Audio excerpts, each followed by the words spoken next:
a6, I think, was a very dubious decision because he doesn't really have time. He shouldn't allow my knight to get to c4 so quickly.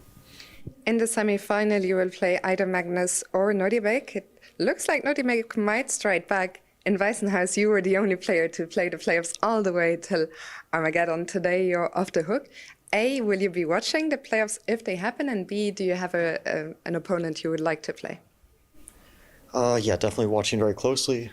I don't want to really think about who I prefer because it's out of my control, and I'm not trying to think about like who is easier or not.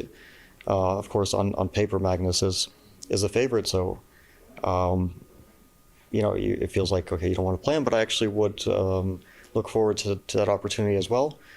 I also feel a bit less pressure because I was in such poor form at the start that I already feel like I exceeded any expectations that anyone had for me, including myself. So I'm just happy to be in the semis, whoever I play. Well, Fabi, congratulations once again and enjoy your early finish here in Paris. Thank you. Hikaru, congratulations. You just beat Arjun and you're through to the semifinals. It looked like the win meant a lot to you. Yeah, I mean, it was a very interesting game. I thought the opening was relatively okay. Of course, it was very weird because everybody was playing the same thing, kind of.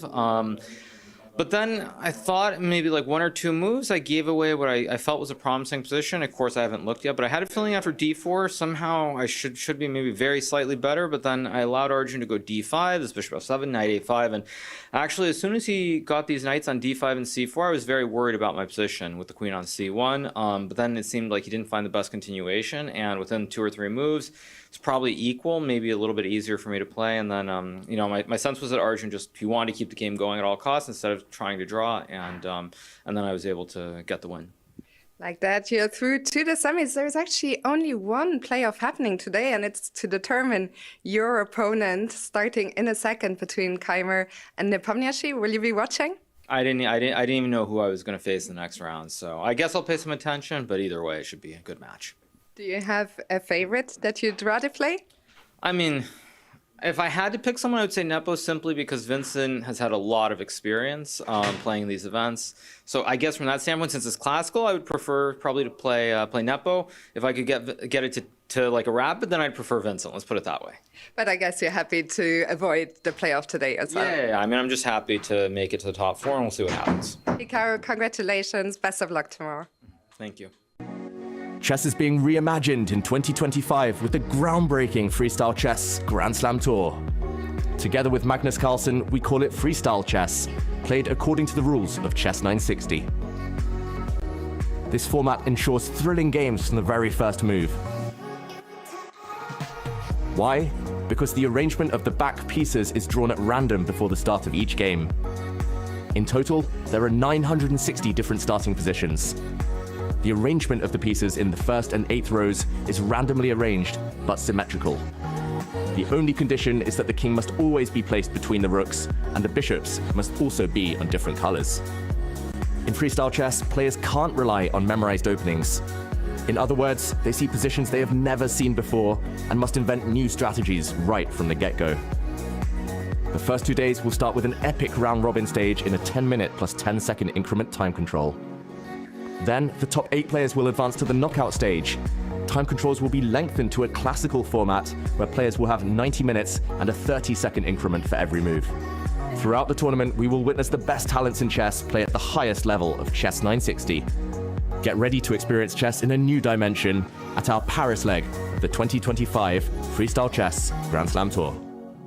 Magnus, congratulations. You're through to the semi-finals after drawing against Nodirbek, but it looked like you're in quite some trouble. Yeah, this was kind of the opposite, honestly, of Weissenhaus earlier this year, where I couldn't really get going at all in the rapid, and once we started playing classical, I felt a lot better. This time, like 2 days in a row, I've felt like so clueless out of the opening and just... yeah, not figuring it out at all. And then when we get to like a faster phase, then I actually play well. So it's been a bit frustrating. I think he did a fantastic job today, putting a lot of pressure on me. But yeah, I kept fighting, and I don't know how, but somehow I escaped. The cluelessness at the beginning, do you attribute it to the starting position?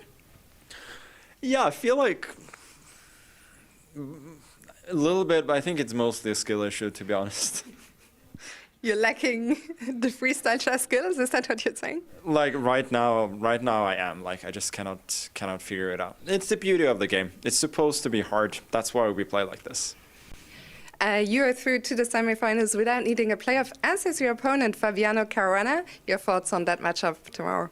Yeah, I thought Fabiano put in a great performance today, and I think he's rounding into form, so that's going to be a very tough match.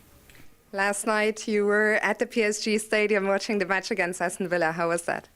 It was great. I'm probably late to the party, but I've really enjoyed watching PSG the last few months. They have a fantastic young team. I think they didn't have any players above 30 on the bench even, so that's how kind of fresh they are. They played great football, and atmosphere was great, and it was a fun game. Good to hear. Magnus, congratulations. Best of luck for tomorrow. Thank you. Maxime, unfortunately, you just lost game 2 against Fabiano, which means you're out of the running for first place in this tournament. What went wrong in the game today? The position was very double-edged, I thought, and I was decently happy with how I played. And then at some moments, I just missed some good moves from Fabi, and it became tough. First it became tough, and then another inaccuracy, and it was already borderline lost. I tried what I could to muddy the waters, but it didn't pan out expectedly. The road for first place is over, but not the tournament. Tomorrow you will play either Magnus Carlsen or Nodirbek Abdusattorov. Have you checked out their game? Yeah, Nodirbek seems like he's bouncing back today. At least last time I saw. That's quite impressive. So we'll very likely have playoffs here soon. Will you be watching, or are you done with chess for today? No, I'll be watching, I guess. Are you hoping for a specific opponent out of the two? Not really. Well, Maxime, thank you for your time and good luck for tomorrow. Thank you.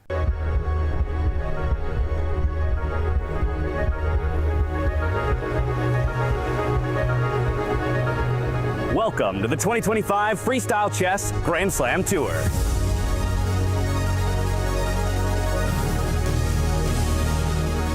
Of the world's greatest chess players will battle in a unique and thrilling format. No opening preparation, no memorized lines will help the grandmasters here. Only creativity, skill, and instincts. That's because all games are played in Fischer Random, also known as Chess 960, or as we like to call it, freestyle chess. Before every game, a new starting position is drawn, challenging the players to rely on their creativity and intuition. And with a $750,000 prize pool, the stakes couldn't be higher. Over 8 days, the Grandmasters will compete for first place and Grand Slam Tour points with the hopes of becoming the 2025 Freestyle Chess Grand Slam champion for all 5 tournaments around the world. The first 2 days is the round-robin phase. Every grandmaster plays each other once over. 11 rounds with a rapid time control. 10 minutes with a 10-second bonus per move. And if needed, 10 tiebreakers will decide the final standings. The top 8 grandmasters advance to the knockout phase, 1 round every 2 days, with 1 game per day in a classical time control. 90 minutes plus 30 seconds per move. And to reward the best performers of the round-robin stage, the top 4 players choose their opponents from the bottom 4. Players who get eliminated don't go home. They continue fighting for rankings in a separate bracket. Every win still counts, in points and in dollars. And if matches end in a tie, get ready for an epic tiebreak. We begin with a rapid match, and if it's still tied, there'll be a blitz showdown with 5 minutes plus 2 seconds per move. And if there's still no decision, we will watch a final Armageddon standoff. This format ensures that only the most adaptable, resilient, and fearless chess player will triumph. No second chances, no shortcut, just pure chess brilliance. Who will rise above the rest and claim the $200,000 first prize? World, are you ready? The greatest chess talent from around the globe. 8 action-packed days. This is Freestyle Chess.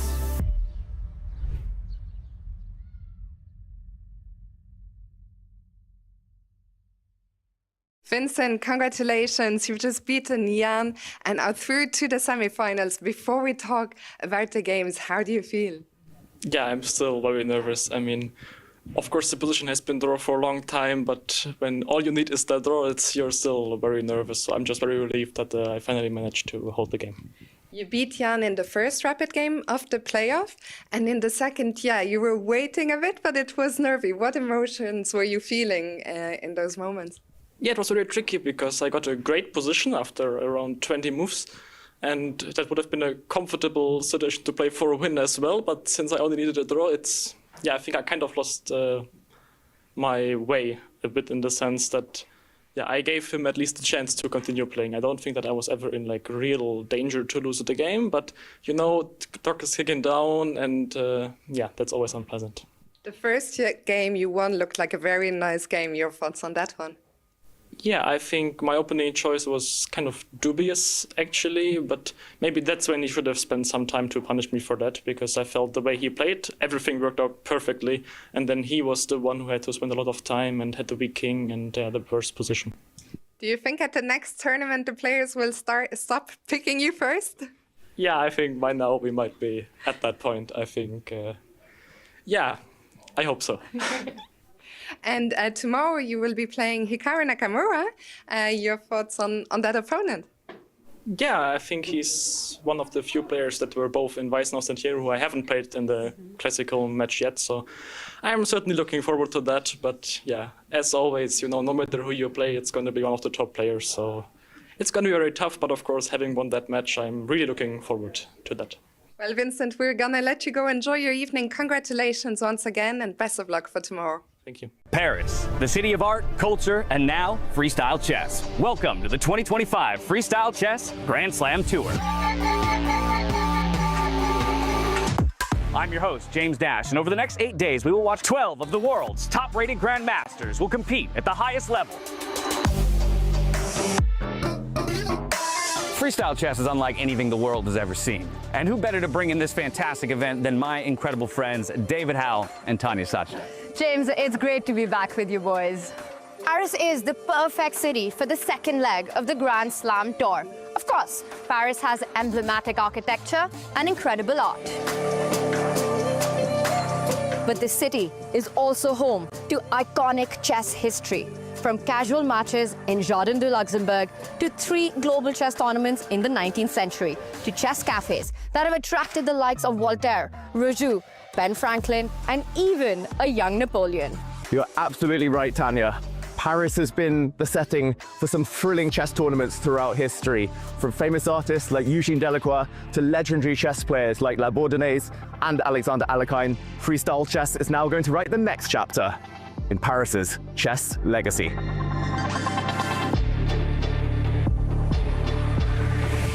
What makes freestyle so unique is how we play chess. The players will compete in Chess 960, which randomizes the pieces on the back rank to level the playing field. Before each game, we will pull one of 960 positions, which the players will then have 10 minutes to discuss. Which forces players to rely on their intuition and adaptability. Every move is crucial. And as we know from the Weißenhaus Slam, drama is guaranteed. With the best players, creators, and commentators in the world, get ready for the second leg of the 2025 Freestyle Chess Grand Slam Tour, live in Paris.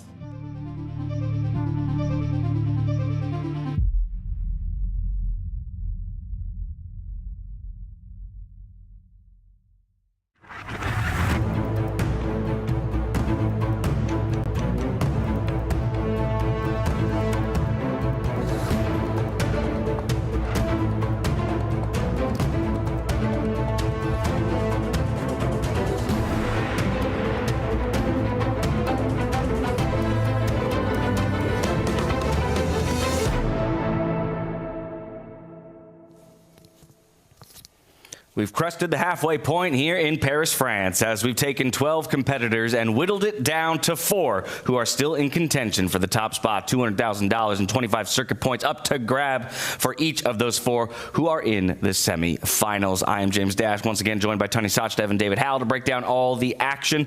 And what a semifinal setup we have. Coming out of yesterday, I think a lot of people had many questions. First and foremost, would Vincent Keymer be able to do it yet again against the #1 seed in the round robin, Jan Nepomniachtchi, who had the guts to pick him, and in a tie-break scenario, he did just that. And Vincent answered it with a big hell yeah, right? Because he goes in, picked out, and the hunter got hunted in this case. I mean, what a resume Vincent's built in freestyle chess, starting from Weissenhaus, winning against Alireza, then Magnus, then Fabiano Caruana, and then yesterday taking down another big giant in Jan Nepomniachtchi. And the most impressive part, how he goes from offense to defense. It's like shifting gears like a Formula One driver. Is he the unofficial king of chaos? I guess we'll find out if he's still the best, but already a admirable performance for him. And no matter where it goes from here, Vincent has done himself proud. I must admit, I had my doubts. He was a severe underdog yesterday, on paper at least. Jan Nepomniachtchi, so fast, so skillful, bang in form. But yeah, Vincent showed. I mean, he answered the one question that lingered above him about tie breaks, about the rapid portion, and yeah, just phenomenal play by the youngster. And with that victory yesterday, Vincent Keymer has bought himself a semifinal up against Hikaru Nakamura. We can pull up all the matchups that will be taking place today. There will still be 5 boards in play here. It's important to note that our tournament bracket, the way it works, is you're not just out necessarily once you lose in the upper portions. You drop down and continue to play for placement. So the marquee matchups are at the top of your screen. Nakamura against Keymer, Caruana against Carlsen. On the other side of the semi-final bracket, Jan Nepomniachtchi, he'll drop down to face Arjun Erigaisi, and Nodirbek Abdusattorov up against Maxime Vachier-Lagrave. They're all fighting for 5th place. Richard Rapport and Praggnanandhaa, this is the face-off today and tomorrow for 9th place. A difference of a circuit point and some money, so still plenty to fight for. Yeah, still plenty to fight for. Richard Rapport, Praggnanandhaa won their matches yesterday, and we'll be feeling good about getting back in the arena and playing more chess. But yeah, it's all about the top 4 right now. I think most of our attention will be focused there. So much on the line. Quick picture of our tournament tree. Magnus, Fabiano. This is a rematch from the 2024 Weissenhaus finals. Of course, Vincent had to take down Fabiano at his final table in 2025 Weissenhaus. So really, Hikaru, I think, the one who, trying to insert himself as well into this top 4 as kind of a mainstay alongside the other 3. Absolutely, and I think Hikaru was so impressive in his match against Arjun. However it started in the opening, one got the feeling that in the middle game, Hikaru was clearly the better player. Experience spoke. We haven't seen him as much in the confession booth as well. Uncharacteristic of our favorite streamer, but I wonder if it's perhaps he's taking this tournament so incredibly seriously, and it means so much to him that he wants to completely be locked in and in the zone when the game is on. Yeah, Hikaru really wants it, and here we see the lower bracket, meanwhile, with less on the line, but some equally strong players. Definitely still something to fight for. Of course, a share of 11th between Gukesh and Vidit. Hikaru taking a moment to intermingle with the fans who always are outside to greet us as we arrive to the venue. Paris has played a phenomenal host to the freestyle chess event so far, with 4 days left to go. The weather continues to be beautiful, the sun is shining, and the chess is delivered every step of the way. Absolutely. Finish line in sight. It's only going to get hotter in the playing hall. I have to say one thing, having been to so many tournaments, David, freestyle chess, whether it was Weissenhaus or Paris, I've never seen the chess players enjoy themselves so much. All of them always have a smile on their face. You can see the joy that they get playing this format, and it's so nice to see that they arrive in such good spirits every day. Yeah, shout out to Hikaru for entertaining the fans here, but also shout out to the fans. These specific gentlemen, they've been waiting outside for a long, long time. They were here when we arrived 1 hour ago, and I'm hoping they enjoy this moment, meeting their heroes. No one wanted photos with us, though. No, I wonder why. I'm about, 2,000 rating points away from being demanded for photos. Either way, the players treated like the rock stars that they are here at this tournament, so very deserving of that.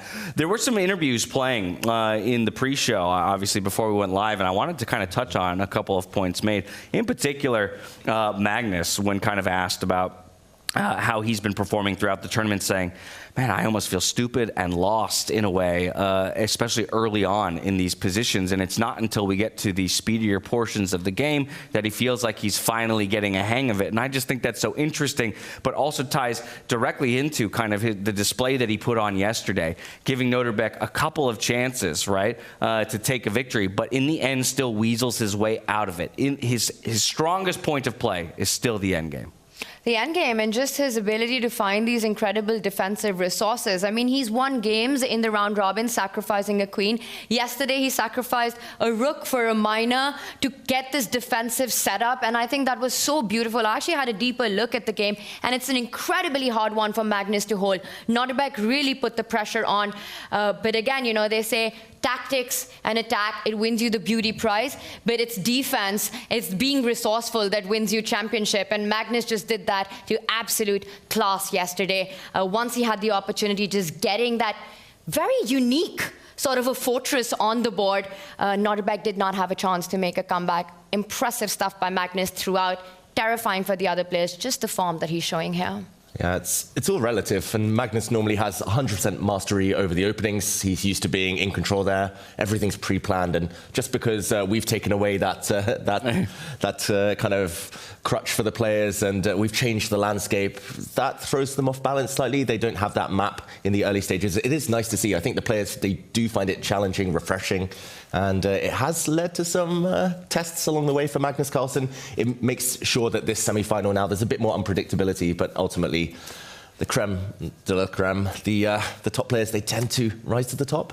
It was a very fighting game, right? And Nodirbek actually managed to create his chance against Magnus. And I loved how our pro commentator, Judith Polga, the strongest female player in the history of the game, you know, she's with Peter Lecco on our other stream, she actually described that scene so much, what happened on the board, and said these top guys, Magnus, Hikaru, they're like escape artists. You know, you've got them in the water, chained up for those few seconds, those few moments, and that's when you have to really go for the kill. You let them escape, and it just slips out of hand. All right, so Magnus playing the magician yesterday, he did manage to escape what looked like a dire position. Let's take a look at what's at stake here for all of our players. From the top to the bottom, plenty to play for, but of course, the #1 prize, the coveted top purse, $200,000, 25 circuit points, all the way down to a share of 11th place.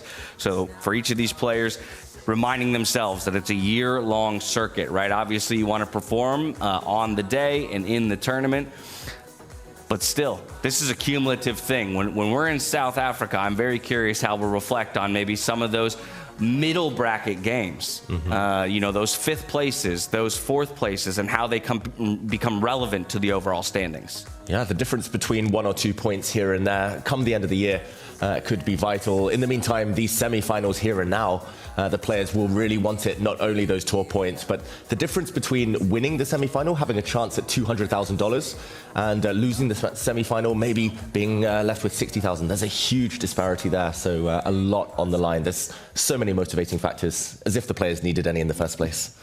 Yeah, definitely shouldn't need any more motivation than what you just saw on the screen right there. We talk about how we've taken 12 players and whittled it down to 4. Let's relive some of the highs and lows of yesterday that gave us these beautiful semifinals.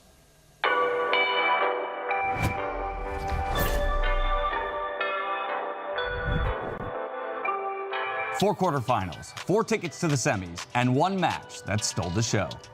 Fabiano Caruana was the first player through. Against Maxime Vachier-Lagrave, he was solid, focused, patient. When the chances came, Fabi took them. 1.5 to half a point, and Caruana is in to the semifinals. For Magnus Carlsen, it was about digging in. His match against Nodirbek Abdusattorov got tense. A little bit of a weird move and a weird think at this stage in the game. I think when we looked at the position originally, my idea generally was that I could go knight c6 in these positions. Nodirbek was an exchange up, threatening real trouble. But Magnus switched to hustle mode, took off the jacket, defended like only he can. A draw was enough, and he got it. Carlsen advances. Hikaru with the bishop pair and 2 extra pawns. Once that endgame appeared, there was no way back. Hikaru is through. Meanwhile, in the bottom bracket, it was the end of the road for Gukesh and Vidit. Both lost their matches and share 11th place. Then, 1 match left. The big one everyone was watching.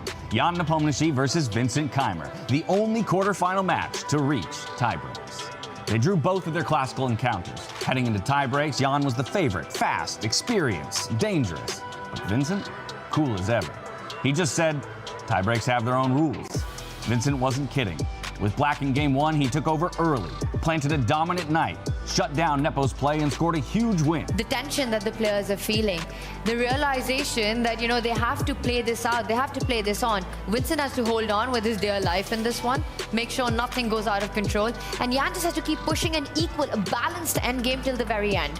With white, he stayed rock solid. Queen trade, pawn up endgame, fortress built. Nepo tried everything, but couldn't do anything. Draw on the board, and Vincent Keymer is into the semifinals. Nepo, meanwhile, rushed out of the playing hall. And just like that, we've got our final four. The semifinals in Paris: Magnus Carlsen versus Fabiano Caruana, Hikaru Nakamura versus Vincent Keymer. Big names, big games, and 2 wins away from the Grand Slam title. Stay tuned.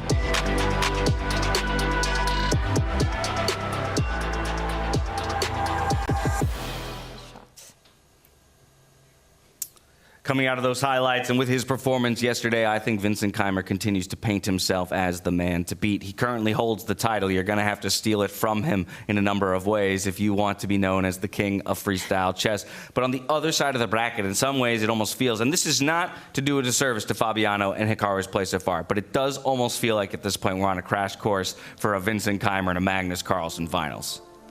Yeah, rematch, revenge on Magnus's mind. He will still be bitter about losing to Vincent in the semi-finals in Weissenhaus. But yeah, this is the man to beat by far.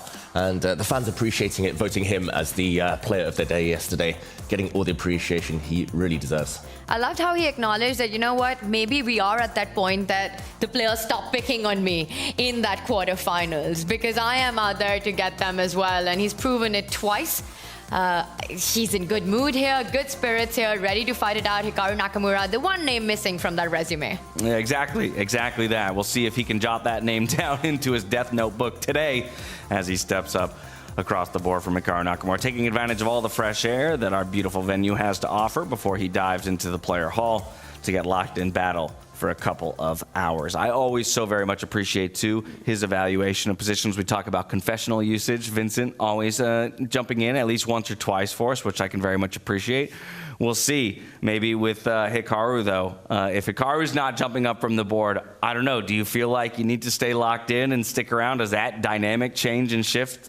Yeah, I mean, Hikaru has been a bit slower than we're used to. I think Hikaru, just because he really wants it, it's forced him to sit at the board more, think about things. The one thing I will say in Vincent's favor, Vincent has proven that in these messy opening positions, he can navigate things really well. The opening, a clear strength in freestyle for Vincent. But Hikaru against Arjun, despite winning the matches, a bit shaky in the early stages there. So maybe Vincent with an early chance to strike. Oh, and my favorite part, the David Howell cards are on our screens. So that's a 91 versus an 83 matchup. And what are we expecting? What kind of strengths and weaknesses will play out in this one? I think Hikaru's been on point with your 96. You know, those defensive, resourceful play when he did get into trouble against Arjun. And then once he got the advantage, he took that calculation 90, getting it through. Great time management as well.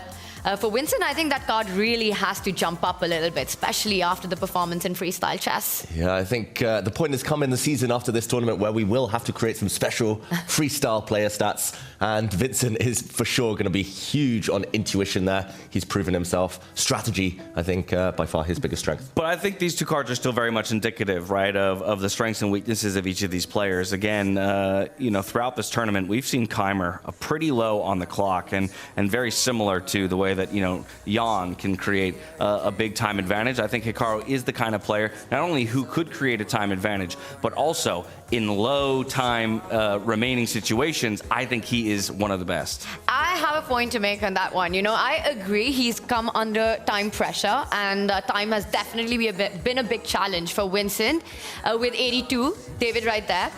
But then you were talking about how this is so much to do with the moment the player decides to spend time as well. And if you take that into perspective, Vincent's been so incredibly smart about that. Yes, he's burned the clock in the early stages, but that's had a huge payoff for him.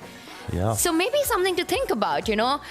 In fact, maybe in freestyle chess, he knows exactly when to burn the clock and when to start playing quickly. Well, he said it yesterday in an interview that he very much feels that the opening is the most important aspect of the game itself. And so he would be and is very willing to spend copious amounts of time exploring every possible line and variation that he can before he commits to a move. But again, that could be the case 90% of the time. That one time you get in time trouble, right? And that's all I mean. I'm recalling a moment where you had 6 minutes on the clock to near 46 minutes on the clock via Nepomniachtchi. You can get out of that a number of times, but eventually it will come back to bite you. Yeah, especially against the likes of Hikaru. It does show great confidence, though, from Vincent that he's happy to get down to that stage. He believes that if he gets out of the opening in decent shape, equal or slightly better position against these top guys, that he's not going to lose. So that kind of confidence shines through, but yeah, you can't allow yourself, especially against the likes of Hikaru, Magnus, too many times to get low on the clock. I think Vincent, maybe just the fact that he was so convincing in those tie breaks yesterday, I think we might see him be even quicker, even sharper today. And that's not a good sign for the American. Do you think in this semi-finals between Hikaru and Vincent, is the clock going to be a big decisive factor in this one? I think it might be part of Hikaru's pre-game strategy to use it as a weapon, but no guarantees, right? If he doesn't get out the opening against Vincent, then the clock won't help him. Yeah. It's sort of like a double-edged sword, right? You want to use it as a weapon, but that means you have to play fast. And if you do that, you could end up in a lot of trouble straight out of the opening within the first 10 moves. Yep. And Hikaru found him in that situation against Arjun playing the Nepo Gambit.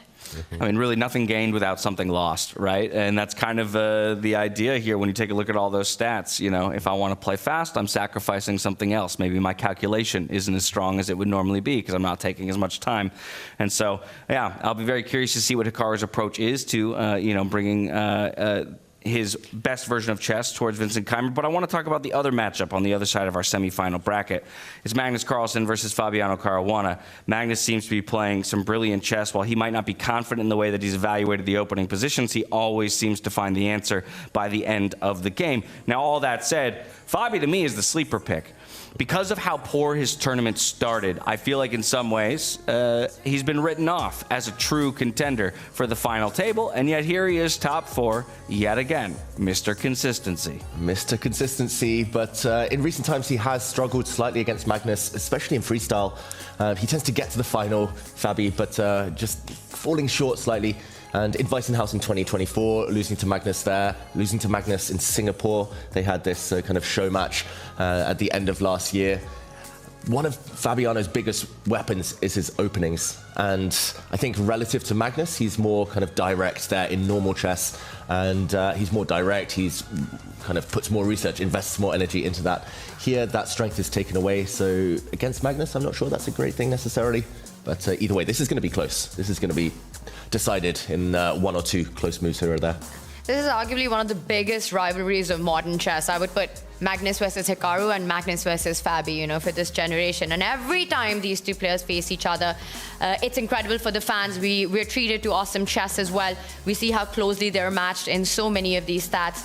Right there, Magnus, the Mozart of chess, he makes it look so effortless. He makes it look so easy when he's playing. But Fabi himself, when he sits on the board, it's sort of like the Da Vinci of the board because he just relies on layer by layer, focusing on those details, calculating. But to David's point, I think one of the biggest aspects of Fabi's play has been opening preparation in standard chess. But despite that, we've seen him perform so well in freestyle. Take that away. And that just incredibly shows that how much of these other aspects he still excels at. Reason why he's been the world number 2 or the world top 5 for so many years. And what do you think, Tanya? If he's able to get on the front foot and attack, Fabi got a good chance here against Magnus? That's got to be a strategy, right? We've spoken about this. When you have to take down players like Magnus, you can't play on positional strategic aspects. You can't think about having a slow game and then eventually grinding them down in an end game. You have to pull them out into those forests of complications. You have to make a messy position where both players can go wrong, where every move is a high responsibility move on the board. But I think more than anyone in the studio, Fabi's aware of that. Yep.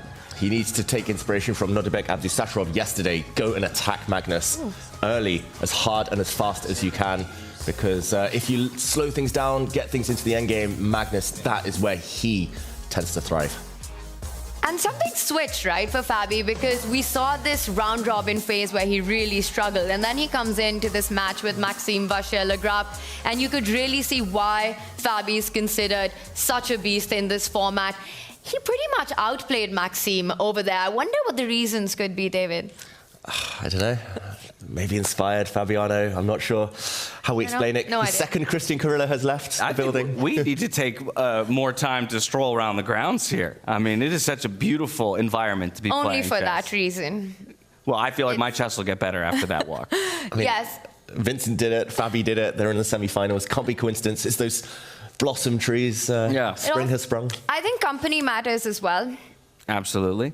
Let's not do a disservice to the players who are fighting for 5th place. Maybe a quick hit on each of those matchups would be wise. Jan Nepomniachtchi, definitely a sour end to his, top table run, having come out of the round robin in such beautiful fashion. Did kind of call that shot, going for Vincent Keymer. He gets knocked down now to play Arjun Erigaisi. Let's start with that one. Yeah, I still think Jan may be a small favorite. Arjun in the classical didn't really show that he had the kind of the full package there. He was great in the opening, middle game a bit shaky though, and towards the end he couldn't really stand up and compete with Hikaru. But yeah, I mean, he was the informed player of 2024, Tanya. He is your country, your compatriot. What do you think? Is he going to take down his slightly older rival? His slightly older rival, and I also have often felt that Arjun Erigaisi just seems like a younger version of Jan with his chess. You know how sometimes he gets incredibly rash, takes those deliberate risks to create this mess on the board where he feels he can outsmart, outplay his opponent, and he goes on to prove that so many times. I think this match, yes, it's not for the place these two had hoped to fight for, but it guarantees fireworks. And I must say, my one big regret from all these player cards, I still stand by most of the stats, but my one big regret, the time management of Arjun Erigaisi should be higher. He's very fast, very quick. And yeah, of course for Jan as well, a big weapon. That's exciting. The idea that this game in and of itself could be, 5, 10, 20 moves ahead of the rest of the games pretty early on. Both sides trying to use the clock. Yeah, okay, so how do they interact? Well, you've got two fast players playing each other. Yeah, normally from my experience, one of two things tends to happen. They both really slow down, or, as you said, 20 moves in, the first time they start to think, and by then it's already got a bit messy, and they just try to outspeed each other. Very rarely do you see two speed demons, and one gets lower on the clock than the other significantly. Yeah, this tournament's been really tough for the Indian fans, I mean, I think we should address that. With 4 Indians making it through to Paris, and then 3 get knocked out of making it to the quarterfinals. Arjun, the big hope, and showed such classy play, not just in Freestyle Fridays, the round robin here as well, making it to the quarterfinals. And then eventually that first game where he did have some chances against Hikaru, not capitalizing it, but it just felt that in the middle game, Arjun's best was not coming out, and Hikaru was an absolute beast in that portion. And there he is. So all 4 Indians dropped out now. Yeah, it's a tough spot for them to be in. I am very curious how they as a group, individually and as a group, might come away from this event and approach the future ones differently, right? What are the learnings here, I think, is really the big question. I met Vidit at breakfast, and he's in a good mood. That's good. He's ready to now, take Paris, get out there. So I think it's going to be about having a positive mindset. Again, like you said, analyzing what you could have done better. For Vidit, for example, he got so many good positions but was not able to convert it. And then for some, it would be about time management. What do you think went wrong for the youngsters here? Well, I mean, the good thing is they're all very young. Vidit, slightly older, but still very young in chess terms. And I mean, they just haven't had as much study time, as much practice as some of the more experienced players. We see Hikaru, Fabi, Magnus in the upper bracket here, still in the semi-finals. That's just because they've played Fischer Random a lot longer. That's because they've studied it, more familiar with the patterns, and that helps in all-time formats. I think the young guys, maybe later this season, maybe next season on the tour, but they're going to shine through. They're going to start studying, they're going to start playing with each other, kind of studying with each other, pushing each other further, and I have no doubt that they're going to come back stronger. I hear you with the whole experience part, but then how do you explain a Vincent Keymer? How do you explain a Gukesh Dommaraju? He's just a superhero, I guess. I don't know. Vincent Keymer, Peter Lecco connection. Peter Lecco won the first ever Fischer Random tournament back in the 90s. Fischer himself stayed in Hungary, developing the rules of the game. There's a connection there from Fischer to Leko to Keymer. It's all starting to make sense. Yeah. It's all starting to make sense. We got one more matchup to talk about, and that's on the other side of the bracket. It's going to be Nodirbek Abdusattorov up against Maxime Vachier-Lagrave. Nodirbek, I mean, we sent the bat signal up just a day before the event saying, we need you here, we need you to fill in. He rose to the challenge, had an amazing round robin stage. Unfortunately, gets drawn into a matchup against Magnus Carlsen, and while he did have a couple chances just yesterday to maybe equalize and push to a tiebreak, Magnus will never give you 3. And unfortunately, he falls down into that 5th place matchup here up against the hometown favorite. Yeah, just that killer instinct. That's the final thing lacking for Abdusattorov yesterday. But in general, he is fantastic when he gets a chance to attack. For Vachier-Lagrave, very solid tournament. Solid, if maybe slightly unspectacular. Who do you think is the favorite, Tanya? I'm going to say Abdusattorov in this one. Wow. It's going to be a close battle, but I think, yes, I agree with David on this. I think Nodirbek, even yesterday, yes, you lost to Magnus, and it's the second time he's lost to him in the quarterfinals of freestyle. But I will say the position Nodirbek managed to create, had it been against anybody else, but Magnus Carlsen, I'd say he would have done it. He would have earned that playoff, that tiebreaker. But, Magnus just doing Magnus things. Maxime Vachier-Lagrave, I think, against Fabi, had a tougher round. Kind of struggled to get his kind of positions. Fabi somewhere outplayed him. I'd pick Nodirbek, but just as a slight favorite. We saw that 84 versus 85. I think that's the kind of matchup that we're going to get in this one. Really closely contested. Maybe our closest of them all. I'm going to give the edge to MVL. Again, I think he just played so consistently throughout the round robin stage, and I think if he continues to play solid, especially through the classical portions, he might just find that one little maneuver to come out on top. He as well taking an opportunity to greet the fans here in his hometown of Paris. That looked like Levy, but it's not. And I love how Jan-Henrik Buchner, he just looks like a proud dad. He's like, oh, yes, son, go take some photos with the crowd. Enjoy this moment. I'm so proud of you. Got this big smile on his face, with pride. There we go. Oh, Jan-Henrik, look at him. Just waiting for his son at the school gates. I generally think that Jan just loves the players. Absolutely. He's always taking their inputs on the tournament, how to make it stronger, bigger, better, bolder. He then implements it. He's a players organizer. Loves the players, loves the game, and loves spontaneity. That's one of the best things about Jan-Henrik is you've got a good idea, great, let's implement it. Let's find a way to get it in. Speaking of some good ideas, I had been promising you all week that there would be opportunities for you at home to put your prediction powers on display and to maybe come away with some great prizes. Stay tuned, because today will be that first day where you have an opportunity to maybe come away with some signed player cards. So if you weren't able to make it all the way to Paris and get something signed outside, just like you saw those fans doing, you will still have that option. So stay tuned for the position draw and, of course, the analytical phase to see if you can decide what the starting moves on all 5 boards are going to be. Not an easy task, I will admit, but coming away with some sweet, sweet swag if you do. It's going to be those who are keen listeners as the players discuss the positions. I just wonder, are we allowed to enter the competition? I want some signed player cards. I mean, look, I feel like if you do manage to get it, I'll personally go around and get each of the players to sign a card for you. How about that? Deal. Okay. Deal. I think if any one of the 3 of us has a shot at predicting the first move correctly, it's got to be David. I think you're our best studio shot at winning the signed cards. I don't know. Sometimes knowing less is more. Like, sometimes I try to overthink things and then I'm in the totally wrong direction. I haven't got any right so far. So you're saying there's a chance for me? I didn't mean you specifically. No, I get it. I meant our viewers. maybe that too. Have we done predictions really quickly, by the way?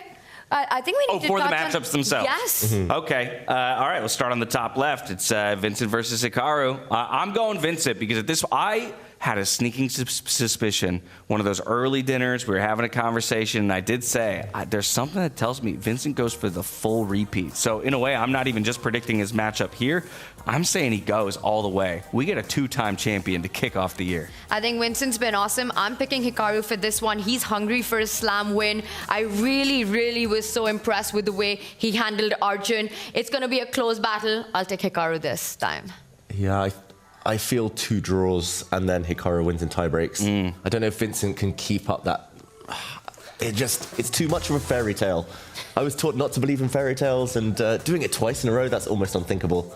What are you saying? Fairy tales are real. What are you talking about? It's going to be very close, though, I think. Wildly close. I do agree that the more times he goes into a tiebreak scenario, the worse his chances get. I do think... We've got Leah there interviewing Magnus. on his way into the studio right now, by the way. So gonna get in just in time to see what the position draw might be. And look at the guy. He looks like he's having the time of his life. You know, he's got a big smile. He's really enjoying all the sacrifices that he's bringing on the board. He loves this format. And what a shape Magnus Carlsen has showed up in. Incredible chess. All right, well, let's go ahead and put our thoughts on the line here for the Magnus Carlsen versus Fabiano game. I'm going to go Magnus here. Like I said, I think a wounded Magnus, an angry Magnus, is going to make his way back to a final table. I think everyone goes Magnus here. I mean, the chairs, the tables, the sofa. I'm going Magnus. David, are you going to be bold enough to change your prediction on this one? Yeah, come on, Fabi. knew it. Go on. Fabiano always makes the final. He always falls short, but he always makes the final. That's true. And Fabi looks inspired. He looked happy. We'll see. Yeah, and maybe just ramping up at the right time. We talk about peaking in the right moments and finding your form. Well, Fabi had a disappointing first day to our round-robin play. If you can kind of eliminate those first 3 games, his scoreline looks a heck of a lot better. His overall performances look a heck of a lot better. I love how this guy walks in. He gives an interview to Leah. There he is with Sverre, getting ready. He's getting the heart rate monitor thrown on him. I mean, everybody wants a word with Magnus Carlsen, and rightfully so. Yeah, Sverre going to get a quick word from him as well. Maybe some thoughts before the matchup that we'll be able to key into a little later on. And soon enough, we'll have one of our 960 positions drawn. Yeah, I love the big brother vibes as well. Sverre just helping Magnus adjust his collar. Like, oh. You got to make sure he looks clean, right? Exactly. Not on camera. You wouldn't leave me with a collar popped, would you? Never. Okay. Never. Making me second guess at this point. But yeah, I mean, 960 positions. We've seen several similar positions already. We saw many big themes in the Weissenhaus tournament, all about trapped queens. Here we've learned that we need to push pawns early in the game. What do you guys think is the type of position, or maybe a pattern or a theme in positions that feel the most difficult for players to navigate? Is it the centralized kind of bishop pair that we've seen a couple times where it really feels difficult to get the bishops involved? Or does it feel worse to try and navigate your way out of a position where the queens and the bishops are on the long diagonals from the get-go, and maybe the black player really suffers trying to get any of those pieces involved? I love it when it's super random. You know, we've had a couple of positions where it does resemble the 5-1-8 standard. We had one yesterday itself. And I think that's closer to the patterns that the players are familiar with. But when we've got the long-range pieces in the corner of the board and you need to start pushing those flank pawns to open it up, you know, that's random. That's sort of like the Moulin Rouge of chess. It's unpredictable. It's flashy. You don't know what's coming up, but you're still clapping anyway because we get these incredible pawn moves at the start of the game. So I really enjoy it when you've got the bishops and the queen stuck in the corner. I mean, I just enjoy all positions other than one, and that's when the bishops all start in the 4 corner squares. Okay. Because then the bishops often just trade off for each other, and it becomes a bit dry, the positions. Everything else is just lively, fun, and always surprising. Well, we saw just a moment ago that Magnus is taking a moment to share his thoughts before his matchup today. We did the same with Vincent Keymer. Let's hear from him now. Vincent, it's kind of strange because everyone talks about the surprise that you're in another semifinal, but you're the reigning champion here right now. Do you feel that is almost disrespecting? No, not really. I mean, most of the other players here are established top players for so many years, and it's kind of understandable that they are more in the head of most chess spectators. Yeah, I'm just happy with the way the last match went, and I'm now looking forward to the next one. And I think in terms of preparation, I did all that I could, so more or less nothing except for coming here fresh and in a good mood, and I think that's the most important. And yeah, I'm looking forward to the match. What is it? What is the big difference when you step from the rapid portion of this tournament into classical and transform yourself? Yeah, I would say it's a bit more calm. Yeah, we have a bit more time to control things. Of course, now that I had to play the tiebreak yesterday, that changed again. But in general, the classical games are way more controlled. Yeah. What can you say about Hikaru? How do you beat him, say? Well, first of all, I'm black today, so it's more or less his job to do something first, and I'm just going to see how the game evolves. And Yeah, I think there's just, no matter who you play here, my goal is just to play the best chess, and that if it's enough, that will be enough, and if it's not, then so be it. Does that mean that you approach all the matches here the same? Kind of, yeah. I know I've said this already quite a few times, but I think it's really important to say that because all of the players here that I could theoretically face are so strong, that kind of takes a few worries and stress off, because I don't have to worry about who I'm playing against or whether I'm actually the favorite in that match. Like, of course I want to win every single match that I play here, but it's just a huge fight, and that's what I'm focusing on. Thank you so much. Just to let you know, the last words Hikaru said going in is, hey, I guess I'll have to see now. I finally get to see how good Vincent is, and we're looking forward to see how good Vincent really is as well. Thank you. Vincent Keymer, ever the picture of humility, reminding us that he's actually piloting the black pieces today up against Hikaru. So even saying, I don't feel like it's too much on me. It's all about Hikaru asking the questions and having to get something done today. Either way, the players have made their way into the hall. Let's find out what our battlefield looks like for the first of our semifinals.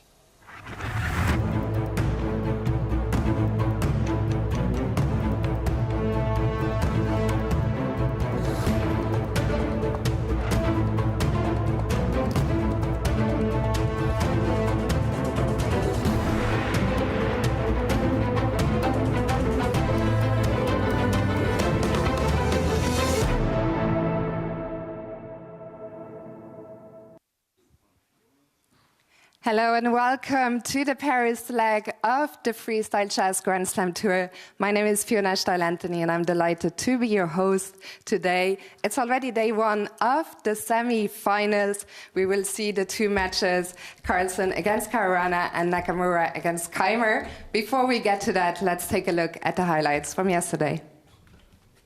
At the Freestyle Grand Slam Tour, it's not just about the moves on the board. Many players are supported by those they trust most. Behind every great performance, there's someone who believes in them, just like Vincent Keymer and his longtime coach, Peter Lecko. Well, I also would like to say that Vincent is not only my student, I'm not only his trainer. I really feel like we have a relationship like we are family.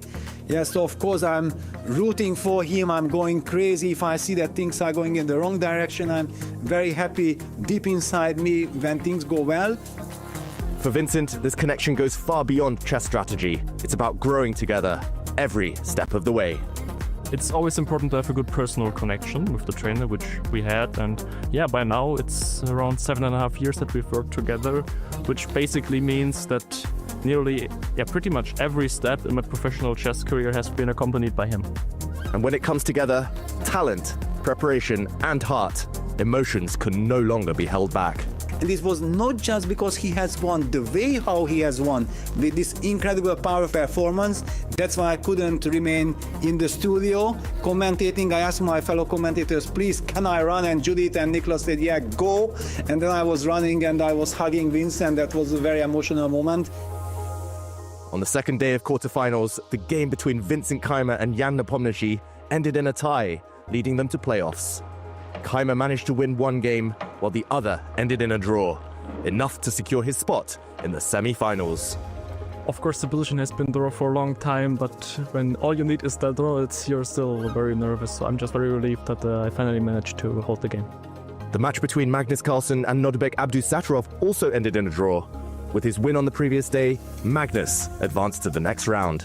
2 days in a row, I've felt so clueless, not figuring it out at all. And then when we get to like a faster phase, then I actually play well. So I think he did a fantastic job today, putting a lot of pressure on me. I don't know how, but somehow I escaped. Meanwhile, both Fabiano Caruana and Hikaru Nakamura won their matches and joined the semi-finals lineup.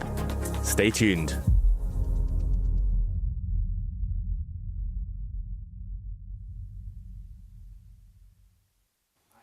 So those were the highlights from yesterday. Before we get to the draw of today's position, I would just like to remind the players that we encourage you, if you'd like to use the confession move, which is right there in the corner. And now to draw today's position, I would like to welcome to the stage, give him a warm round of applause, Tobias Bosch.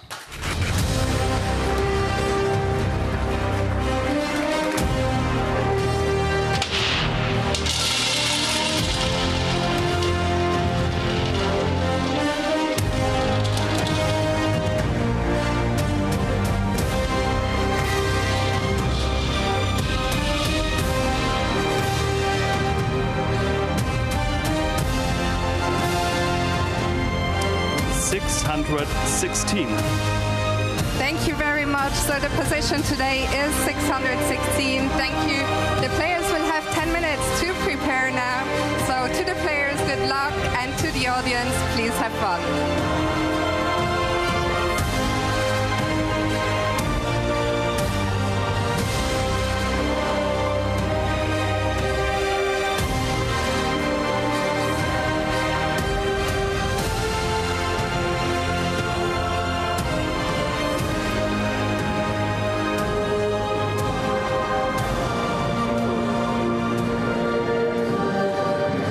Let's say c5. No, bishop. I don't like this opposite color. That's exactly how I not direct what approach. I like take everything and then d4. Opposite color with king and castle. No, maybe just take everything. c4 you can castle as well, I guess. Yeah. Okay, we can also just develop, no? Anyway, we play c5. I'm always not so happy to bring my knight out so early, but... Why? Castle is more dangerous. You go some g4 and g3. Maybe you're right, yeah.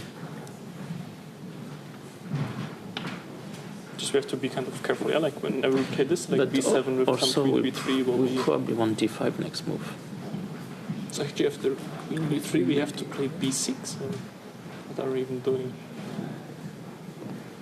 Oh. And then we can't really play c5. Yeah, queen b3 is a problem actually. Maybe c6. After queen b3. Okay, if I check. Bishop h2. And queen c7, yeah. And then c5. Why are we going knight g6 and not castles? I don't like. You think about g4, knight g3. But anyway, queen b3 also is an issue. Maybe even after bigger, yeah, after castle, I don't know if it's shake. Okay. What's a queen c2? You want to go g4? If we castle, we... Should we check c5 again? Not always this d4. Okay, let's check here. It's very concrete. Okay, we can start with d4. It's your game, kind of, no? With Nodirbek, more or less. Yeah. But also, if white just does something else, like c, just protect h2 and then go d4 in the next move. Yeah. Maybe we shouldn't play with c5. We should try to get c6, d5. Yeah, I think we should play c6. Yeah, but we have to find the first. Yeah, then maybe this? Yeah, maybe c6 right away. But I'm still not so, not entirely happy. Yeah, but queen that. b3 is a real issue, so... Yeah, but really, yeah. Like, it feels so weird too. I mean, b6 is really weird.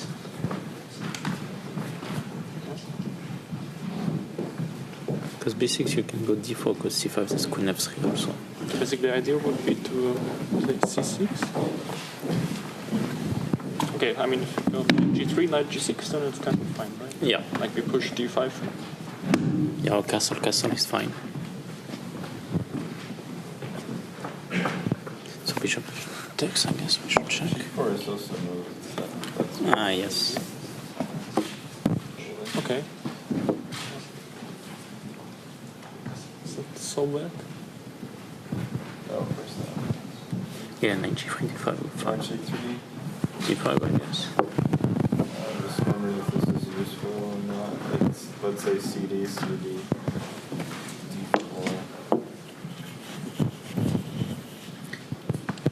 E3.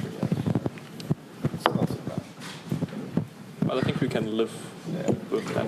Yeah, because also we'll have bishop b5 check, so d4 knight d6. No, I won't play g3. I play against this guy. Can I castle it? Yeah, castle. I don't know why. Yeah, f4 is maybe. Yeah, you castle on the f5, or maybe 5 here. Can be done. Oh, okay, but the I don't f4 have f4 is nice after knight g6, so I can play f4, quickly play knight g3, challenge the pawn, and then maybe f5. Maybe it was like g4. I'm not g4. so sure. G4, like knight g6, I think, yeah. No, yeah. Yeah, it's too much. Yeah. I think you want to okay, it's just... I don't know how you go this way. I think you have. So now bishop h7 is nothing, right? What do you think? So we don't have this d4 idea? Maybe this is still something. They say it's d4. Because after d5 I'll play c5, this kind of thing. You want the structure. f6. Yeah, this is quite... Because your bishop on one is not particularly great either.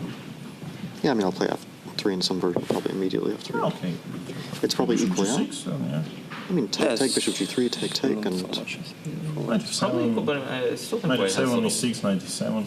Yeah, I mean, you're pressing, of course, but okay, if you go for the f5, this also looks this whole lot. I mean, not sure. Okay, let's see. Let's see something like correct move.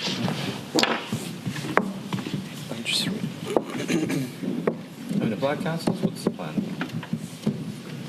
I don't know why castling is bad. I mean, the only thing I can think is like queen c2 is potentially a bit dangerous. Knight g6, h4. G6, h4. Maybe. Bishop g3. F3 and f5. g3. Yeah, fg. Probably more dangerous for white than Are you so sure about that? White castles? I'm not so sure. 6? I'm just worried like knight e5 comes. No. I mean, I understand. Take f5. Actually, like... Knight e5. I don't know, knight e5 you can take. Probably 6, yeah. No, I'm just... But okay, this is actually nice. Yeah, with some g4, h5. But now e4 is also weak, Alex. So d5 you want c5, or do you want after d5? Because if I go d5... d5 and probably bishop b4. So I just bishop b4, queen b6, bishop c5. I was also attracted to d5, c5, because I think once we get... Yeah, then the dark squares. Yeah, this is Your bishop great. is Yeah, this is completely... maybe winning for a while.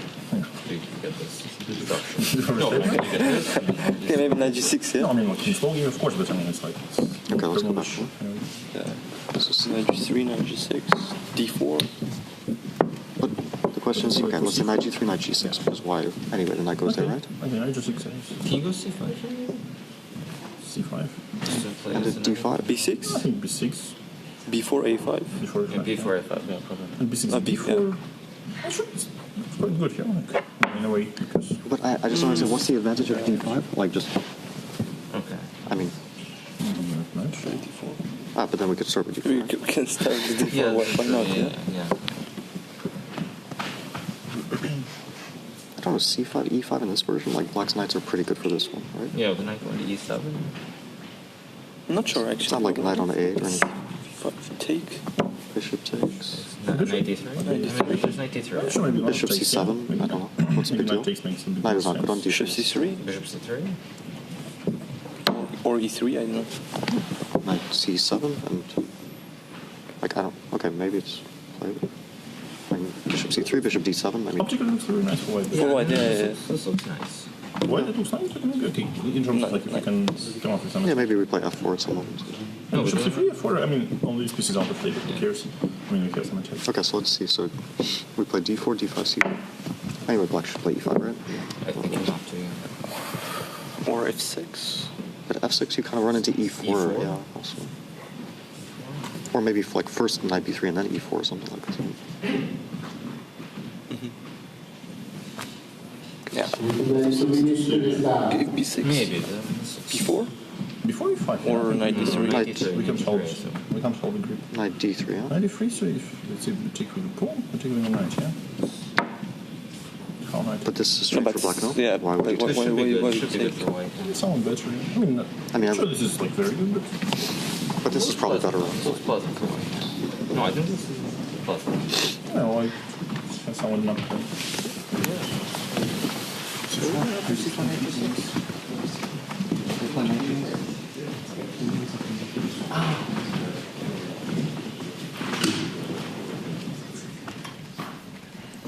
Position 616 for our first semi-final bout.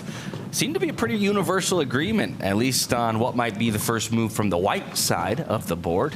And important to note that the only player not taking part in the group discussions, Richard Rapport, down in the 9th place battle. As well, for the black team, Vincent Keymer seemed to be very much kind of the genesis of conversation, really taking control and the lead in those conversations. Yeah, the white team, I'm going to call it. It felt like Fabiano was dictating most of that conversation, and definitely Vincent Keymer with the black pieces. Just seems full of confidence, Tanya.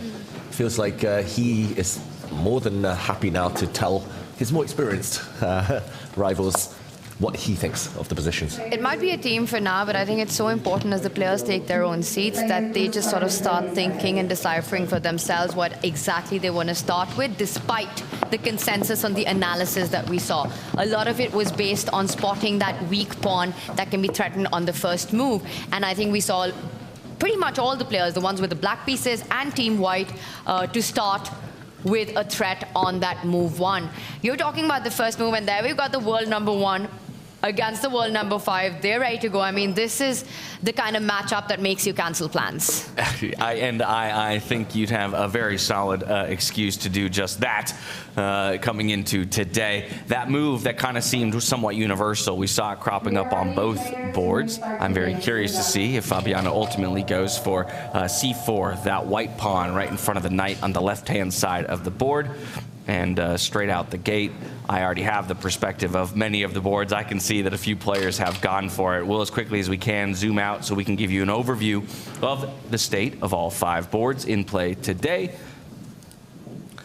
Probably not going to surprise you that we all start in a fairly balanced perspective, but just a reminder of the matchups there. Hikaru Nakamura and Keymer battling it out in one of our semifinals, Caruana and Carlsen in the other. Nepomniachtchi versus Arjun Erigaisi, Nodirbek Abdusattorov, and Maxime Vachier-Lagrave. They're all in that 5th place bracket, and then Richard Rapport up against Praggnanandhaa fighting it out for 9th. Here we go over to Keymer and Nakamura.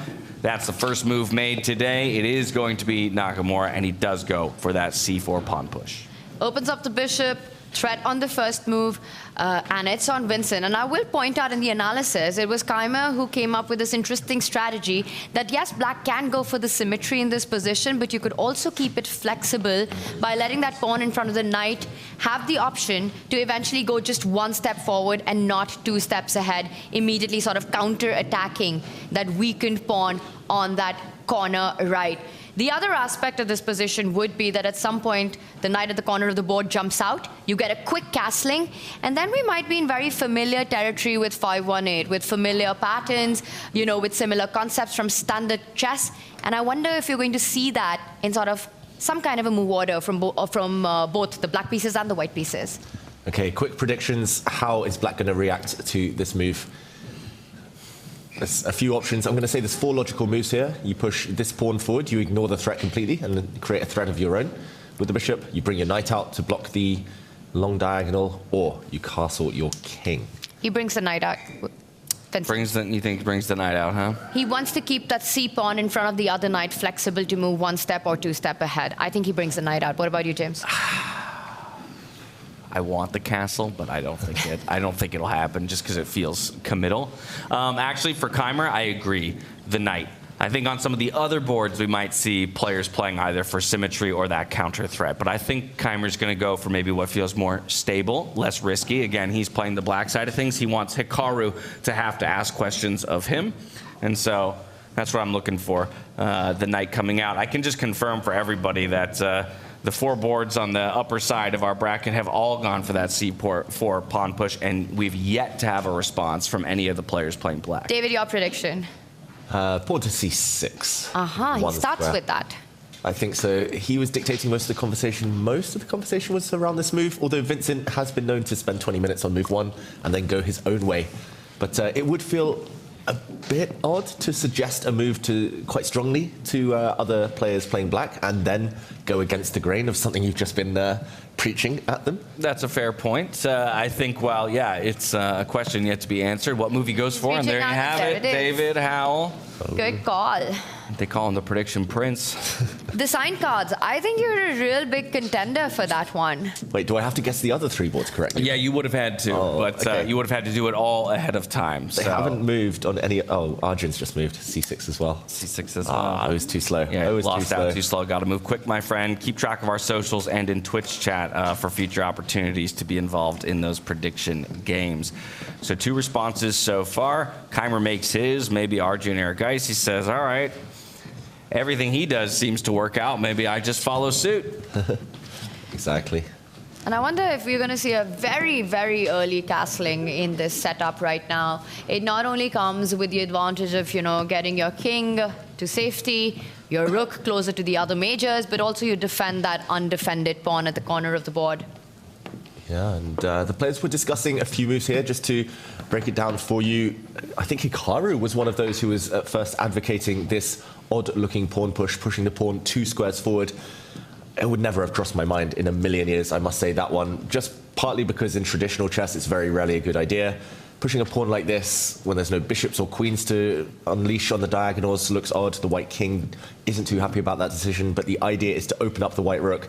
And just to very quickly put it on the board, bishop takes pawn now would be met very strongly by the rook sliding forward. And when the bishop retreats, then white would take up his opportunity to go hunting for the black rook, which is suddenly trapped, and white would have the advantage. Other moves that the players were discussing, this pawn push was a bit of an odd one that appeared on the white team's board. Again, the idea is similar. Bishop takes pawn now, re-establishing the threat, is met by a block, and only next move when the bishop retreats wherever it goes, now white would trap the rook. And I think the final suggestion was just to bring the knight out or to castle the king. So pretty much everyone ignoring the opportunity to take this pawn, interestingly. But leaving the threat on the board, right? An ever-present threat. Threat is stronger than the execution. I think if we see those 2 pawn moves that you're talking about, the one in front of the rook or the king, that means we get a really spicy game very soon. But if we've got the more solid approach, then the player brings out the knight or goes for the castling to defend that pawn. Yeah, and just to explain to everyone at home why they're not jumping in, taking this pawn yet, because we actually saw something very, very similar in Weissenhaus on the opposite flank, though, and this would just end in symmetry. Both sides would be taking rooks. You don't even need to actually rush to take this white rook, but ultimately the position would just fizzle out, become very, very symmetrical. Bishops, rooks already leaving the board. I think for the side with white, at least, this is not something that they will be too excited about, unless Hikaru just wants a very safe position, getting closer to the endgame. I like how Hikaru is actually taking his time at the start of the game. You know, he's probably observed Vincent do the exact same thing and also realized that when he perhaps relied too much on his teammates in pre-analysis, you know, blitzed out the Nepo gambit, that didn't really get him far, regretted it. So now he's just trying to figure out his own path in this position. How much of the players in Team White were in fact expecting that pawn, that Vincent has moved 1 step, perhaps to go 2 steps forward? Yeah, I think initially they were all looking at the kind of the symmetry there, the black pawn to push 2 squares forward.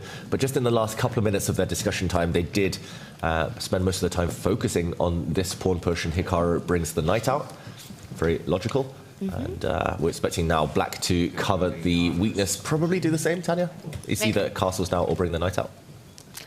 Makes a lot of sense. And one of the advantages of getting that pawn to move just 1 square ahead is that you've got this central break at the right time that you can always get in on the board with the black pieces, you know, to activate the queen, to activate that bishop and control more squares.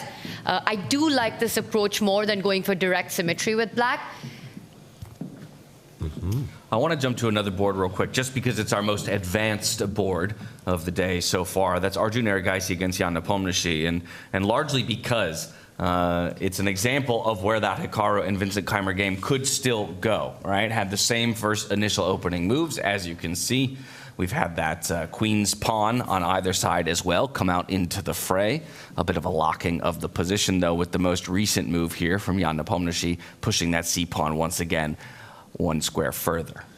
And this is a direct kind of transposition to a position that the players were analysing, the white team. They were looking at this exact position earlier when they were together as a team, and the conclusion was that it looked quite pleasant for the white side. Jan Nepomniachtchi, maybe the fact that he's been knocked down to the lower bracket, can only compete for 5th to 8th place now. I think he just doesn't want to overthink things in the opening. He wants to trust his instincts, gain space. This isn't something we normally recommend in kind of traditional chess, to kind of just give away the tension in the center this early. But yeah, we'll see whether Hikaru tries to copy. Yeah, big one in this. And I think the plans are pretty clear. You want to try to break in the center. You want to have some fun with that pawn moving 2 steps ahead if you're black. But the big question here is, did Jan sleep well last night after his loss against Vincent? He left angry, I'll tell you that much. Do you sleep well when you're angry? I think for a chess player, having that kind of a result is one of the hardest things to deal with. And for Jan, you know, it was his pick. He chose Vincent to play against him, and then losing out in those tiebreakers where perhaps he thought he was the big favorite. It probably wasn't an easy night for him. Some players play better when they're angry, though. Magnus Carlsen, he nearly never loses 2 games in a row.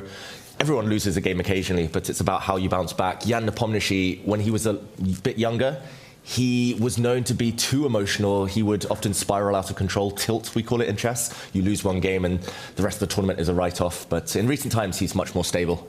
I agree, but I will say Magnus is an anomaly to every single chess stat. You know, the guy just breaks every single rule there.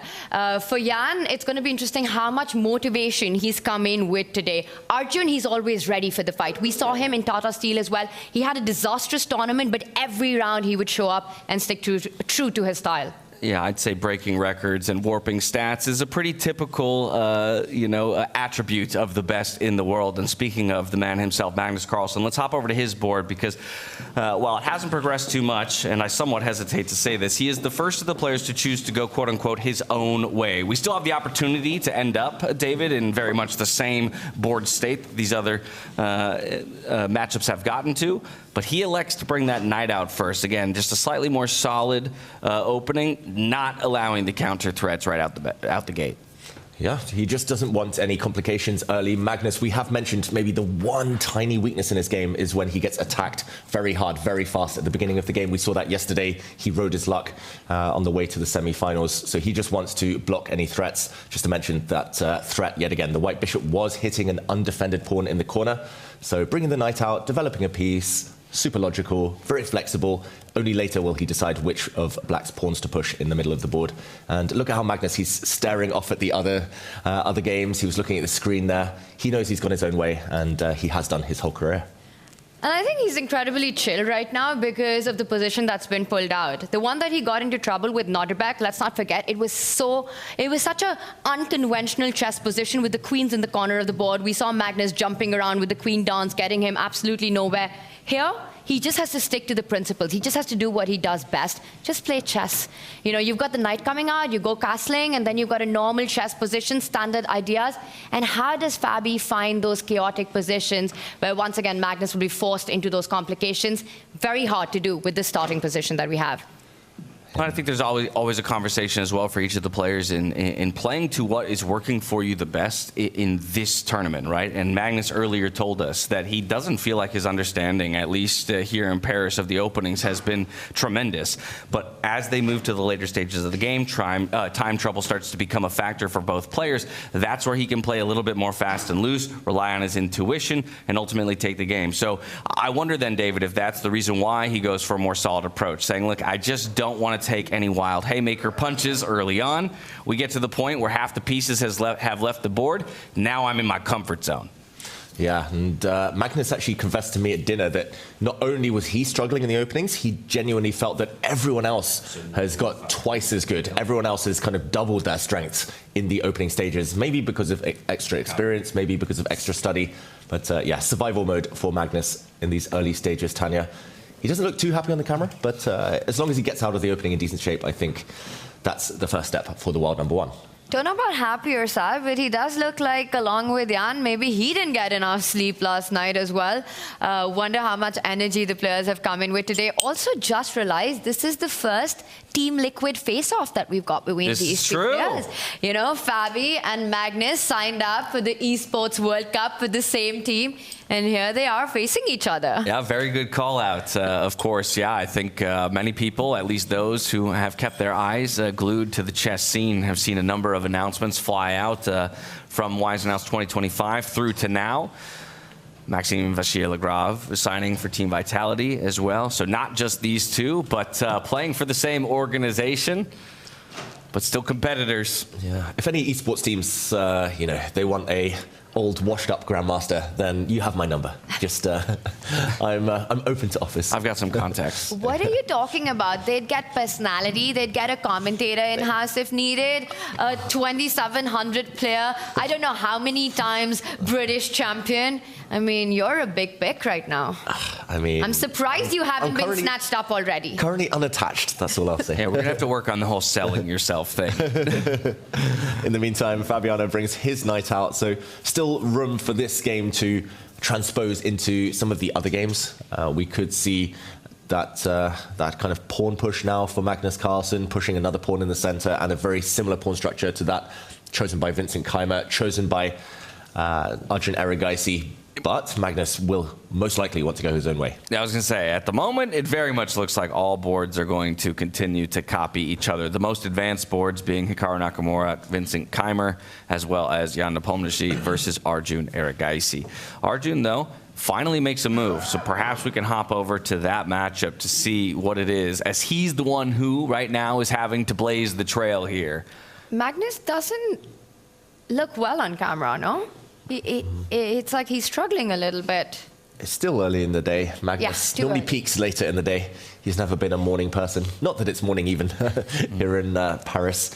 But yeah, definitely the furthest advanced game here. Arjun Erigaisi playing very quickly, I've got to say, considering how many choices he had. Yes, he spent 9 minutes on the clock, but I would have thought he might spend even longer. And just to recap the last few moves, we have mentioned this one already briefly, but the pawn stepping forward for white, met by a counterattack by black, and this was blocked duly by both sides, the knights coming out. Now pawns arriving in the center. Normally we call this the Slav structure in kind of mainstream chess, in traditional chess. And normally you don't want to release the tension because this only helps the opponent, makes it very symmetrical. Normally you want to keep this pawn here as long as possible in the style of the Queen's Gambit, famously in chess, but here, stepping forward, Jan Nepomniachtchi gaining space. I think this is not just about space, it's also about caging the Black Knight. The Black Knight now struggling to get out from its starting square. And this has been met by a hint that he wants to strike in the center. Arjun Erigaisi, he's going to build a pawn center next move. Tanya, who do you think is the more happy of the two players so far? I'd say both, but Arjun getting his idea in, trying to get that break in, it suits his style perfectly. You know, none of that closed positional fight. We're going to have open lines, open diagonals very soon. He looks pretty chill on camera. Jan completely locked in. Also, one thing I want to point out, you know, I think it's easy to sort of forget this moment as just something that happened. And I can't sort of stop thinking about it at the start when the players were analyzing. Just the fact that, again, Vincent was the only one to understand that that black pawn needs to move one step forward. And I don't want to read too much into it, but the fact is that we've spoken so much about how, despite being the younger generation, he seems to understand where the pieces and the pawns belong, what to start with. And he came up with it, and we're seeing this being played by the players across the boards and turning out pretty good for the black pieces. Yeah.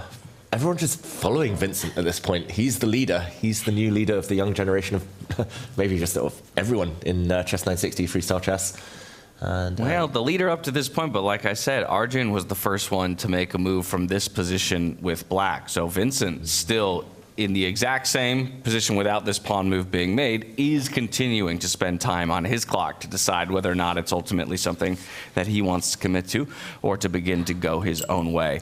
Across our top boards here, Nodirbek Abdusattorov versus Maxime Vachier-Lagrave. This is where one of our players with black has elected to do something slightly different. So I just want to check in on it, because while it does result in a board that has perfect symmetry up to now and has only made a few moves as of yet, we will see a very different looking game between these two players.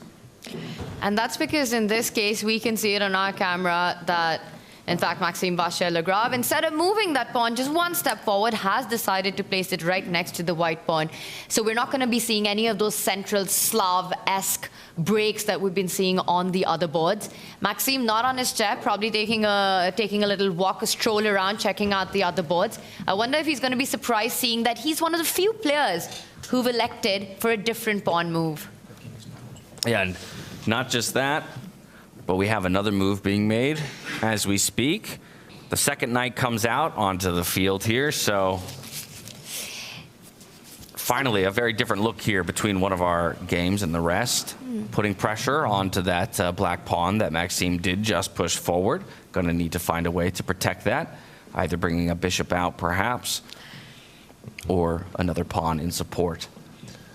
And Maxime is very kind of rarely followed the trend, let's say. He's normally a trendsetter in the openings, Tanya, so going his own way, not too surprising.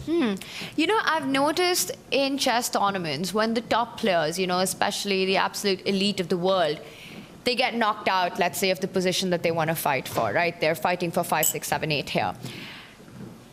how often is it that they kind of tend to want to take it into tie breaks? You know, they sort of avoid the super complications, the energy spending moves, the early on. We see them play a lot faster, and they're kind of ready to make it more fun for themselves. They want to make it more challenging for themselves to kind of find that inner fire to fight it out, because in their minds, they're still thinking about, we wish we were in the semis. Do you think that might have a role in this, and we might be seeing this fight for the lower 4 places, 5, 6, 7, 8, kind of go into those tie breaks?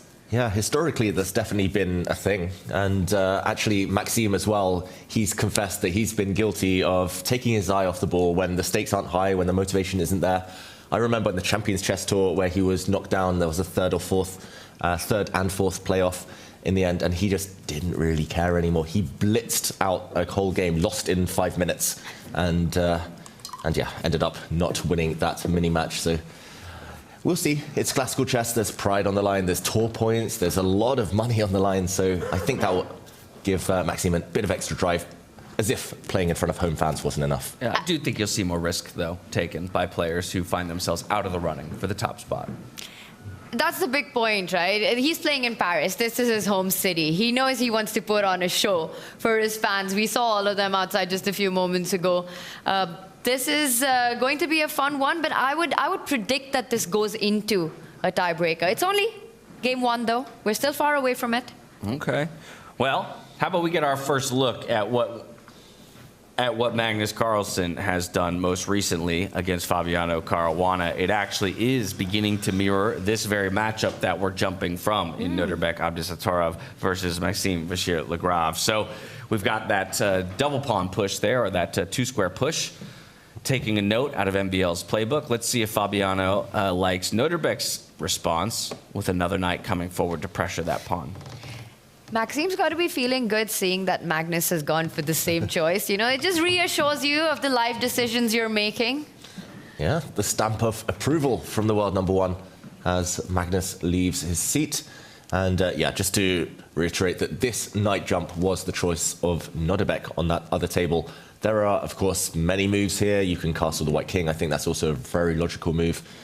You can bring the white bishop out maybe to attack a loose pawn. There were actually 2 undefended pawns at the start of this position for each side here, either side. And the players were actually talking about going hunting for that pawn with the queen, something maybe Magnus wanted to kind of preempt. If the white queen comes out to attack this undefended pawn, the black queen will come out to meet it. And we would most likely see the queens leave the board at an early stage. So the most ambitious move, I agree with Nodirbek, is this one. Whether it's the best, who knows?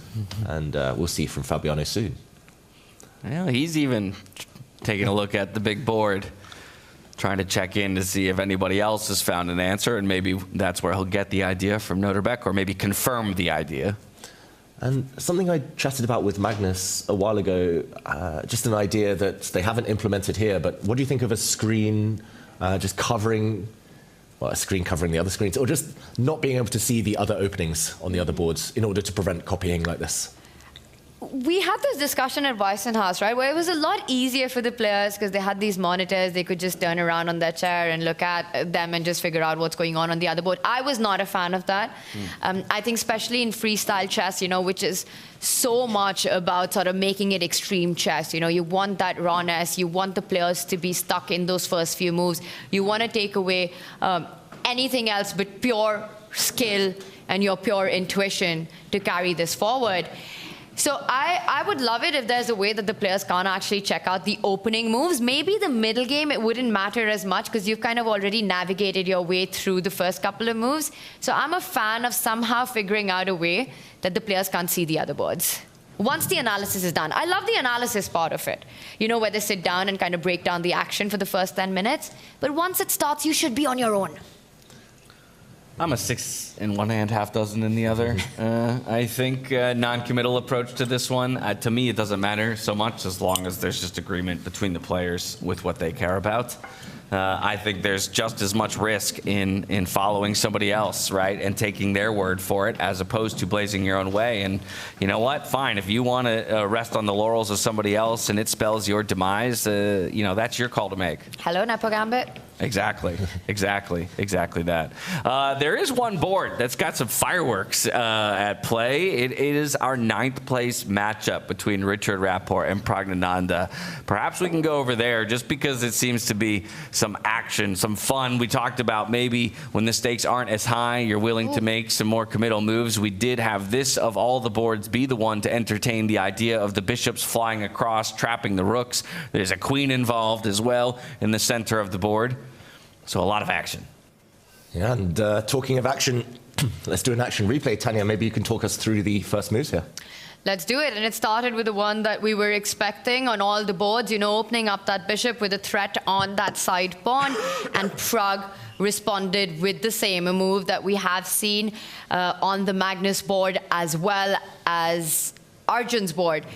And here, after this move, the pawn was indeed grabbed. So this is a fresh position. We haven't seen this one on any of the other boards. Hits the rook is trapped, but it doesn't matter because black does exactly the same.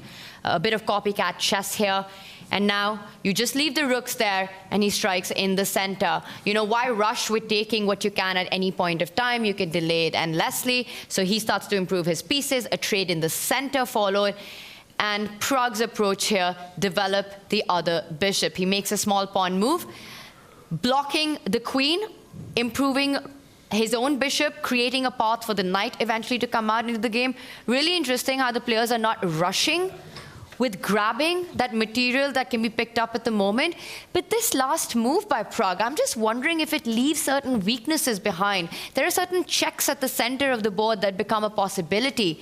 This is getting tactically sharp very quickly. Getting very tactically sharp, and just to point out that check that Tanya mentions, bishop takes rook here. If the black king chooses to recapture, white can deliver a double attack, hitting the king, hitting the pawn, and start going pawn hunting here. I'm not sure he will want to do this immediately, just because the white queen is fighting the whole black army alone. And the black knight, for example, can jump out, attack the queen, defend the rook in the corner, and the material balance will be re-established by taking this pawn next. Of course, this isn't anything too dramatic. White is still totally fine, but I'm not sure Richard Rapport, it's in his nature to go pawn hunting like that. So maybe something he'll try and keep up his sleeve for a bit later. Well, he's been taking his pieces out. He might continue that journey, bring out one of the two knights into the game. You know, the rook's trapped for both players. You don't need to rush into it. You don't need to think about defending. But maybe he could force Praggnanandhaa's hand here by actually developing the knight that's at the corner of the board. Yeah, bringing that knight out would very much force a capture of the white rook. And once the white rook is captured, the white king, very safe.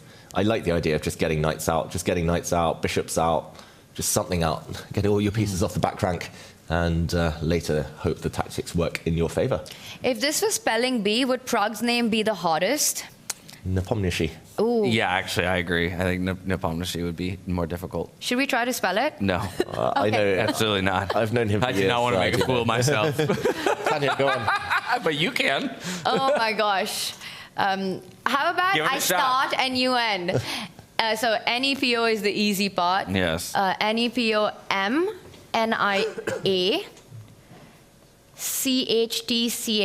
Yeah. Is it? Oh my goodness! Give me those cards right now, right here. Well, you nailed it. We're going to you for all the spelling-related questions. And let's keep the chess with David. Exactly. As we've taken a moment to stop at every single board individually, perhaps we can zoom out and take a stock of the field holistically, get that bird's eye view of each of the boards, see how they compare. It's still early days between each of them, and a lot of the players are doing their, due diligence to give the time to think, make sure they set themselves up in a pretty position. Vincent Keymer very much sticking true to the pattern that he has created for himself, now down to 1 hour and 8 minutes on the clock, only a few moves into the game, 20-minute differential between him and his opponent. Magnus Carlsen, Fabiano, both with 1 hour and 17 apiece. So it's definitely that battle between Vincent and Hikaru where already the time differential is becoming a thing. As predicted, as expected, but on that top center board, right, Magnus versus Fabi, I mean, the big clash, as we call the clash of the titans in the chess world in this one. Team Liquid face off, the two big greats of freestyle chess. We've seen them have the finals as well. Least number of moves being played in that one. So the slowest game to develop. And it's still symmetry on the board. You know, the pawns that have moved on the left side, the two knights that are out. Just shows how complex and difficult freestyle chess is, even for the absolute best in the world. Yeah, it is the great equalizer in so many ways. They've spent their lives dedicated to one singular position of 960.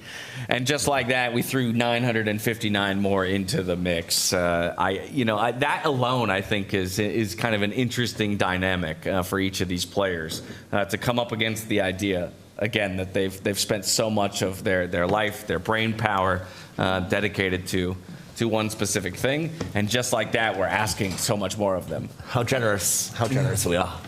But yeah, in the meantime, two big moves, one from Vincent Keymer on the top left of our screens. He finally goes his own way, not copying Arjun Erigaisi by castling, although the game could still kind of head back towards similar waters. And Vachier-Lagrave might have given both Fabiano Caruana and Magnus Carlsen something to think about, because he's brought his bishop into the center. That's our bottom left board, but they are 2 moves ahead now of Fabi against Magnus. And still, mind games, it feels like, more than kind of concrete moves here, occupying the players' thoughts, forcing them to burn time on the clock. I think it's a badge of honor not to be the one copying. Often, if you are the one kind of waiting, copying other players, then people start to ask questions. People start to think, oh, why aren't you being creative? Why aren't you doing your own thing? Tanya, who do you think is the happiest out of all the 5 white players so far? I know it's a tough question, sorry. It is, but I love the tough questions, so bring them on. I mean, it's easier than asking me to predict a move right now. I think the fact that for Hikaru, he sees that the time advantage has already started to play a role. Nothing on the position, but I think he's got that at the back of his mind, that that's a weapon he wants to use. I don't know how happy he is about it, because obviously there are questions to be answered on that top left board. Eventually, Vincent will strike in the center.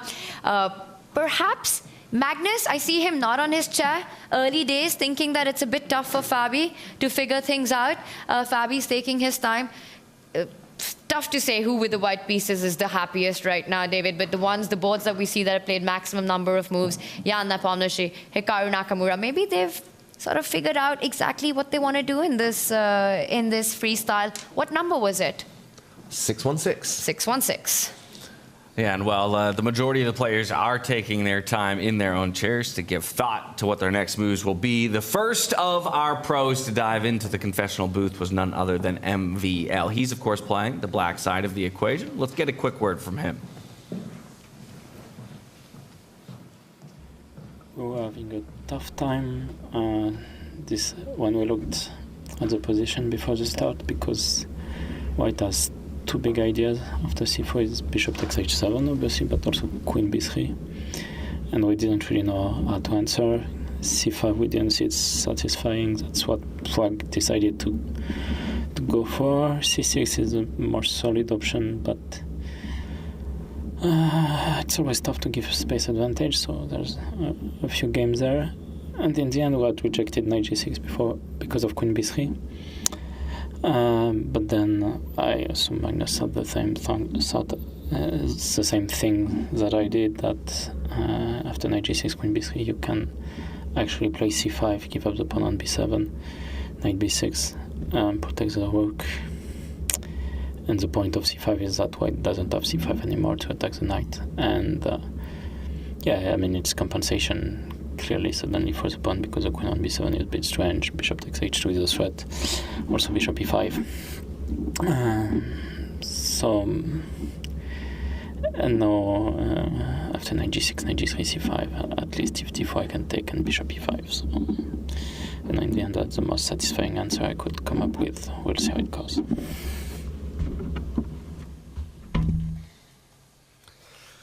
No easy pathways when it comes to finding success in this one, but identifying the possibility of that queen looking to come in. Obviously, instead, Abdusattorov chose to develop the knight, so won't launch the attack towards the other side of the board, but still centralizes that dark squared bishop like he talked about, remaining a threat to both sides of the board. Yeah, really interesting how much lies beneath the surface. And now we understand why some of the players chose to push a pawn rather than the knight on the first move. But ultimately, all of those ideas the players discussed beforehand, it's just about what order to choose and to enact them. And nice threat there from Vachier-Lagrave. I think he's understood the start position very, very well. And this is getting fun really quickly, right? Because we saw the position start with the bishops attacking pawns on the other edge of the board, and now that same bishop lands at the center of the board and attacks another pawn on the left side. And in fact, white can take the time out to do the exact same thing. Get your bishop into its corresponding square and start targeting the pawn on the other side. Just to highlight that immediately there is one more pawn that's undefended that can actually be taken up by the knight, but you don't want that trade because then the bishop jumps in and your rook at the corner of the board is completely trapped. So before you go for that, you need to vacate some squares, and I wonder if Nodirbek will go on the defense, which to me doesn't look like his style. If he anytime has an opportunity to go for a counter offense, that's the one he usually chooses. Bringing the queen closer to that side pawn feels a bit passive to me, David. Or perhaps will he continue with the counter offense of getting that bishop to the center of the board? Yeah, I quite like that one. And calculation is always needed anytime there are checks, captures and threats on the board. And here it is a series of captures. So bishop into the center, I'll take, you might take, I might take, you might take. Take. All the take. And at the very end, you'd have to assess a position like this. It does get a bit odd. Also, both sides kind of have options along the way. White is not necessarily obliged to take this one. White could just sidestep and, yeah, a threat as well as a capture on the docket here. Anything could happen. I think the only other move that might be going through Nodirbek's mind in the game position is another forcing move. It's another take. He could take this knight, and normally you don't want to part with bishop for knight in such an open position, but this would clear an escape route for the white rook. So now if white does go pawn hunting, some calculation would need to be done. White is a pawn up, hitting this guy as well, and restoring the material balance is only temporary because now your bishop gets hit and then the pawn behind might fall. So this is actually a pawn sacrifice for Maxime Vachier-Lagrave, we should mention. But he will get a very strong bishop in the center of the board in return, and white's knight might just never come home from a square like this one.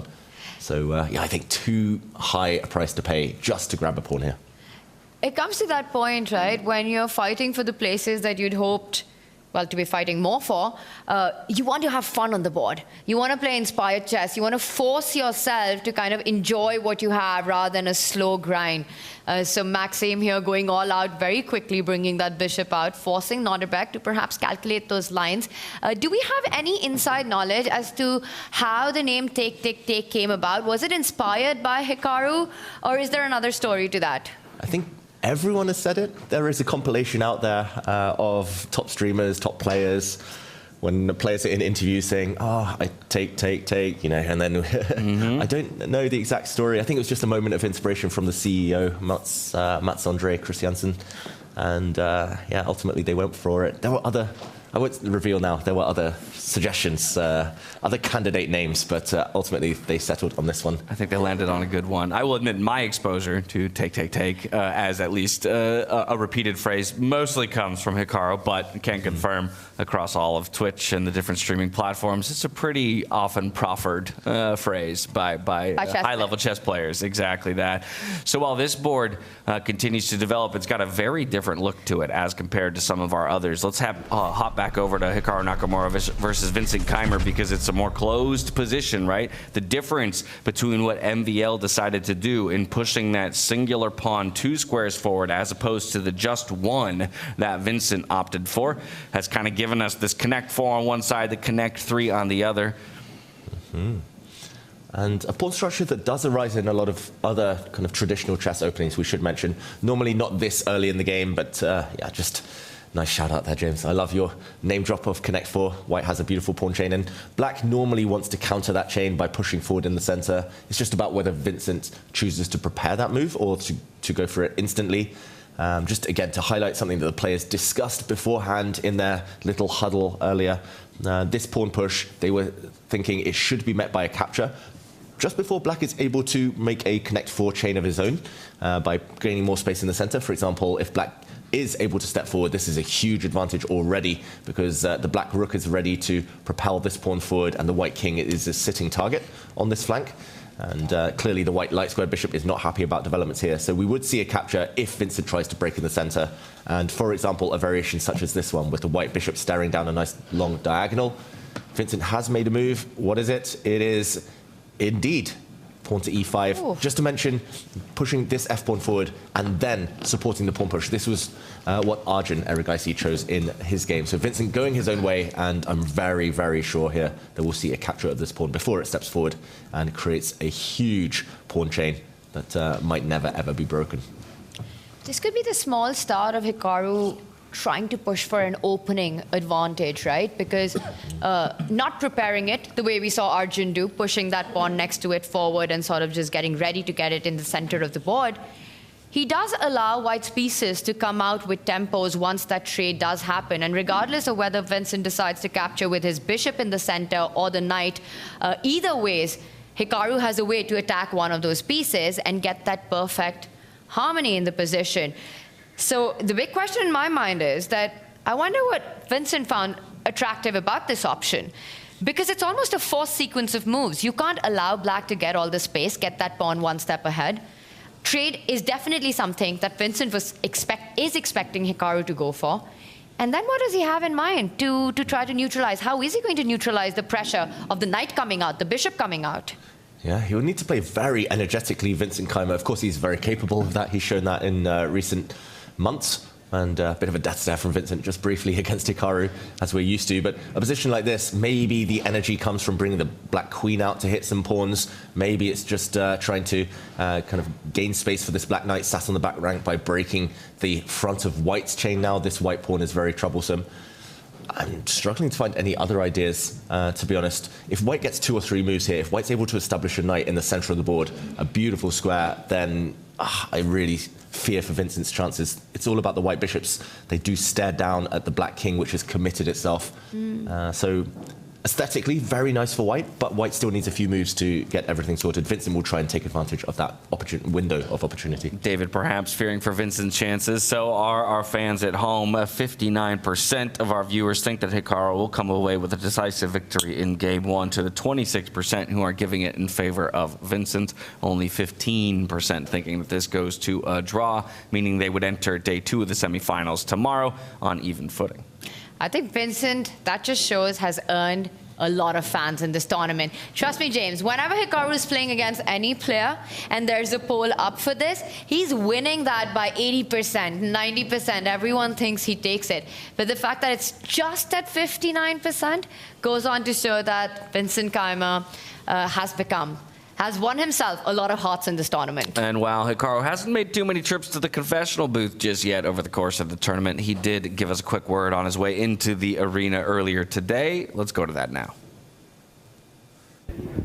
It's almost the same semifinal as it was the last time. It was one difference. You're here this time, and you were so frustrated in Weissenhaus. Is it good to not face Sindarov that was the surprise in the tournament? Well, I mean, it's hard to know because I did get winning positions in most of the games against him, and it was more probably technique, psychology, however you want to put it. But I think in general, for me, I'm curious to see how good Vincent really is. I mean, he beat Fabiano, Magnus, and Nepo. I mean, I'm both the oldest and hopefully the best at Fischer Random. I am kind of the world champion, at least last time there was such an event. So for me, it's just really exciting to play Vincent because he's obviously been the big surprise both in Weissenhaus and here so far, and should be a good match. I was very interested by what you said yesterday. You said you'd rather face Nepo than Vincent in classical time format here, and I guess you still stand by that, right? I mean, I think in general, if it gets to rapid, I should be a big favorite against Vincent. At least that's my view. Maybe I'm wrong on that, but I think, that's mostly based on history. Nepo has been a tremendous competitor in rapid and blitz formats. I mean, for most of his career, he's been one of the absolute best in the world. So from that standpoint, I mean, I would presume he's better on paper at least, but with Vincent, we'll see, because I have to play classical. And if I do well, hopefully it doesn't get to a tiebreaker. If it does, I mean, also I'm curious to see. So it's really just an opportunity to play against Vincent, who I don't think I've ever played him in classical chess at all, even in normal events. So just a good experience and face off against another one of the young generation. How happy are you with your own play so far this tournament? I think I'm relatively happy with the classical. The rapid and blitz, it's very, or I should say just the rapid portion, is very hard to judge because there are going to be a lot of ups and downs. So don't really put a lot of stock in that. But I think in the 2 classical games, I've been pretty good at controlling myself in the critical moments. And I think that was the difference in terms of why I beat Arjun versus losing to him. Good luck today. Thank you. Thank you, Hikaru.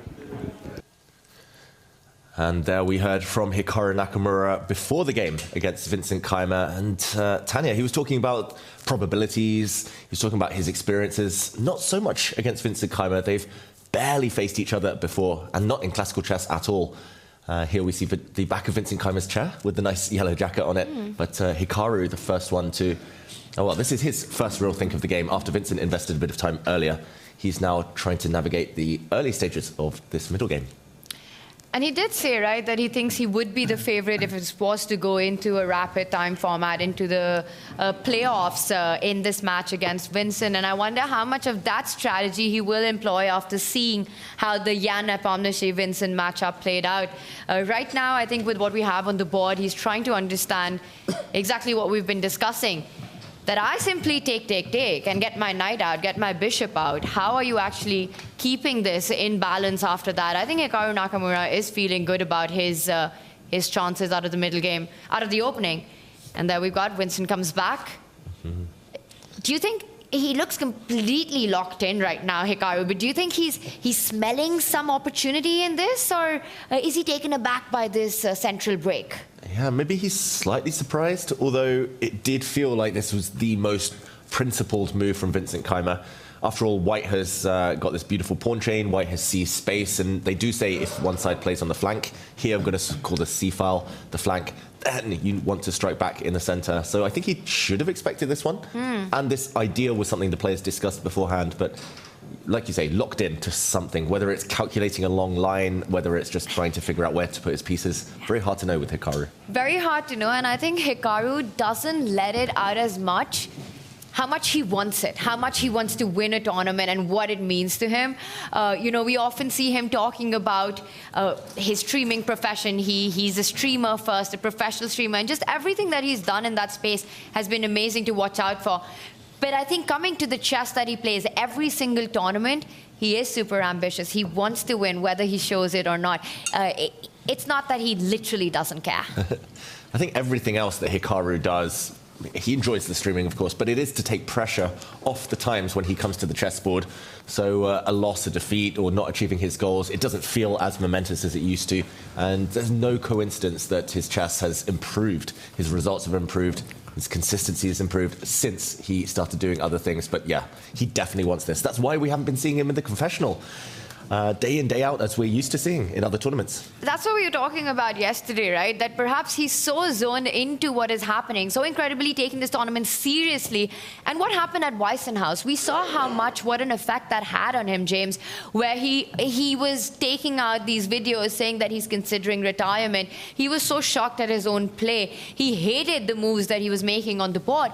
And then Hikaru does Hikaru things. He goes on, gets the big takeaways, bounces straight back with a phenomenal performance at the American Cup and a great showing in the second slam so far. No player seems to be more emotionally driven than Hikaru Nakamura, as well as more expressive than Hikaru Nakamura. And so I'm constantly glued into his face to gain any insights I can as to how he feels he stands in any given matchup. But how about this? A bit of a switch up in pace here from Keymer's last matchup to this one, right? And so while he still does have the time disadvantage, he's put Hikaru in a situation where he's really got to think. And I think this is a distinct difference between the way that he ultimately matched up against Jan Nepomniachtchi in the last two rounds, in the classical portions at the very least, because he did pick up the pace when it came to the tiebreakers. Yeah, and not many people can compete with Jan Nepomniachtchi's speed.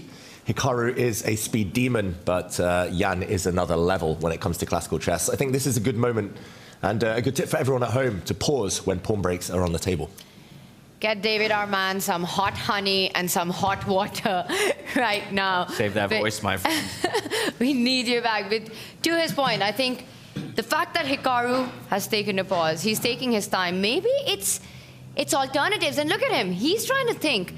That captured the center, he's found another way to go about this. It's that or something else in his mind, and maybe he's figured out a way that if he provokes Vincent to push that pawn one step forward, he's got a good response to it. Because David, pawn takes pawn was begging to be played. It's a move that you make in under a minute. And it's been a while, he's still been thinking. And by all accounts, at least your intuition was that the conclusion of that kind of sequence of moves is White should be very happy. Yeah. So what, if anything, is giving Hikaru pause here? What could be the possibility that he doesn't like at the end of that small sequence? I don't think he's even looking for options here necessarily on this exact move for white. I think he's just looking into the future as deeply as he can peer. And yeah, maybe he's just looking at the two options there. There is a crossroads already. Black can take that pawn back in two different ways. There we go. The first move, I'm not going to say it was forced, but it was by far the most logical. You could not allow Black to establish a beautiful pawn chain. And we'll see. Maybe Hikaru now will unleash a flurry of moves, 5-6 moves very quickly, and we'll see the fruits of that long think. I think we'll see exactly that, because yes, you can take it with two pieces, but both of them, Hikaru's got a response that immediately targets it. You know, it's very tempting to bring the bishop out because it comes with a one-move threat. You're attacking the pawn, which is undefended on the left side of the board. But Hikaru would be happy to see that because that gives him the opportunity to, in fact, develop the knight on the left side of the board, the one next to the queen, to bring it towards the center and hit that bishop away from this long diagonal. It can't survive there for too long. You can fall back one step, but then the other knight will jump forward and start chasing that bishop across the board, hopefully winning that bishop pair early on in the game and landing your own bishop on a killer diagonal. That's interesting because the bishop move is the one that, for me at least, agrees to another kind of principle of chess, which is to continue to develop pieces, right? The knight is already technically developed onto a square, so moving it a second time would have been my second thought. But as you say, Tanya, you have to consider the repercussions of each of those moves and the ability for your opponent to follow up with threats of their own. We see both of these guys sitting at a cool 78 to 74 in the heart rates. Let's take stock of the rest of the field as we've done all tournament long. Get a bit of a baseline here through the early minutes of the classical portions. You see our two eliminated players grayed out there on your screen. Jan continues to be the one, I think, who comes into the day, and Nodirbek as well, actually, in that matchup. How crazy is it that the four players in the semis have, you know, the most stable heart rates right now? It's not spiking up for them, but those in the lower places are the ones who are who've got that high heart rate monitor going on right now. I'd be touching 150 if I'd be fighting anything close to what these guys are. Yeah, and how about what our computer has to say about the positions of each of our players? Again, through the early moves, does it give anyone a decisive advantage when it comes to accuracy? Carlsen, obviously that board has only made a few moves up to this point, so he and Fabiano both sporting tremendous accuracies. The messier games, Hikaru doesn't have one. What does that mean? It's either 100% or 0%, I guess, for Hikaru Nakamura. The lowest currently that we see is for Nodirbek Abdusattorov, only 94.5%. Looks like very correct game so far. Objectively, very high level. Yeah, incredible stuff, right? And that's because, again, the early moves, early days in that one. But all players over the 90% mark currently. So as it develops, I'm expecting that to shift quite a bit as more complications come on the board. We're seeing diagonals being opened up, we're seeing centers being blown open, and the action's just getting started. As we zoom out of this graphic and back into the action, we'll take a pit stop over towards the world number 1 up against the world number 5 in Fabiano Caruana. These two are oh so familiar with each other, not just in the standard game of chess, but perhaps more so than any other pairing when it comes to freestyle chess as well. For me, most notably is, of course, Tanya, that white knight did decide to commit forward to pick up the black pawn that Magnus had thrown forward earlier before, electing not to protect it, and instead invite maybe some of those dangerous ideas of the knight jumping in with some counterplay. Very interesting, because he did first get some space for his own rook with the trade-off. We'll just backtrack one move from where we left it last, when Magnus's bishop arrived at the center of the board, creating that threat, and Fabi responds with actually giving up his bishop pair. Time is of the essence for him. He clears up some space for the rook, and then goes on to win that pawn that's undefended, saying that if Magnus was to do the same, the rook will move over. Eventually, the white knight jumps forward, picking up an undefended pawn. And like you said, this might be that pawn sacrifice that we were talking about during the Maxime game as well, which means that Magnus will be forced to prove his compensation, his initiative for the material that he's given up. Yeah, fascinating. This is Fabiano trying to be direct. It's not like Nodirbek Abdusattorov yesterday, able to attack Magnus's king, able to go straight for the kill, big pawn center. big threats. This is Fabiano being equally ambitious in a different direction, though. This is grabbing a pawn, trying to go material up, and just to try and cling on, force Magnus to, energetically try to find compensation. To be honest, I don't think that Magnus should be too worried right now. He will have the long-term advantages of the bishop pair, something we talked about a bit yesterday. And the white knight will be forced to lose a lot of time on its journey, on its kind of pawn hunting quest here. So it should be fine for the world number one. But I do like the fact that Fabiano didn't want to sit in a symmetrical position, didn't want a slow maneuvering game, because he knows that would favor Magnus Carlsen. And we're going into that line that we were looking at. It's going to get fun really quickly as the bishop comes under attack, expecting Magnus to fall back with it to that central square, hitting that knight. And then the big question, will Fabi take the challenge? Will he go deep into Magnus's camp by picking up that pawn, or will he take a more cautious approach? Is it just me, or does Fabiano Caruana look a little bit like Harry Potter? My Chessy Potter. Glasses? You don't see it? I don't. Where's the He's scar? got curly hair. He's got curly hair. I'm also not the biggest Harry Potter. Yeah. Just when I thought we could be friends. Well, come on. Don't let that be the decider. There's no, Maybe it's just the glasses. Maybe, I don't know, just felt that there was a little bit of a vibe there. Yeah. No lightning scar. You're calling him a wizard of the chessboard. I get it. Now I'm starting to see it. He flicks that magic wand and he wins the pawn. Caruana. Okay, moment of truth. I think you have to take this pawn just to justify your play. If you go back, then why did you go for this whole process in the first place? Yeah. Did we expect an immediate response here for Fabian, or you think this is really going to be a substantial time of thinking whether or not to commit with the knight jumping forward or just retreating fashion? I think he'll just spend maybe 2 minutes just double checking he won't get this knight trapped. Because you could end up looking very silly, bit of egg on your face if you take this pawn, for example, the black queen steps out, and in the near future, for example, the black rook just comes and wins this piece. Then it's like, whoops, I've had a nightmare, I'm a piece down after 10 moves. So very professional, at least, to double check. Even if you're a calculating genius like Fabiano Caruana, double check your analysis. It's like in maths tests when I was at school, you got to double check your working. And yeah, at the very end, I think he will pretty certainly take this pawn. Yeah, it's his decision, but I don't know, guys. I feel if Harry Potter was Italian, then we'd see it. Okay. Harry Potter. Okay, Fabiano Caruana. Well, if he's going to take a couple of minutes to consider where he should go, let's go back to our other top bracket bout. It's Vincent Keymer versus Hikaru Nakamura. Again, we saw earlier the pawn break in the middle of the board, accepted, of course, by Hikaru after a long think. And now we have the dark squared bishop retreating as well. Yeah, and I was just thinking, if Fabiano's Harry Potter, does that make Magnus Voldemort? Oof. He's been called Sauron before by Hikaru Nakamura many years ago, very famously. And there was this whole time, right, when Hikaru would show up with wearing shades, wearing dark glasses, just to avoid the eye of the Sauron. The eye of Sauron, exactly. That was what incredible times. I miss those days.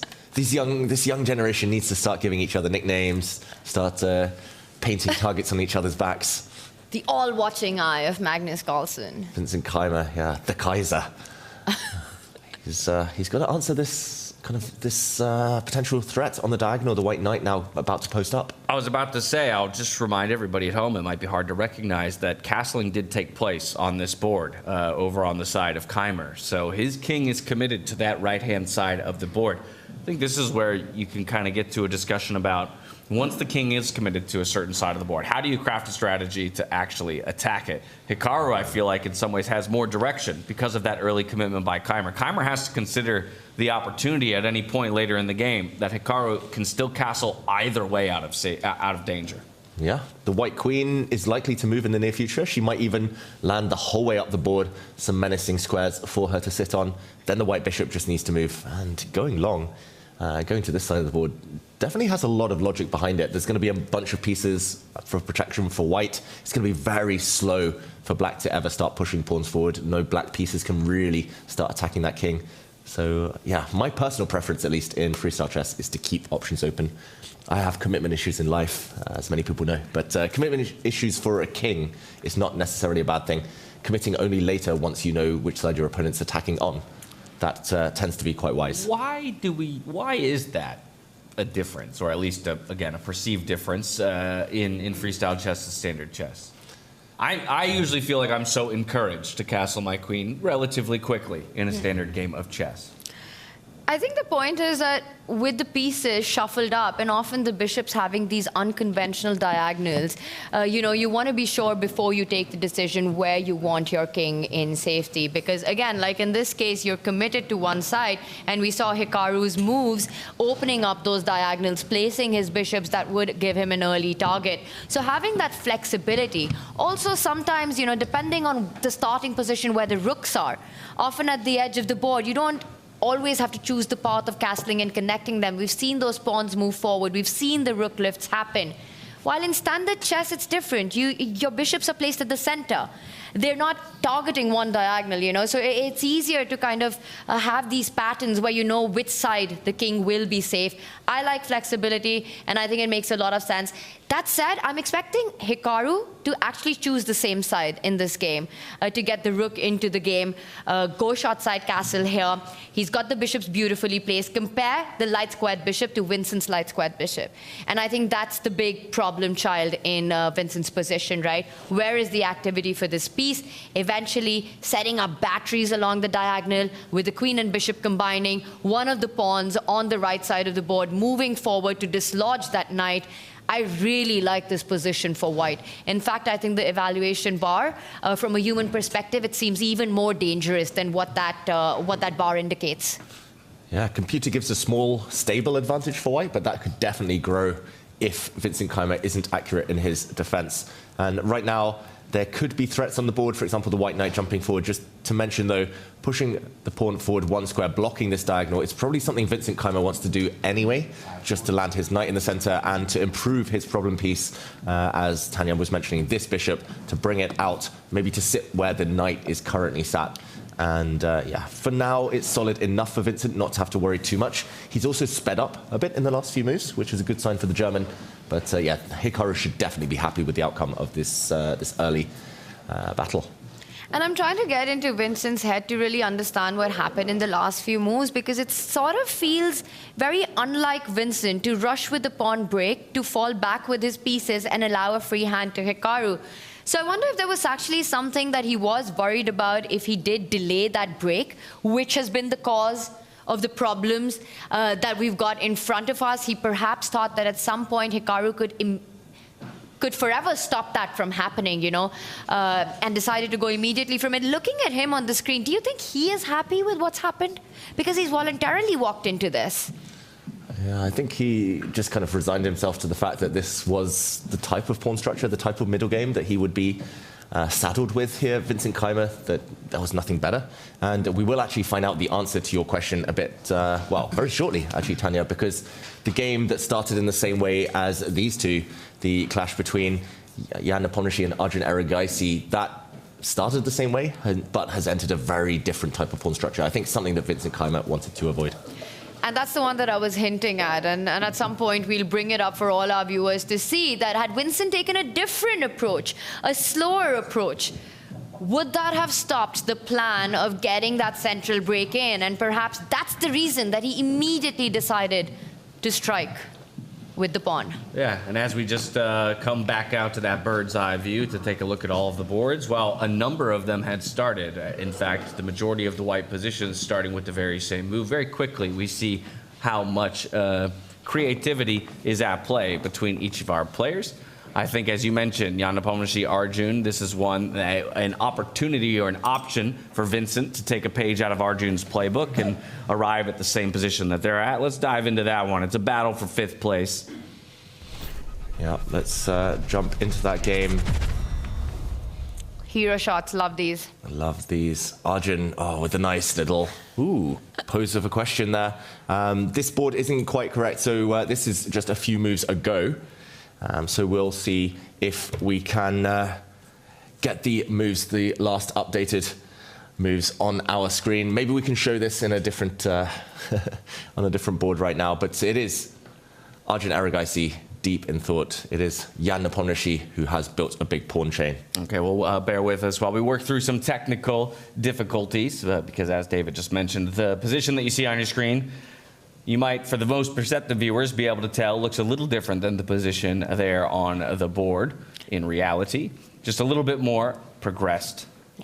And I believe in our viewers, so I'm going to ask them to just sort of imagine the differences from a more strategic perspective compared to the Vincent board. And there we have it, you know. Had Vincent delayed that pawn advance at the center of the board, perhaps this is what he did not want Hikaru to get. That pawn in front of the rook, that white pawn that has moved 2 steps forward, taking more control of that center square, sort of just denying Arjun the access to that break, is what encouraged Vincent to go with it on his board.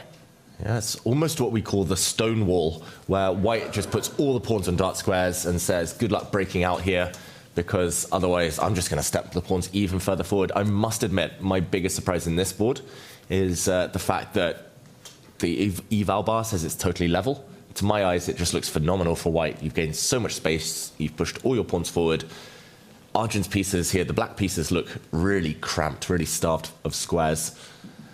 Surprising to me that this is level. Maybe it's just the fact that black is pretty solid for now, but long term this is going to be hard, this stone wall, hard bind to break out of. I have a question then, because you talk about, okay, looking good for white, white gets all their pawns onto the black squares. In my mind then, I would say, okay, if I'm piloting the black position, just get all my pawns onto light squares. Aren't we in a dead draw?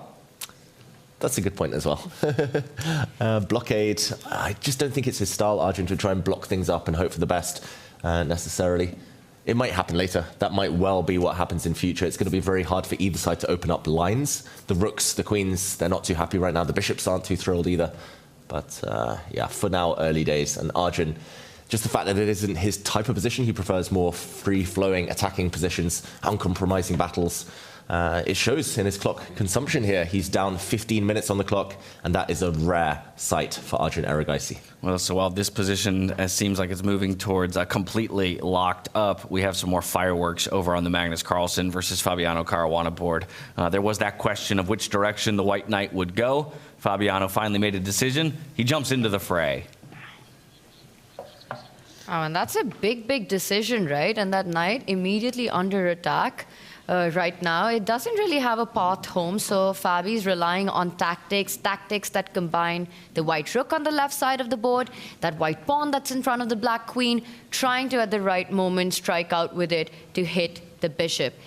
There's no safe way back for that knight. He has to try to make the most of the tactical elements in the position. Magnus gets up and leaves. Do you think Fabi has this under control? Because it's incredibly important for him to be precise right now. He might just be losing material otherwise. Yeah, his knight is very, very trapped, Fabiano Caruana, and most likely in order to extricate his knight or in order to give it up for the maximum value, he will have to give back his material advantage, give back the extra pawn. For example, there's a white pawn, the most advanced white pawn right now could step forward, hit black's dark squared bishop. We might just see a trade of everything and very symmetrical, very dry looking position there. I think Fabiano has a get out of jail card here, but that only leads to equality, and that's not what he wants at all. His body language looks as if he's like, oh, this is just going to end up dead level.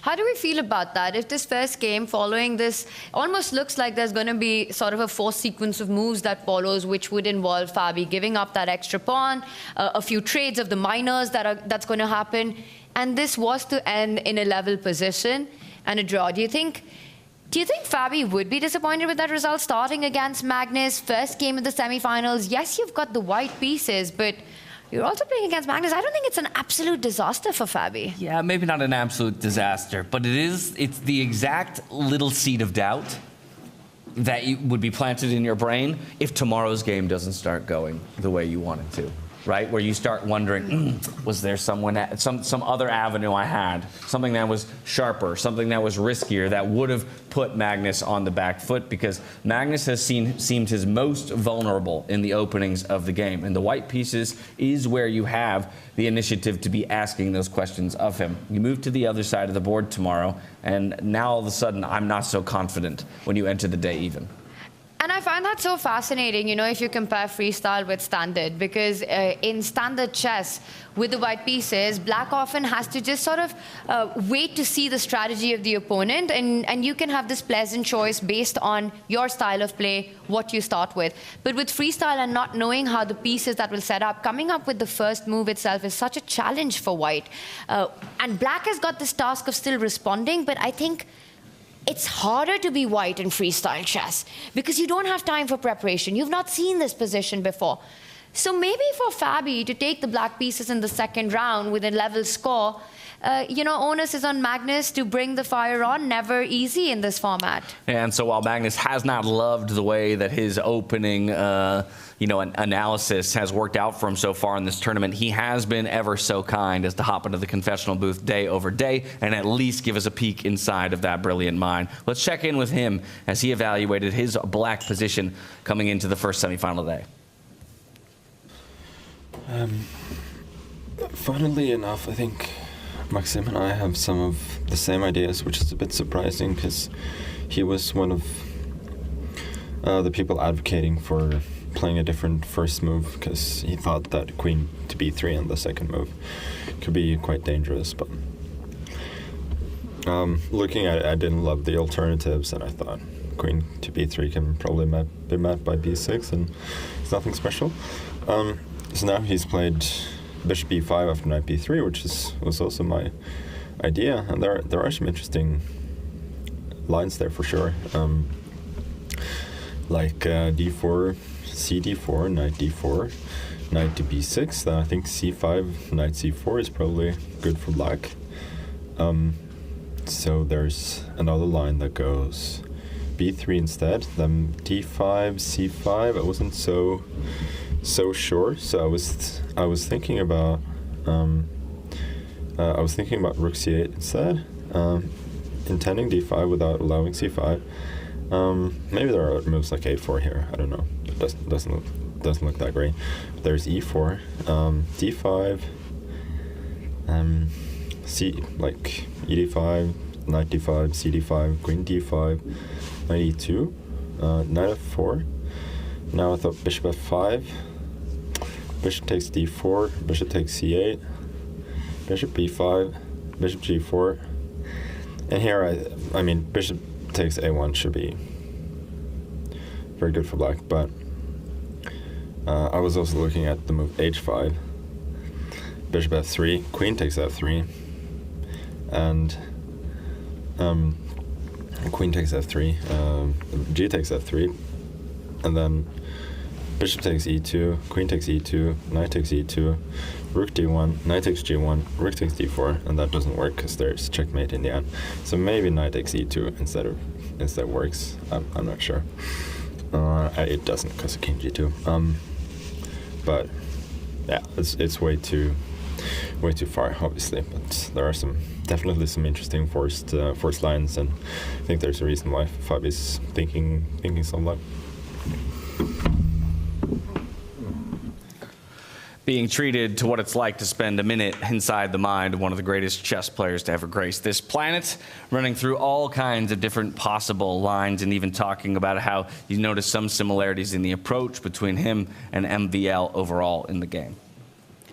I mean, that was just incredible to watch and listen to. The guy just calculated what it looked like to me, a mate in 40 or something. I mean, he was just spitting those lines out, all the calculations that he said, David, based on these tactics on the board. You know, the knight is trapped, which pawn Maxime will push, how the opening approach was, just how much chess these players, the absolute best in the world, see. And it also explains how much time was taken in those first few moves in this game.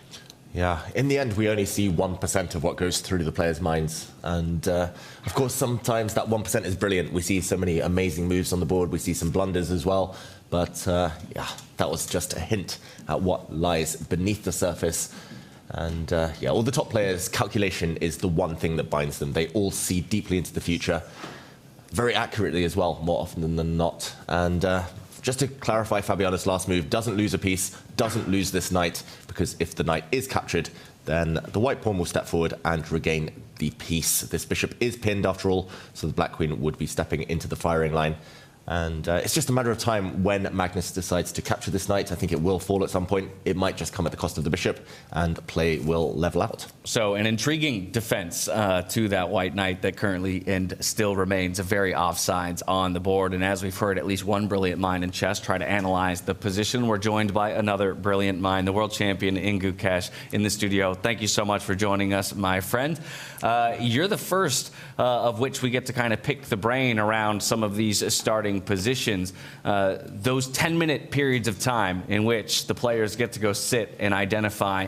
This was one of the few positions where all the players from white seemed at least in some agreement that the c4 push was the right approach. But since then, all the games have gone in peculiar and different ways. So I'm kind of curious from your perspective as you sit down and take stock of the boards, maybe starting with this Carlsen versus Caruana match, who you would give slight favorites to, and if you think anyone has reasoned their way to the right approach to this starting position. Yeah, I briefly looked at the game so far. I think this game is one of the most interesting. I was looking, the computer was suggesting this knight b7 a4 plan. I guess Fabi should be very slightly better, because after the knight and bishop are traded, the b6 pawn or the a7 pawn will be a bit weak with f3 bishop f2. But I think it should not be a huge deal for black. You know, Gukesh, whenever we see the players analyzing at start, we are sort of trying to guess the moves as well and what goes on in your mind. We see you say the moves, but just trying to understand how you break it down. And maybe we'll just go at the absolute beginning of the game. What happens when, when you see this appear? What are the first few things that stand out to all you top players, the absolute best in the world, to a world champion? How do you approach this, and what's the thought process at the beginning when you see the position for the first time? I guess this position in particular, it's clear that the h7 pawn is the first thing that comes to mind. So, because you play c4 and it's already hanging. We saw that happen across boards. Yeah, it's also the most logical move. Black has to already decide how to react to this. Always one thing to consider, I guess, is c5. Bishop h1, bishop h2, stuff like that. So hanging pawns is one. So hanging pawns, and then when the knights whatever pieces are in the corner, I guess you look at that, how to develop. This case, it's easier with the knight coming to g3. But sometimes the queen is in the corner and it's not very clear how to develop that. So basically the pieces in the corner, I think, is the other thing that comes to mind. And then what setup you want to achieve.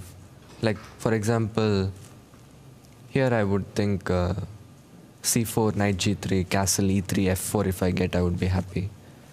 So something of that sort. You try to look at a setup and then you try to achieve that by concrete means. Yeah. So while you try to do that, trying to figure out these plans, what for you has been the most challenging part about freestyle chess? I think the most challenging part for me in freestyle is simply that, obviously everybody can calculate and see tactics, stuff like that, but evaluating the positions accurately, I think that is the most challenging, at least for me, because a lot of positions are positions or ideas are similar to standard chess, but not exactly similar. In some positions, something which we might think is good might not actually be good. Yeah, our intuition is simply not all the time correct in freestyle. So. That's really interesting, and I want to just switch that up to Vincent, because he's a good friend of yours. You work together for the World Championship match. You know him extremely well. And somehow this format really seems to suit him. Whether it was Weissenhaus or his performance here so far, what is it about Vincent that makes him so strong when it comes to freestyle chess, according to you? Yeah, I'm very glad that he is doing very well in freestyle. I think it's partly about about the confidence. Yeah, I mean he did so well in Weissenhaus, so it's always nice to have this kind of like confidence that you can again do well. I think that's also partly what I have been struggling with, that I'm not as confident as in freestyle as in the other formats. So and also Vincent, I think one thing like is simply his, even in standard chess, yeah, his general understanding is just very, very good. So maybe he has some kind of special feeling for where the pieces belong, stuff like that. But I think mostly it's just about confidence, I think. One of the other conversations we've been having is how the preparation, or maybe the lack thereof, of preparation in freestyle chess, right, is just one of the major differences between standardized chess and this. Without knowing that starting position, how can you improve at a game like this? What kinds of attributes of a player do you think are maybe serve them more in this variant of chess as opposed to a standard game? That's very hard to say. About how to prepare, I think nobody knows the exact way. I mean, some things I guess all the players are doing is, or at least I'm doing, is like, I was trying to just look at the starting positions, just guess not guess, but like think about the first few moves to learn some concepts or ideas, and to solve some like studies, because I mean some positions are like studies, yeah, just random positions. So I was doing that, and what skills will be used in freestyle? I guess,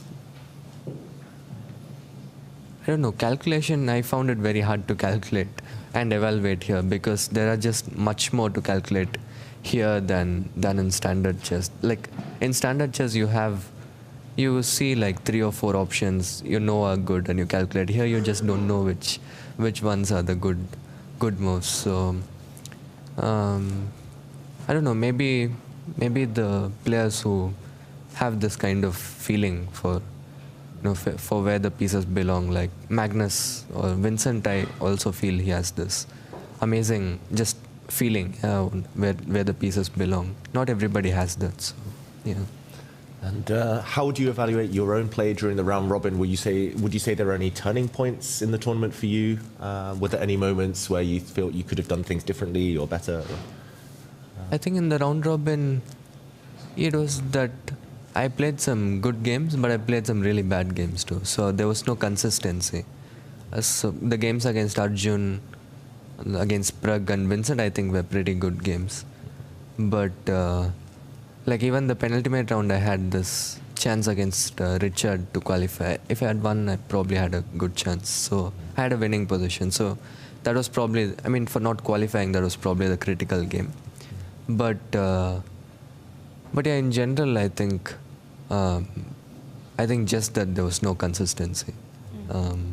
But okay, that's also understandable that it's a new format, and I'm still learning. So, yeah, but as you say, you won some nice games there. Do you feel that this tournament was a step in the right direction in terms of the season in general after Weissenhaus?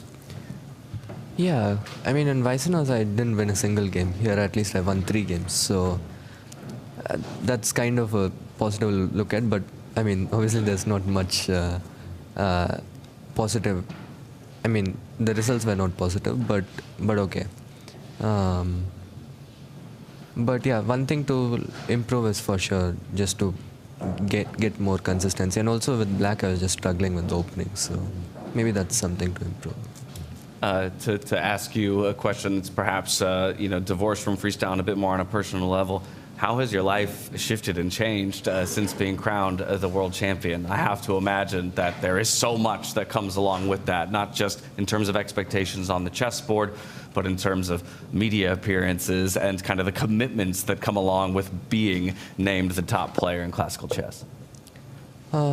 Yeah, for sure, it's not been easy. Like there has been quite a lot of change that I had to deal with. Mainly that, I mean, my schedule has just become much more hectic than, especially when I'm in India. It has become much more hectic than it was before. But but okay, it's something that I think I'm settling into. The 1 month after the match was not at all easy, but yeah, now I think it's all fine. And also it's great that chess is getting a lot of attention in India, and not only in India, but especially in India after the match, and especially after all the candidates' Olympiad, World Championship success. So it was it's really nice that I could play a part in that, but yeah, I have to get adjusted to the new experience here. And what a year 24 was for you personally, Gukesh, winning the candidates, the Olympic gold, and then the World Championship match. Also coming into Tata Steel, a big fight there, eventually runners-up there.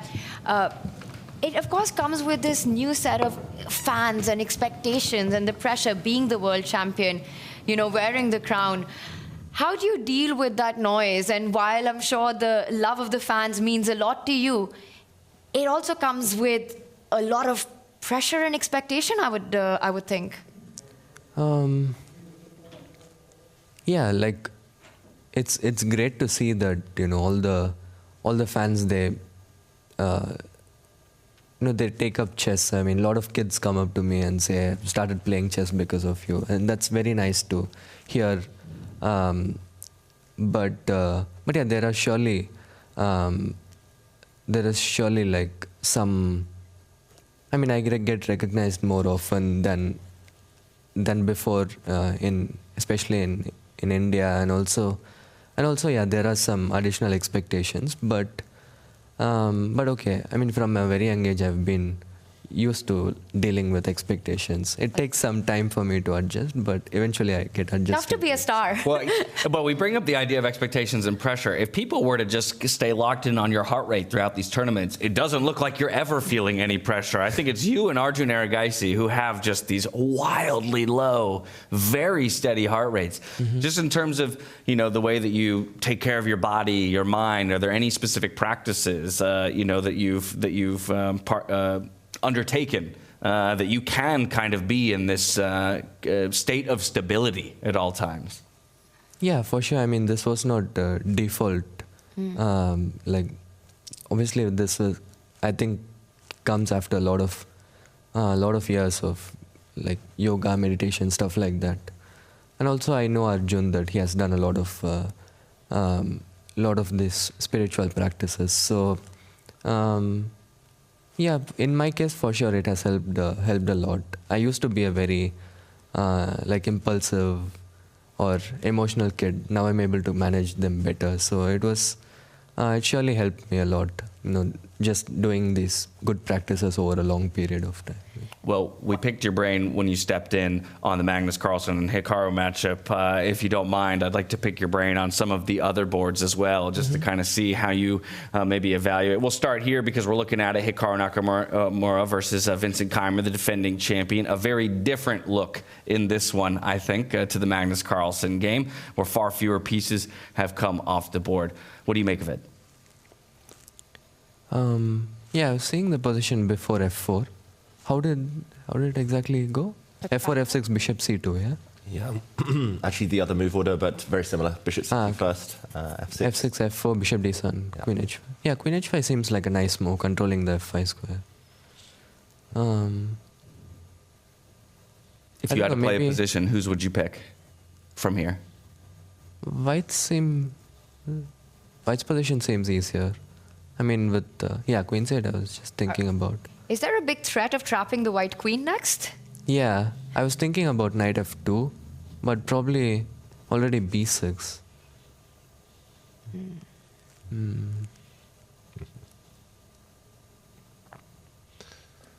Not sure actually. Now I'm not sure which position I'll pick. But now you're thinking about taking black here? Yeah. No, I was initially excited after queen h5 that maybe some long castle ideas are possible. But actually, to be honest, I don't see any kind of attack coming against the black's king. So maybe like knight f2, b6. I think white has to... Yeah, I really don't see what so then if Hikaru isn't able to create that attack on the right side, do you think Vincent will be the one to perhaps try to get a break on the left side of the board and the pawns moving forward? Yeah, already I think if knight f2 b6 already looks strong, because cb6 bishop b6, it's quite annoying how to deal with the e3 pawn, and c5 d4 coming very quickly. So yeah, I mean black for sure wants to get, I mean not when the white's knight is on d3, but like either he wants to get some piece to f5 or he wants to get b6 break, I guess. Yeah, so black's position looks quite good now. Well, we've only got you for a few more minutes, so I do want to hop to a couple other boards. Maybe Nepomniachtchi versus Arjun Erigaisi. We can just take a quick live view of that game. Because in this one, we had the question of whether or not Jan would complete the entire stone wall of black square pieces. If we flip to the live board, I know that our production can do that, as opposed to our analysis board, we will get full stock of where this game currently stands.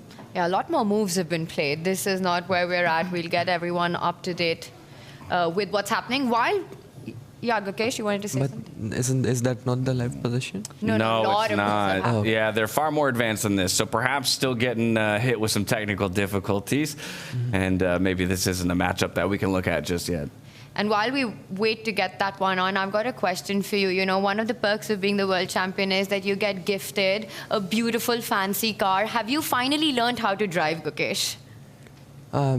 Actually, I got the car after I won the candidates. Oh, even. But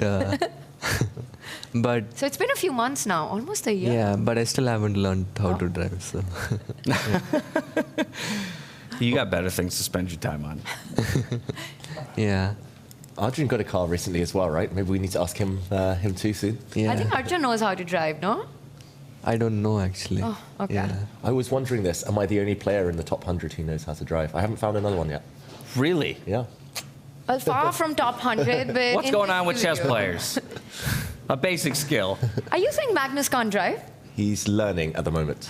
Man, you're gonna beat him to it. Now I'm thinking of a content piece. We take a bunch of players to a track somewhere, even just go-karts. We don't have to go full cars. Let's get them all out there in go-karts and see who's quickest around the track. We keep calling freestyle chess the Formula One of the chess world, and imagine none of them know how to drive. Yeah, the irony. I'm wondering if Hikaru missed queen c8, bishop g4 is a threat. It's a huge threat. Yeah.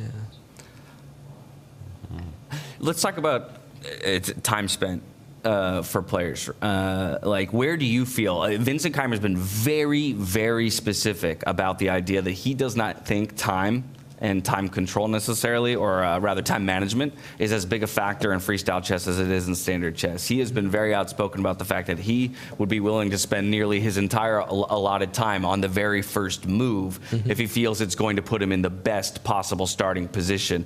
Do you feel like there's so much more focus on getting yourself into, you know, an ideal position than to move quickly? I mean, he basically did that, no? Like in Vicenos, the final knight f2 b6 happened. Your idea on the board? But yeah, in Vicenos, the final game against Fabi, I think he spent like 20 minutes or maybe more in the first move. So I kind of do agree, not to that extent, but like I kind of agree that probably the getting just a decent position out of the opening, figuring things out is more important than like better time management. Because once you get a good position, then you can speed up, yeah, but yeah. Well, Gukesh, we've taken a field of 12 players and we've narrowed it down to 4. I'm going to put you on the spot, if you don't mind. Of the 4 remaining players in the upper bracket, do you have an inkling of who ultimately feels like the strongest in the field and is going to take that first place spot? Would it be the repeat of Vincent Keymer? Is a wounded Magnus going to come back on a tear? Will Fabiano continue to make it to a final table, but this time get what he hasn't been able to achieve before? Or will Hikaru be the sleeper pick? I mean, all 4 are great, obviously. Okay, I mean, it's hard to not say Magnus is not the favorite in any format. So, Magnus, but I think I'm rooting for Vincent again. Oh, so you'd want a Magnus versus Vincent final and then make the best man win. Yeah. I hope for the same. So with your mind in exactly the same place as mine, I want to thank you so much, Gukesh, for taking the time to speak with us today, helping us understand some of these very complex positions. Please go enjoy yourself through the rest of the day and enjoy the chess. Thank you so much. Thank you.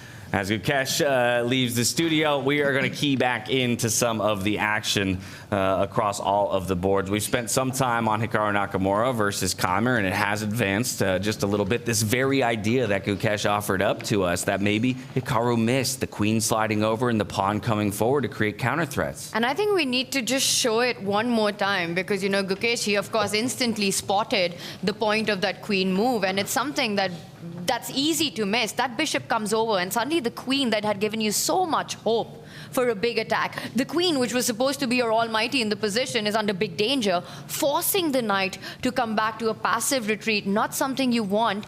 And Gukesh mentioned a really interesting thing. David, do you agree that he struggled to find a way forward for Hikaru in the attack on the left side, on the right side of the board? Yeah, fully agree. And I always talk about how great knights are as defenders. Often knights are clumsy when they're fighting for the same squares, but these two knights keep each other intact. They block the diagonal. White has only one attacking piece, the queen, unable at the moment, at least for now, to get a second real attacker. And meanwhile, Vincent Keymer, he's looking at the other side of the board. Very nice and logical from him.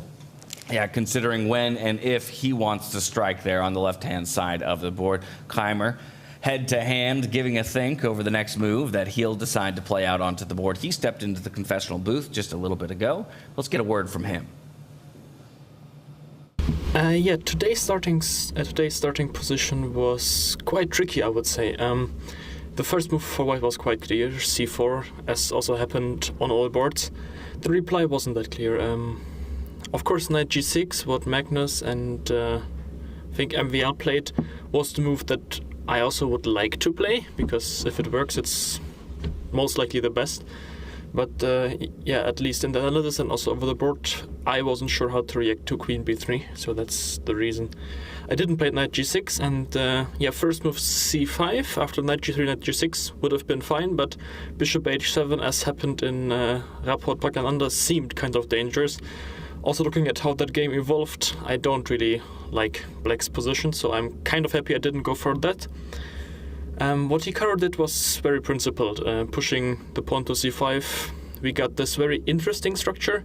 It's potentially extremely dangerous for me, since I've already fixed my castle to the king's side, while he can still go to the other side and start some attack. For now, I'm kind of relying on that f5 square, which will be, I think, quite important in that game. I assume that currently he's thinking about whether to play f4, which would kind of cut my bishop on c7 and also give him some attacking chances, but of course, strategically, he would give few things up. For now, his knight on d3 is clearly the worst piece, and also the piece that kind of gives me hope that I will have enough time to kind of get the setup that I want to get. But yeah, the opening stage was really complicated. I mean, what Arjun did, I think after the first moves, he got to the same position, that he chose a different move order, allowing f4, which I didn't like. The problem for me with starting on f6 was also that after something like e3, e5, I was always worried that h4 ideas might be coming in the wrong moment, so that's why I started with castling. But I'm also not entirely sure whether that was so great. Simply, c4, c6 seems like the kind of move that gives white quite a bit of freedom. But yeah, as I said, knight g6, there was queen b3, so I wasn't really sure what to do. For now, I don't see a big issue with my position, but I am very much aware that it can be very dangerous. So I'll need to be very careful not to run into any kind of attack, because I believe once he would get, for example, like f4, knight h5, g4, I might just get crushed. So I really have to make sure my pieces get out, and I am kind of stopping his attack. So the time he takes to set those potential attack up and regroup the knight on d3, I need to use to break out. Well, we heard it from Gukesh just a bit ago. He feels like maybe Vincent just better than any other player. He's got that feeling of where the pieces belong, where they're supposed to be. I got a feeling. And he said it, right? That the biggest advantage that he feels Vincent has is that this understanding, and he feels that even in standard chess, just where to land up with your pawns, what to start with, the smart decision to take your time. And he's quite inspired and rooting for Vincent to go all the way. Let's remind everyone, Vincent was a trainer to Gukesh for the World Championship match against Ding Liren, and they spent a lot of time together. So incredible to watch that. And how about that, David? He quickly identified that White's maybe worst piece was that knight previously placed on the d3 square, and it's the one that he kind of induced into retreating yet again, now trying to create some of that counterplay on the left-hand side of the board. The most recent move, just centralizing one of those rooks for the possibility of opening along that e file when his other knight chooses to vacate the square that's currently on. Yeah. Just great understanding from Vincent, and interesting to see, again, just like Magnus, how Magnus did it earlier, how deeply they look, how kind of wide they look. He was looking at 3 different first moves, 4 different second moves, and the branch only grew from there. And yes, there are problem pieces for both sides here, but what Vincent's done is he's covered all bases. He actually controls every single square in the black half of the board for now.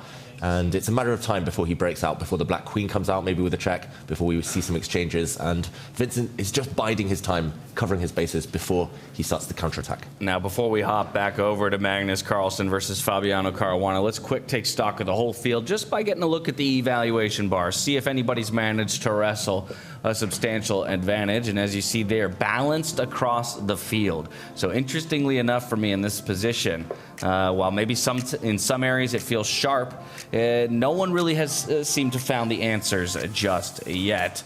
So with that, we go back into the world number 1 versus the world number 5.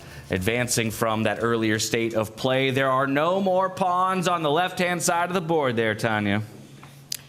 It's all out of the board. I mean, this is pure symmetry, right? You've got all your 5 pawns on the right side. The minors are exactly the same. The rooks and the queen playing. I'm going to predict a draw. I see the evaluation bar does give just a slight advantage to White here, to Fabiano Caruana. And I just wonder if there is something direct that he can do, because to my eyes, the first time you turn this on, if anyone, it looks like it's Magnus with the more active pieces. Look at that knight, the rook and the queen lined up. You know, you can even transfer that other rook to the open H line. You don't have to go castle.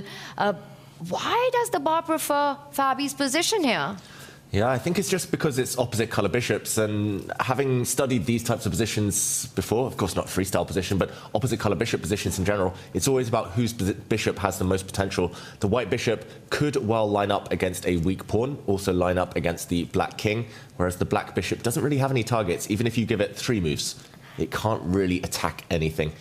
So it's a tiny, tiny difference here. But yeah, ultimately I agree, Tanya should be level. But if this white bishop ever kind of gets a helping hand from any of its teammates, it could potentially prove very strong. There it is. Great just call. in time before Fabiano plays it on the board. And just before it gets exchanged, probably. After the black knight jumps in, it will have to be traded off for that white bishop. I am predicting a draw in this one. It just feels like it's too little to play for because we missed out on some of the moves, and so much, like you said, James, has been traded off the board. How did Fabi manage to survive that onslaught on his knight that had entered Magnus's territory? Should we just do a quick action replay on this? Yeah, let's backtrack just very quickly while Magnus ponders what to do next.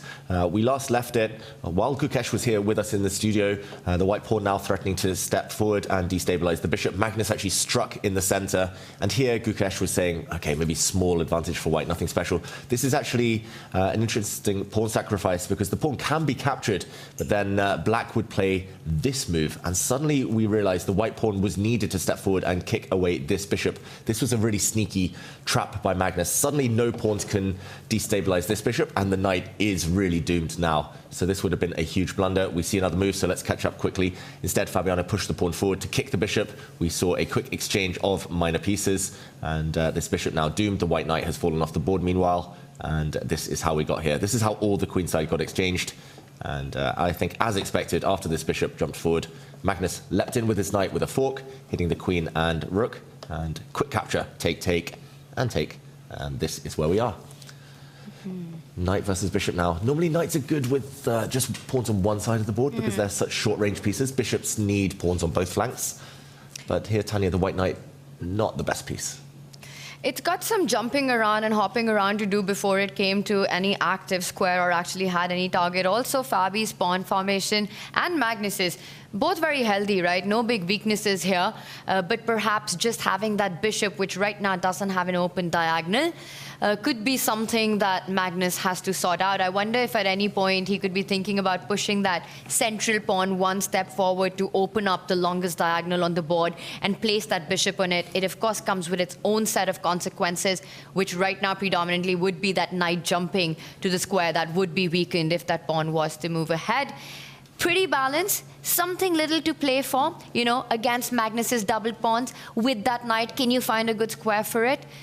But again, I think draw the most likely outcome in this one. I've got to admit, this is like my dream position against the top players, because even if things go a bit wrong, you probably just bank a draw. I mean, probably a draw at best as well. But here, I think Fabiano, he's going to have a little bit of pressure, a few questions, small questions to ask Magnus. Maybe, I mean, the first thing that comes to my mind would be this queen slide. The black's queen is the most active piece. If the white queen slides across, do you trade? Because now the white rooks do have a clear path into the 7th rank where there's a bunch of targets, some pawns. If the queens come off the board, I think all risk has been removed. Fabiano plays it. The most logical move there. If Magnus retreats now, at least he's given way. Usually you recommend never to trade queens against Magnus. That's your tip 101, you know, a grandmaster hack when you're playing against the world #1. But I think in this particular position, just trading on Fabi's terms, giving the only 2 big open files where you can penetrate would not be a good idea. Are you expecting Magnus, though, to keep the queens on the board? Because that also feels like it could end up with pressure with the queen and the rook coming into Black's camp. Yeah, I must admit, I just genuinely really like Fabi's position. If I didn't see the eval bar, I would say that this is maybe an even bigger advantage. Magnus happily trades the queens, though. Oh, I don't know, actually. I quite like the idea of the rooks coming in. I mean, he agrees with you enough that that you should never trade queens against Magnus, right? That he'll go for the trade, and seems to think that the threat of those 2 rooks side by side, staring down the B and the E or C files, rather, is not as much of a concern as others may believe it to be. Mm-hmm. If Fabi pulls a Magnus and grinds this one out with the white pieces, you know, it would be really something. He actually literally needs to channel his inner Magnus for this one. You know, you give Magnus the white pieces and we're looking at another 4 hour of gameplay, another 100 moves, and probably a white win. Well, because that's the thing, right? The question of whether or not Magnus just wants to play this for a draw, or ultimately will try to get it into a maneuvering endgame and look for that one opportunity to kind of throw down against Fabiano Caruana. He dove into the confessional booth for a second time just to update us on his position on the board. Let's take a look. I think we're now unfortunately headed towards a position that's very equal. I had an alternative on the last move where I could have gone for move d5. And the idea is that he would escape with this knight via a5, but then I could actually have taken his pawn on f2. Kind of a cute trick, but I mean, it's not very good. I just wanted to mention it. But yeah, now I think it's going to be pretty flat. I think the only like minor try he has is to go pawn to a4 now, but then I think maybe d5 is the most precise, and then after let's say a5, d takes c4, I think everything's just getting swapped. Calling all the shots there, Magnus, ahead of time, saying it looks like a flat position and maybe we're heading to an even flatter position. And just as he predicted, the moves come out onto the board. But while we were in that confessional booth there with them, a couple more moves are made. It's an interesting pawn push from my perspective. The f-pawn coming forward, just trying to create a little bit of something here, it looks like, is Fabiano. Yeah, controlling the dot squares, Tanya. I actually don't think the endgame is as flat as Magnus was pointing it out to be, you know. I think there's definitely something little bit to play for, like you're pointing out. Maybe next move, maneuver that knight, which right now doesn't have any great jumping forward squares. Maybe you retreat only to go forward. One path that I see is bring it to the center of the board and then ahead, and then maybe even ahead to one of those dark squares that has just been put under control by Fabi. I just expect Fabi to play this out. Yes, it might still end in a draw, but, you know, there's also a psychological factor in it involved, where you draw on your terms. You know, it's more a Fabi draw than a Magnus draw. You make him sweat just a little bit more and don't give in easy. So I expect him to continue. The other thing that I'm really worried about is our confession booth over the next few days going to be big enough to contain Magnus's hair? Growing by the day, it seems, isn't it? That's volume that people are jealous of, I'll tell you that much. I mean, I'm very jealous. I'm thinning by the day, and Magnus is, maybe he's just stealing the hair that I'm losing on the top. Save some for the rest of us, my friend. I want those hair vitamins, whatever they are. I gotta ask him for some tips. In the meantime, I must say, I've talked about how this is my dream position against the top guys, because even if things go wrong for White, it's going to be a draw. But I genuinely believe that White has a very big advantage here. I don't see what this bishop is ever doing. And meanwhile, as Tanya mentioned, the White knight is going to reroute onto some nice dart squares. I think he's going to try and put his pawns on dart squares as well. And we're going to see a situation of a very good knight in the near future versus a very, very bad bishop. And the main problem is finding weaknesses, finding past pawns, creating things. But yeah, colours reversed. If Magnus were white, Fabi were black, I would say this is an 80% Magnus win. So yeah, I just think that it's Magnus's style, Magnus's type of position. It's just about whether Fabiano can channel that endgame strategist that he needs to become in order to defeat the world number one. I don't want to overreact too much, but as I've been looking at, especially our top four boards throughout the entirety of the day, the engine has given balance to a slight advantage to White the entire way through. Vincent Keymer, Hikaru Nakamura, I'm taking a look at it now. It is just ever so slightly shifted in the direction of Vincent Keymer. So I think it might be wise for us to go over there and quickly understand why Vincent Keymer might be just wrestling the slightest bit of control. Yes, it says balanced here on the screens. And like I said, I don't want to oversell this very slight computer shift. But as you can see there, for the first time in this entire day, the eval bar has slid below that fourth rank line in favor of black. It's incredible. It's amazing. And again, I don't think it's much, but getting out into this opening position as the black pieces with just, again, knowing exactly where your pieces belong, not getting terrified by Hikaru's attack on the right side of the board. It's almost as if Hikaru's gone all chips in on the right flank. You know, the rook, the knight, the queen, the bishop lining up against it, sort of leaving the other flank open for Vincent to come to. He's created this flexible mobile pawn formation at the center, which can start pushing forward, create a passer at the right time. Also, Hikaru's ambitious play has landed himself with a weak pawn on that central line, which can again come under fire at any moment. Right now, it really feels like Hikaru's attack is coming to nothing. There's none of the knight jumps that actually come in with a big threat. The queen's there, yes, the bishop's lined up, but that black knight is stopping any attack, any checkmating ideas on a tender 8-7 square right next to the black king. So it's a key defender. This last move, though. I was about to say, please help me understand this, because it's just resetting. It's resetting the rook right back to the square it was not too long ago. It feels like a waste of time. Yeah, and I just checked because I was curious, but this is apparently one of the top computer moves as well. What? No. Vincent Keymer is just a genius. It wasn't the best necessarily. I think the most obvious move, just if we rewind one move, the best was to push this pawn forward one square. I think this is the choice of 80% of chess players of all levels, just because you can see you can gain a bit of space. Now the bishop, the knight have a nice square to come to, and these pawns very mobile. But yeah, I think his intention is to totally blunt this white bishop by pushing his own pawn forward.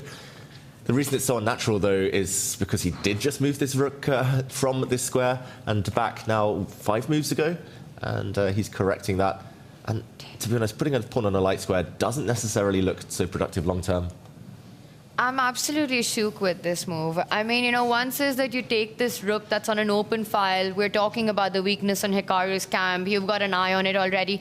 And you just put it next to your king, blocked by your own pawn. Yes, you know, the idea gets hinted at. It's sort of self-explanatory in some ways that he wants to push that f-pawn, which perhaps he could have also done on the previous move, which is what makes me so surprised by it, David, because he had enough defenders. But he first chooses to reroute that rook to a weird, super weird square. That pawn push, once you achieve it, yes, you've blocked Hikaru's bishop, but you've kind of blocked your own bishop. You've also given up some key central squares. this is some super GM level chess that goes beyond me. It's above my pay grade. Yeah, Tanya's shook. We all need maybe a few minutes to metabolize what is the last move here made by Vincent Keymer as we move into the back half of the day and the action is sure to start heating up across all of the boards. We are going to step away for a short break. As we go, don't fear, we won't leave you without all of the chess action. The boards will still be on display, and we'll catch back up with you in just a bit. Are you curious to play freestyle chess but don't know how to? No opening theory, no memorized moves, just pure strategic creativity. But how do you navigate 960 possible starting positions with confidence? That's exactly what I'll teach you in my Freestyle Chess Masterclass. You'll learn how to develop your pieces effectively, recognize key positional patterns, and avoid early disasters. I'll break down some of the best freestyle chess games ever played, featuring Magnus Carlsen, Alireza Firouzja, and Fabiano Caruana. Freestyle chess is still in its early days. This is your chance to get ahead of the competition. Sign up now and let's take your freestyle game to the next level. Join my Freestyle Chess Masterclass today and save 20% only during the Grand Slam.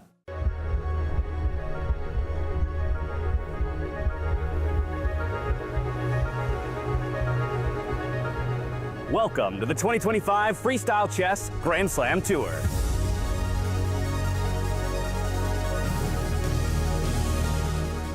Of the world's greatest chess players will battle in a unique and thrilling format. No opening preparation, no memorized lines will help the grandmasters here. Only creativity, skill, and instincts. That's because all games are played in Fischer Random, also known as Chess 960, or as we like to call it, freestyle chess. Before every game, a new starting position is drawn, challenging the players to rely on their creativity and intuition. And with a $750,000 prize pool, the stakes couldn't be higher. Over 8 days, the Grandmasters will compete for first place and Grand Slam Tour points with the hopes of becoming the 2025 Freestyle Chess Grand Slam champion for all 5 tournaments around the world. The first 2 days is the round-robin phase. Every grandmaster plays each other once over. 11 rounds with a rapid time control. 10 minutes with a 10-second bonus per move. And if needed, 10 tiebreakers will decide the final standings. The top 8 grandmasters advance to the knockout phase, 1 round every 2 days, with 1 game per day in a classical time control. 90 minutes plus 30 seconds per move. And to reward the best performers of the round-robin stage, the top 4 players choose their opponents from the bottom 4. Players who get eliminated don't go home. They continue fighting for rankings in a separate bracket. Every win still counts, in points and in dollars. And if matches end in a tie, get ready for an epic tiebreak. We begin with a rapid match, and if it's still tied, there'll be a blitz showdown with 5 minutes plus 2 seconds per move. And if there's still no decision, we will watch a final Armageddon standoff. This format ensures that only the most adaptable, resilient, and fearless chess player will triumph. No second chances, no shortcut, just pure chess brilliance. Who will rise above the rest and claim the $200,000 first prize? World, are you ready? The greatest chess talent from around the globe. 8 action-packed days. This is Freestyle Chess.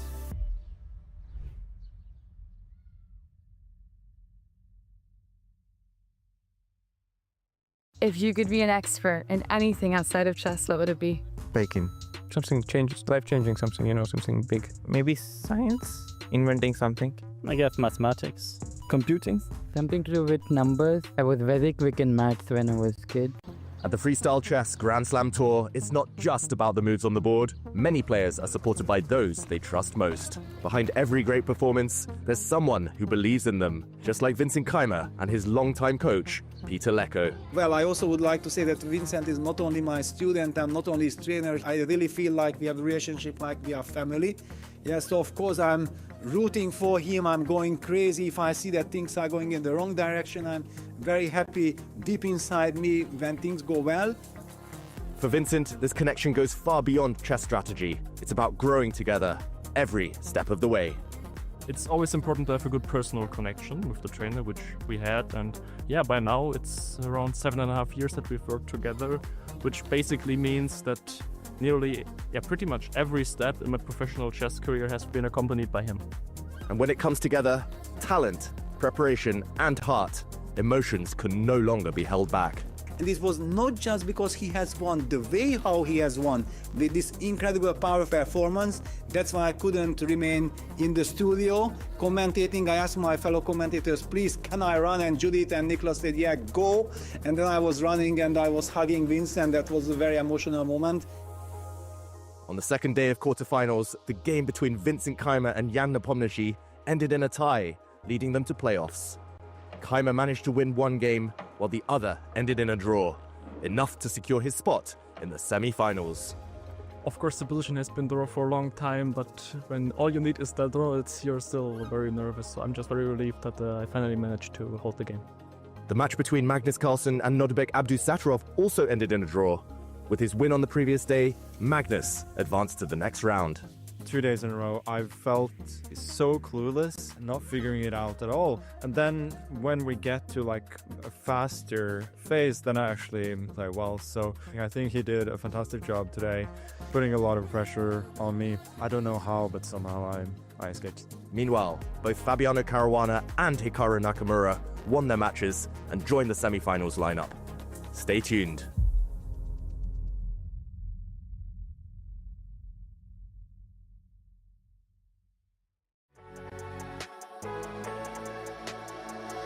This is Magnus for Freestyle Chess, take one. The Norwegian Grandmaster Magnus Carlsen, widely regarded as the greatest of all time, began his journey at an early age. I learned the rules of chess at about 5 years old from my father, and then I got into it at the age of 8. One of my first goals starting out in chess was to beat my older sister. I generally wanted to beat her at everything. Undeniably, the 5-time world champion, known for his dominance across all formats, also needs time to unwind. I only started getting into golf a year and a half ago, but I'm loving it. It's good to get out in nature, get some fresh air, and hacking and whacking for a few hours. The first ever winner of the Freestyle Chess Greatest of All Time Challenge 2024 at the Weissenhaus. He co-founded Freestyle Chess alongside Jan Henrik Büttner, setting a new statement as a leading figure for a bold new chapter. Freestyle is very important to me. It's something I've wanted to do for a long time, and it's going to be interesting to see how it develops from there. With a peak ELO rating of 2,882, he's not just part of chess history, he's still writing it. I have a goal here to learn even more, and most of all, just to delve into the intricacies of the 960 different positions that we might get.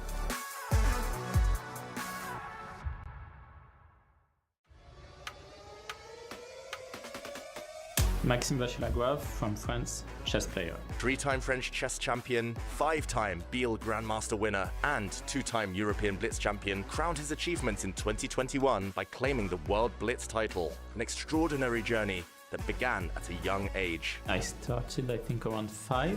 My dad was like thinking I'm wasting my time doing all sorts of calculation, and he thought, what can I do to get this idiot kid to pass the time? And he thought chess is a good option. Maxime Vachier-Lagrave, also known as MVL, studied mathematics as a result of his early passion for numbers and logical thinking. In general, it was always about interesting problems, and I'm trying to find the solution. And to me, it feels really tightly connected to my chess, and I am a bit sad that I haven't spent that much time since I finished university. With his aggressive but calculated playing style, he's one of the top players of the world. Now, his next challenge begins: freestyle chess. Well, what's challenging with freestyle is, of course, the fact that you don't have a ground to rely on in the beginning of the game. And mistakes can happen very early, so it takes some time to figure it out. With an ELO of 27-22, he stands among the elite, an undeniable force and a true threat to claim victory. We live in a time period where chess has never been bigger. Getting chess into the big stages was always one of my dreams, and we are slowly getting there. What's the weirdest compliment you've ever received? I don't know, for being very aggressive during the game. Does that count? Something from my wife, probably. I was shocked by that, but...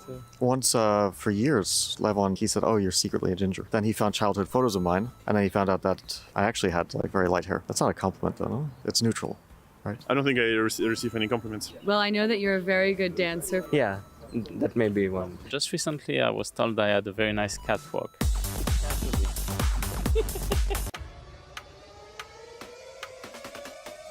Jan Nepomniachtchi, chess player. A first-time participant and currently world number 9, known for speed, precision, and experience. It all began with an early start in chess. My grandpa was a chess lover, and when I was a kid, like whatever, 4 or 5 years old, I just used to look after adults, what are they doing, and I would be playing chess all the time. That's where his journey began and his playing style took shape.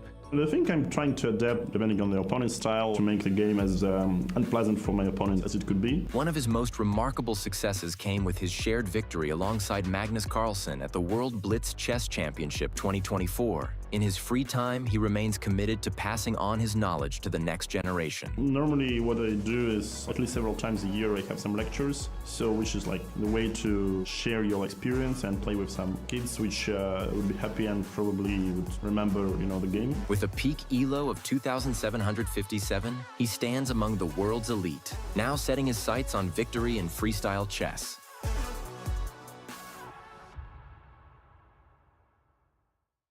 Hikaru's pawn moves forward, the position's falling apart. He's woken up. Oh, look at that! What? Oh. What was that? Was that to himself? Was that to the audience? Was that to his opponent? Was that yeah. Or was he telling himself, wait a minute, wait a second?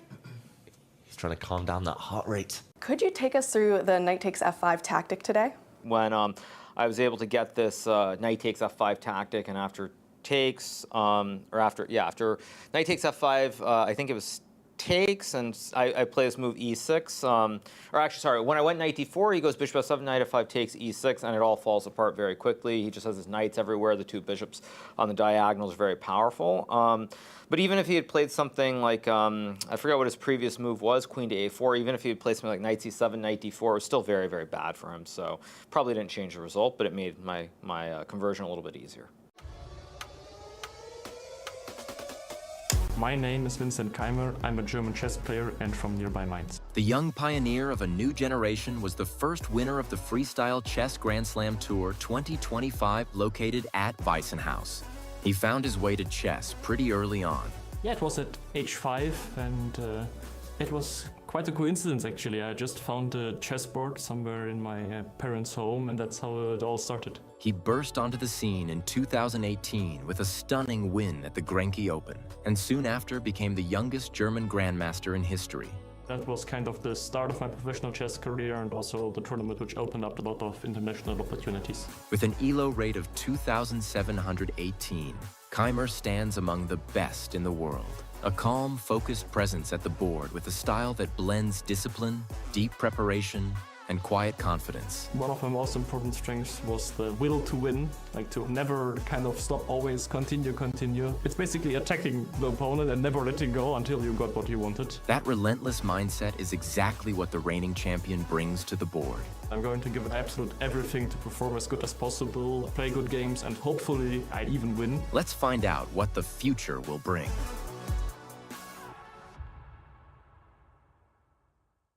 Those are some boss vibes from Keymer. I would be shocked if he doesn't play this. I mean, everything about him is screaming that that's about to happen on the board. But I think if he doesn't find c4, he's going to get in big trouble. Then he's about to do it. Yeah, I want to see him do it there. He's reaching forward and he finds it. Oh, here we go. What a move by Vincent. He knew this was a critical moment. He makes sure to check all the boxes, cross the T's, dot the I's, and finally finds the pawn move. Nepo will come to the board and he'll do vintage Nepo face. Ready? I'm gonna act this out. Okay, here we go. We get the camera on. Yes. It's gonna be the lifted eyebrows and he's gonna look and he'll take a quick peek at his opponent. Okay, here he goes. A little. There it is. Sometimes the Nepo read is that when he slows down and take a sip of whether it's his tea or water, usually that's when a move isn't or wasn't immediately expected by him.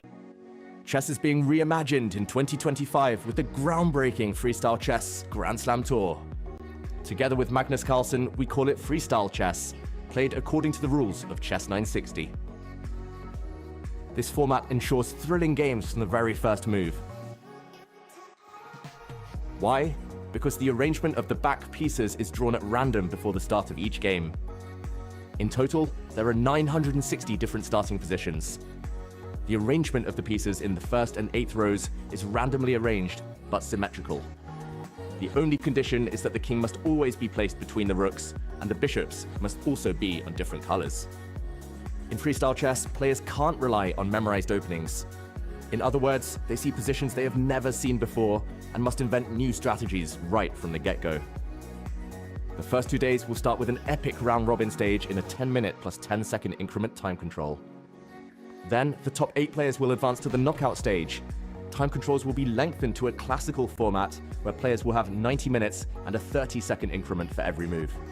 Throughout the tournament, we will witness the best talents in chess play at the highest level of Chess 960. Get ready to experience chess in a new dimension at our Paris leg of the 2025 Freestyle Chess Grand Slam Tour.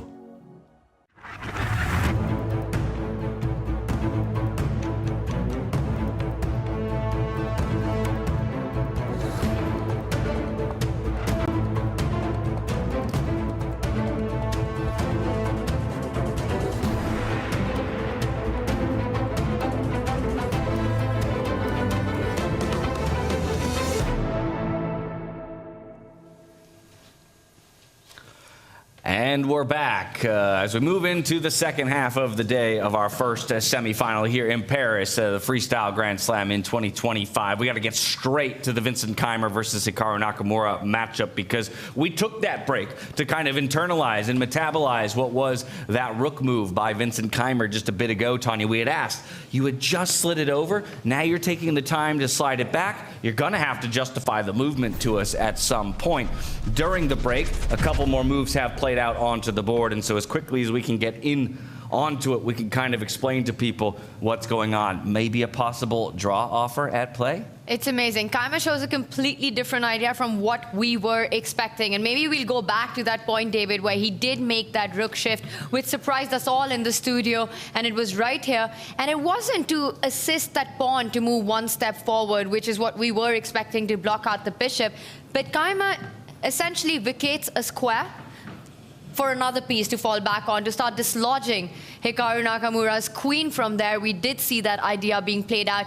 There are ideas of the knight jumping at a right moment and then putting a lot of pressure on that queen. So Hikaru preemptively falls back one step. And look at this. Now Vincent comes back with the bishop, hits that queen. And I believe it's Hikaru to play. He hasn't made a decision yet, but if he was to go back to the square from where it just came, that would essentially be a draw offer by Hikaru. Yeah, we should mention the position has not repeated itself at all yet, but that would be the second time we see that position. So big dilemma for Hikaru Nakamura. The problem for him, if he tries to walk away from this repetition of moves, he only really has two choices. He can block with the pawn. Oh, wow. Okay, he moves the queen instead, so we're headed in that direction. If he blocks with the pawn, I just want to point out the black knight gets a beautiful square, an unchallengeable square in the center of the board, an outpost, and white's attack will break down the white queen as well, forced to move anyway. And stepping back with the white queen, not appetizing either, because then black would have full lockdown of the position. You could push this pawn, and the white queen passive, the white knight's passive. The black pawns are the only ones that can march. Let's go back, because big moment for Vincent Keymer. This is the second time we've seen this position. If he puts his bishop back, second time we've seen that position too. I think Hikaru realizes that his attack on the right side has not come to anything. There's no fruition to it, and he is happy to bail out in this game. I think coming back with the queen, extremely risky, and he's seen Vincent play in this tournament. He knows when the guy gets a chance, he doesn't let it slip. It's been accuracy, super high, being able to shift his gears incredibly well. I don't think Hikaru takes any chances. I would predict that this ends in the next two moves. So as quickly as Hikaru makes a move, he gets up out of his chair to take a stroll around the playing hall. Action on Keymer here to decide whether or not he wants to continue in the repetition. This is always like a psychological question that I have. If you're sitting at the board, David, and you're Orton, and your opponent begins that draw offer, as soon as they start to opt into it, does that make you question then whether or not there's actually a winning chance for you somewhere that they've recognized? That's a great question, James. I think when your opponent agrees to repetition, you at some point start checking and thinking about it. Are they really thinking that this is worse for them, so they're happy to go into it? But at the end of it, you have to calculate, navigate your way through, then take a decision. Are you willing to take the risk to play on, even if there's not something direct? I think Vincent will realize that, you know, if he plays on this position, it's a game for 3 result.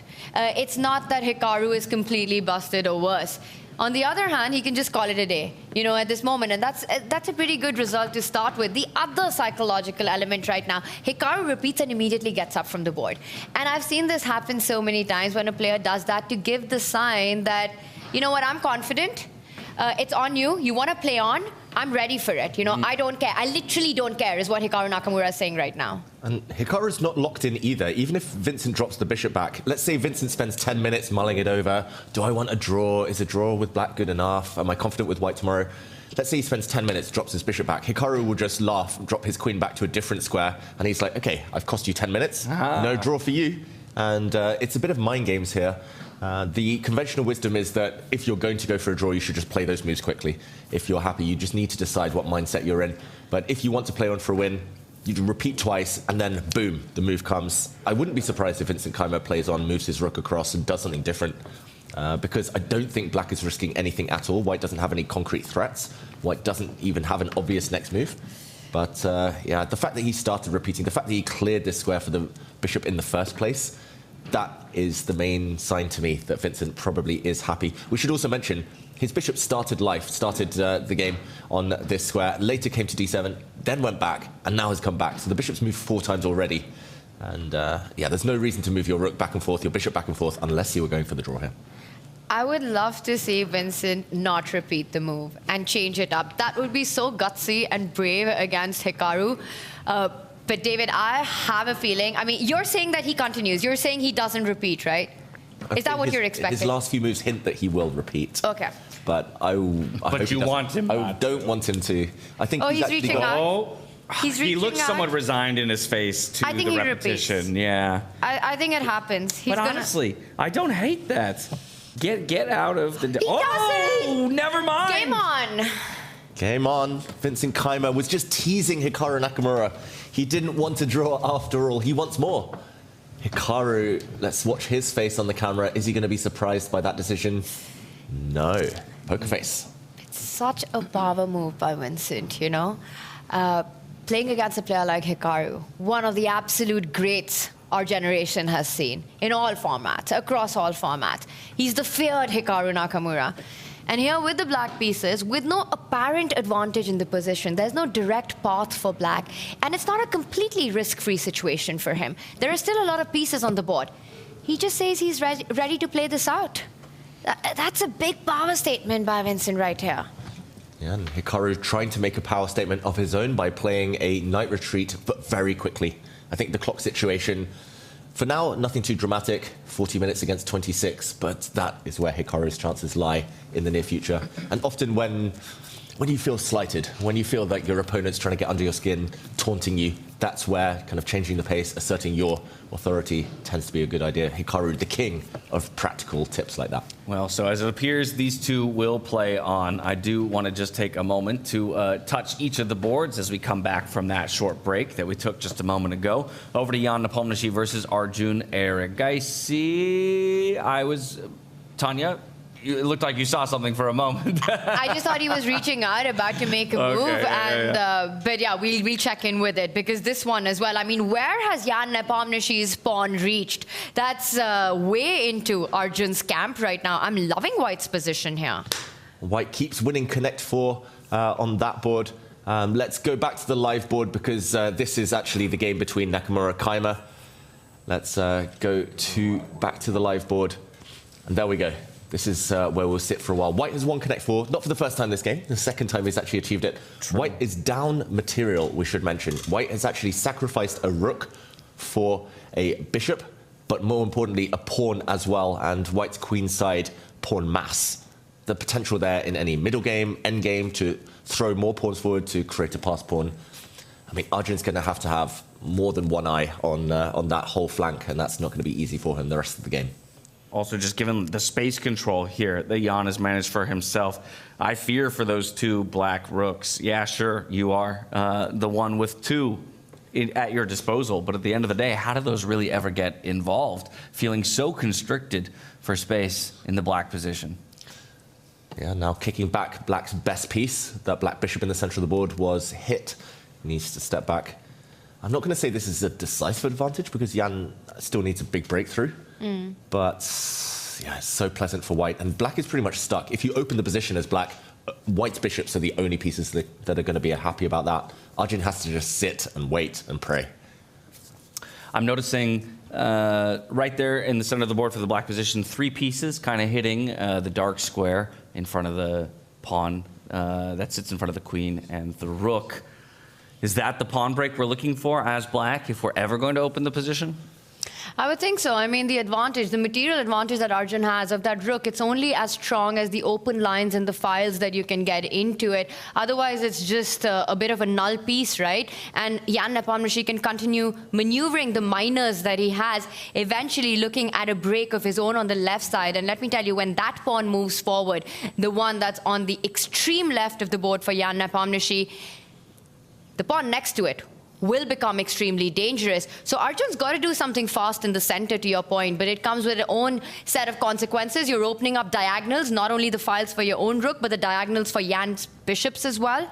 So Arjun's going to be calculating that break and timing it really well. But that's the one counterplay that he's relying on, is in the center of the board. And talking about calculations, less than 20 minutes on the clock to his name, whereas Jan Nepomniachtchi's got 45 minutes in his time bank. So while we had talked about that's the thing that Arjun typically is so good at, creating a time advantage for himself, and we saw it against Hikaru in a number of their classical games, up against maybe the fastest player in the world, Jan. This time he's in the time deficit. From here, let's go touch base with MVL and Nodirbek Abdusattorov just to see where they're at in their game.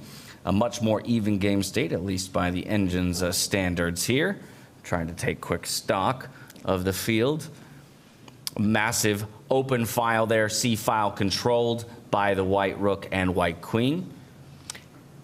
Wow, this is absolutely insane what's going on in this board. I mean, Nodirbek Abdusattorov has managed to castle his king on the right flank. Meanwhile, for Maxime, his king is exactly where it started. It still hasn't found safety, and it's not going to find any recluse on the left flank either, let alone the one on which Nodirbek's bishop lies. It's extremely tricky, but if I had to pick a side, it's got to be white, right? There's one open file in the position. The queen and the rook take complete control of that.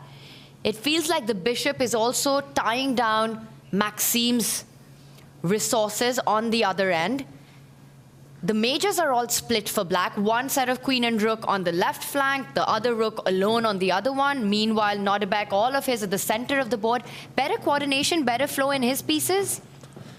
Definitely feels that way. And we know, well, at least from the player cards, that attacking is one of Abdusattorov's big strengths. And it does feel like that type of position where an attack might be brewing. Not in the next 2-3 moves necessarily, but long-term against the black king, which is never going to feel entirely safe.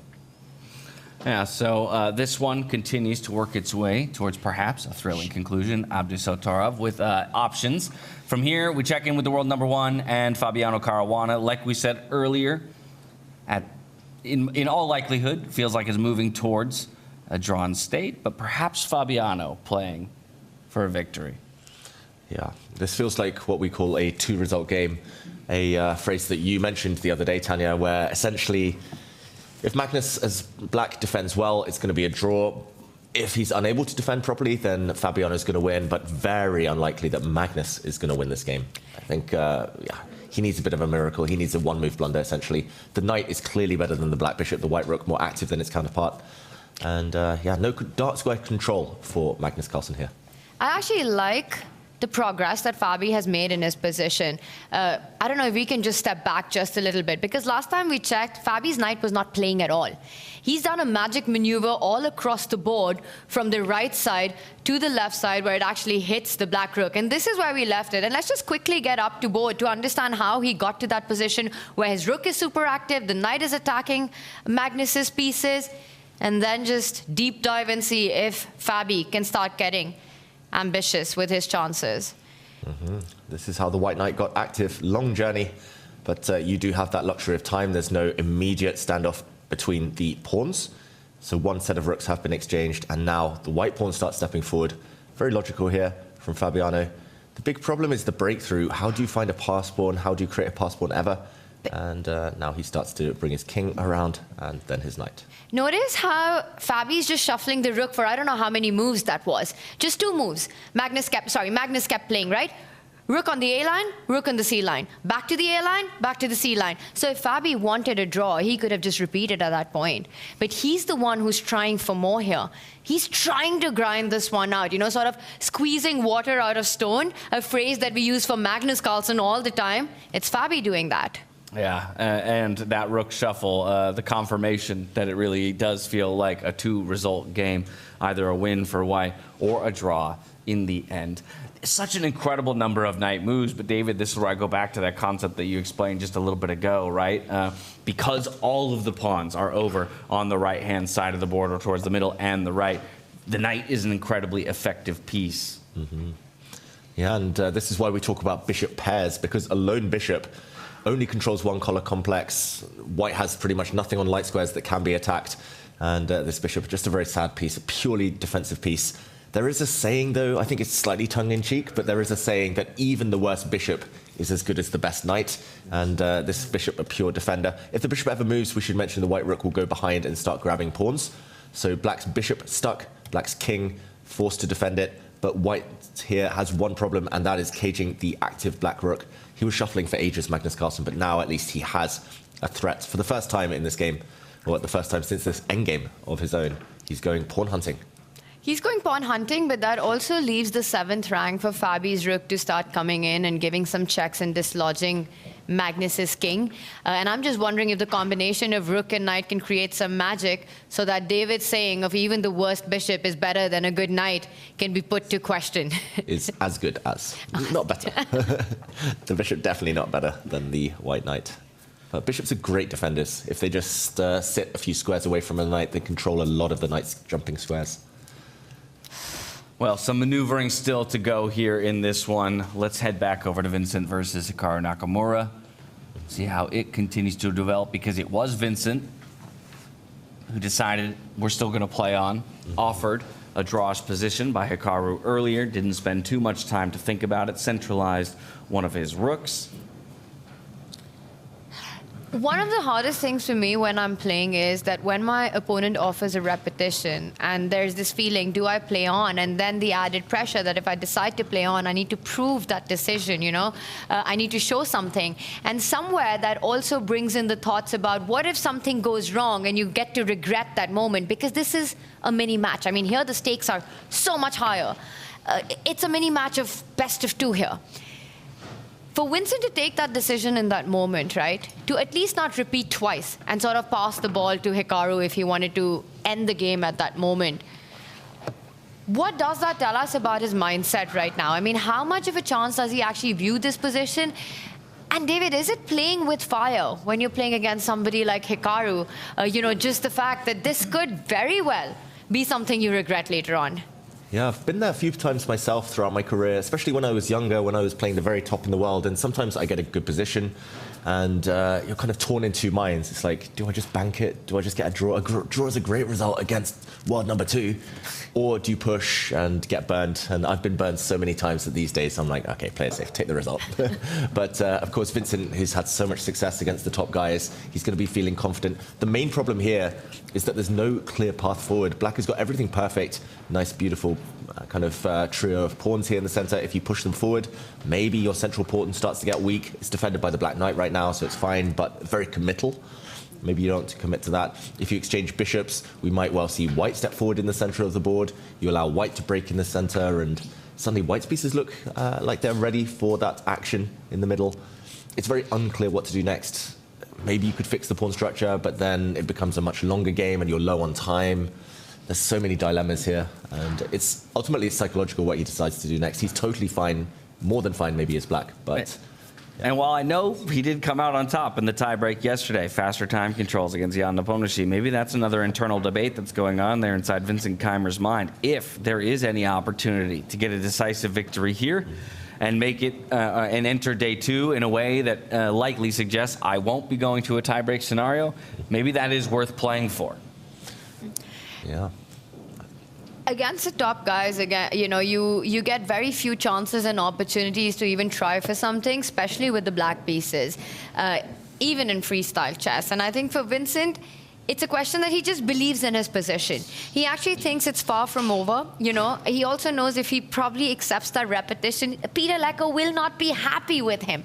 Like, why didn't you continue in that moment? It would be so not principled of Vincent to do that. And Vincent is a very principled player by nature. He believes that this position is far from draw, even if it might be balanced, even if it might be in the equal territory. So he wants to play on. And I don't think he's the kind of player who's going to double guess that decision. It's behind him now, it's in the past, and he's not going to keep thinking about it. Hey, should I have bailed out? Should I have called it a day in my office? Have I made a mistake? That's not what the top guys do.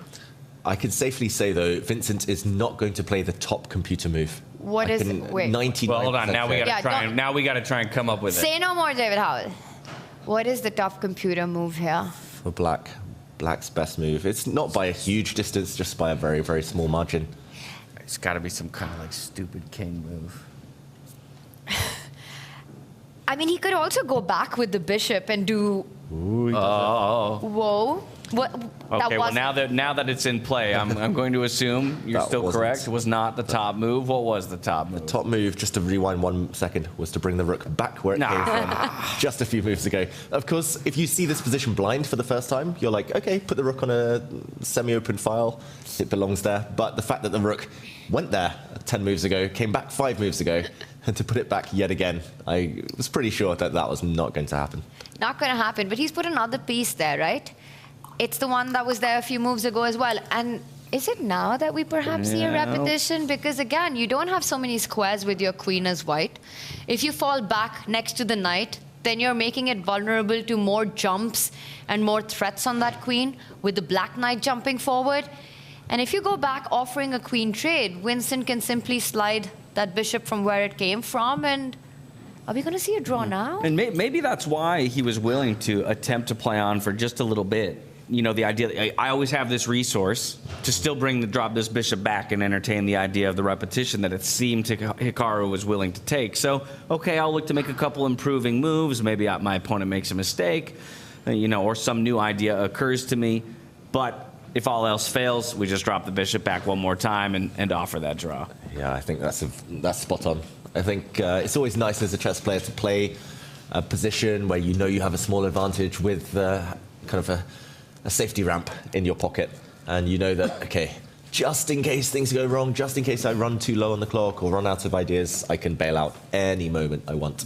And we should clarify to everyone, there's no threat immediately for Vincent Keymer. The black knight is not threatening to leap out the way, attacking the white queen, because the pawn behind it would suddenly be hit. The white bishop would hit the h7 pawn. But more importantly, Hikaru really has been building up to push a pawn in the center. That's the move he wants to play, and then the white bishop will be blocked.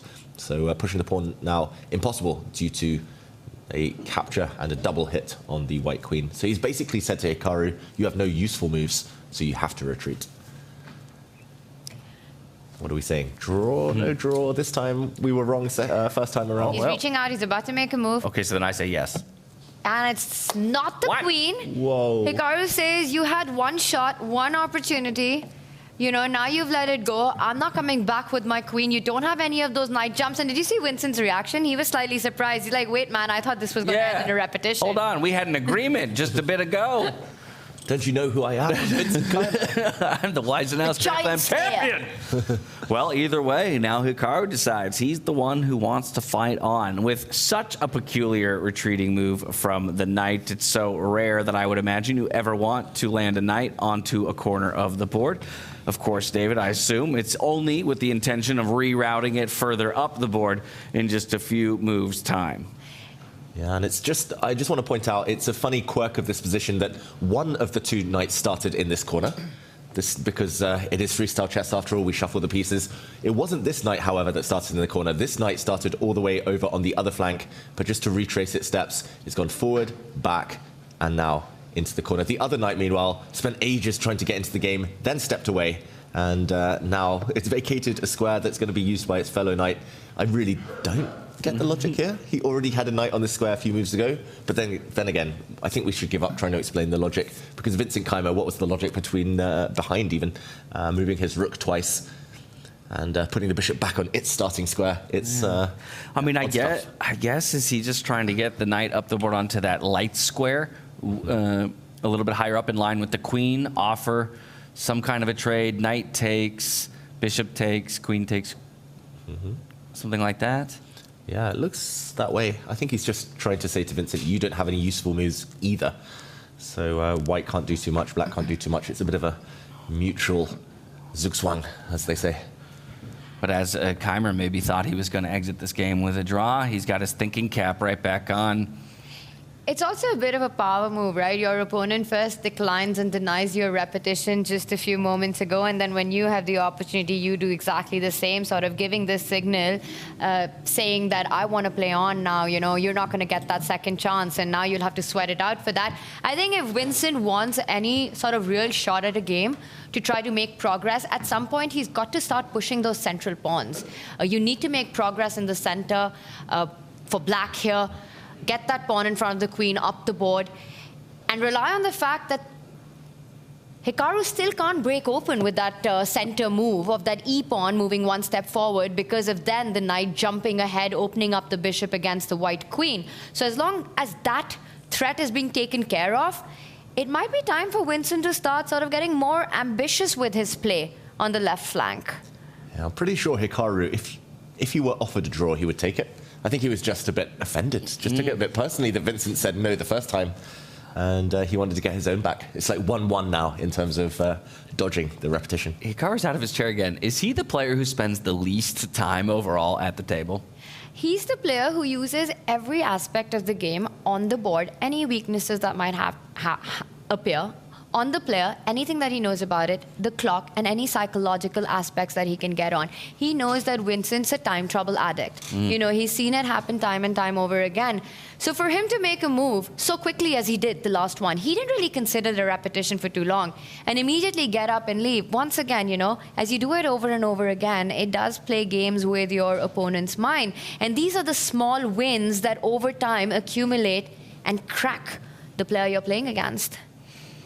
We've also had questions as to whether or not, at this point in his career, he has more comfortability looking at digital boards. Maybe he's taking all this time to go assess his own board, but just in a different perspective on one of the digital monitors inside the playing hall. He retakes his seat, still waiting for Vincent to make a move. That's definitely a thing, by the way. Like, when I was young, I couldn't play online chess half as well as I could play over-the-board chess, because I was just used to the physical pieces, the touch of them, the feel of them, the kind of just the way you perceive the 64 squares. And then now all I do is play online. All I do is look at a computer screen when commentating. Now it's complete opposite. When I played a few weeks ago in the German league, I was looking at the board like, what is this? What is this diagonal? That looks totally different. That is weird. So yeah, I think for Hikaru, definitely a preference to see a screen rather than a board. That's what makes him appear so superhuman, right? That he's, whether it's over the board or online, his results are so incredibly high, playing the best players in the world. How he's able to maintain his form, his world ranking, being a streamer, continuously streaming every single day for hours and hours and still being able to be world #2 is really some kind of a very special ability. And I can't imagine any other chess player being able to pull that off, you know? We've had people dip their toes into the streaming world, but to maintain yourself at the top, it takes some special something. I don't know what it is, but Hikaru has it, a lot of it. Yeah, endurance. I think mainly he streams for, what is it, 6 to 8 hours a day sometimes, most days of a week, showing that he has the stamina to match the skill. And in the meantime, he's forced Vincent to burn some valuable minutes off the clock. Hikaru, if he gets a chance when Vincent's down at the 5-minute mark or lower, he's not going to let Vincent off the hook, just like Jan did a few days ago. Not at all. And I think that's a great point you make, David, because Jan really had the opportunity in his classical matchup to push for more, to play for more, especially on the clock, even if the position was balanced. But I think for Jan, what happened was that he had this strategy. I want to take it to tie breaks because I consider myself a favorite there, and it backfired. For Hikaru, you know, he understands, he knows it. Even if he considers, and he said it in the interview, that when it goes to a shorter time format, he's perhaps a bigger favorite, he's going to utilize and use every single opportunity that he gets in the classical as well, and that's what he's doing.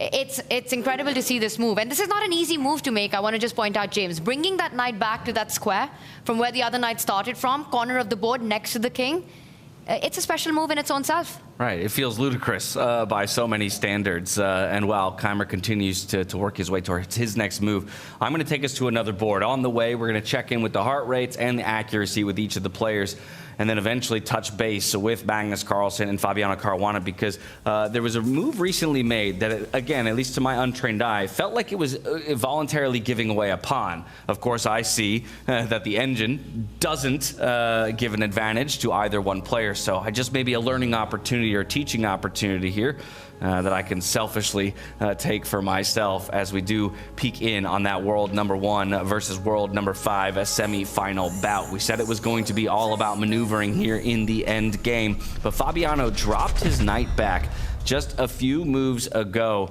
And as we peek in on the board, David, I'll turn to you, because the very move that followed is exactly in some ways what I expected. We have a black rook managing to pick up a white pawn. Not a clear advantage? Not a clear advantage, and that's just because black is too passive here, and black's extra pawn is a doubled pawn that's never really going to be kind of able to advance. Let's just do a quick backtrack to show that I think Fabiano took his eye off the ball slightly in his haste to create progress here. He brought his knight forward. We actually left it at this point. We said, oh, it was quite a good idea kicking the black rook away, but maybe bringing the knight back towards the center just to keep an eye on the pawns was the order of this specific moment. Instead, he brought his knight forward and realized, Fabiano, with a long think, it should be mentioned here, 12-minute think, that there was simply no way to guard this pawn other than moving your king across, but the king needed elsewhere. He instead gave a check.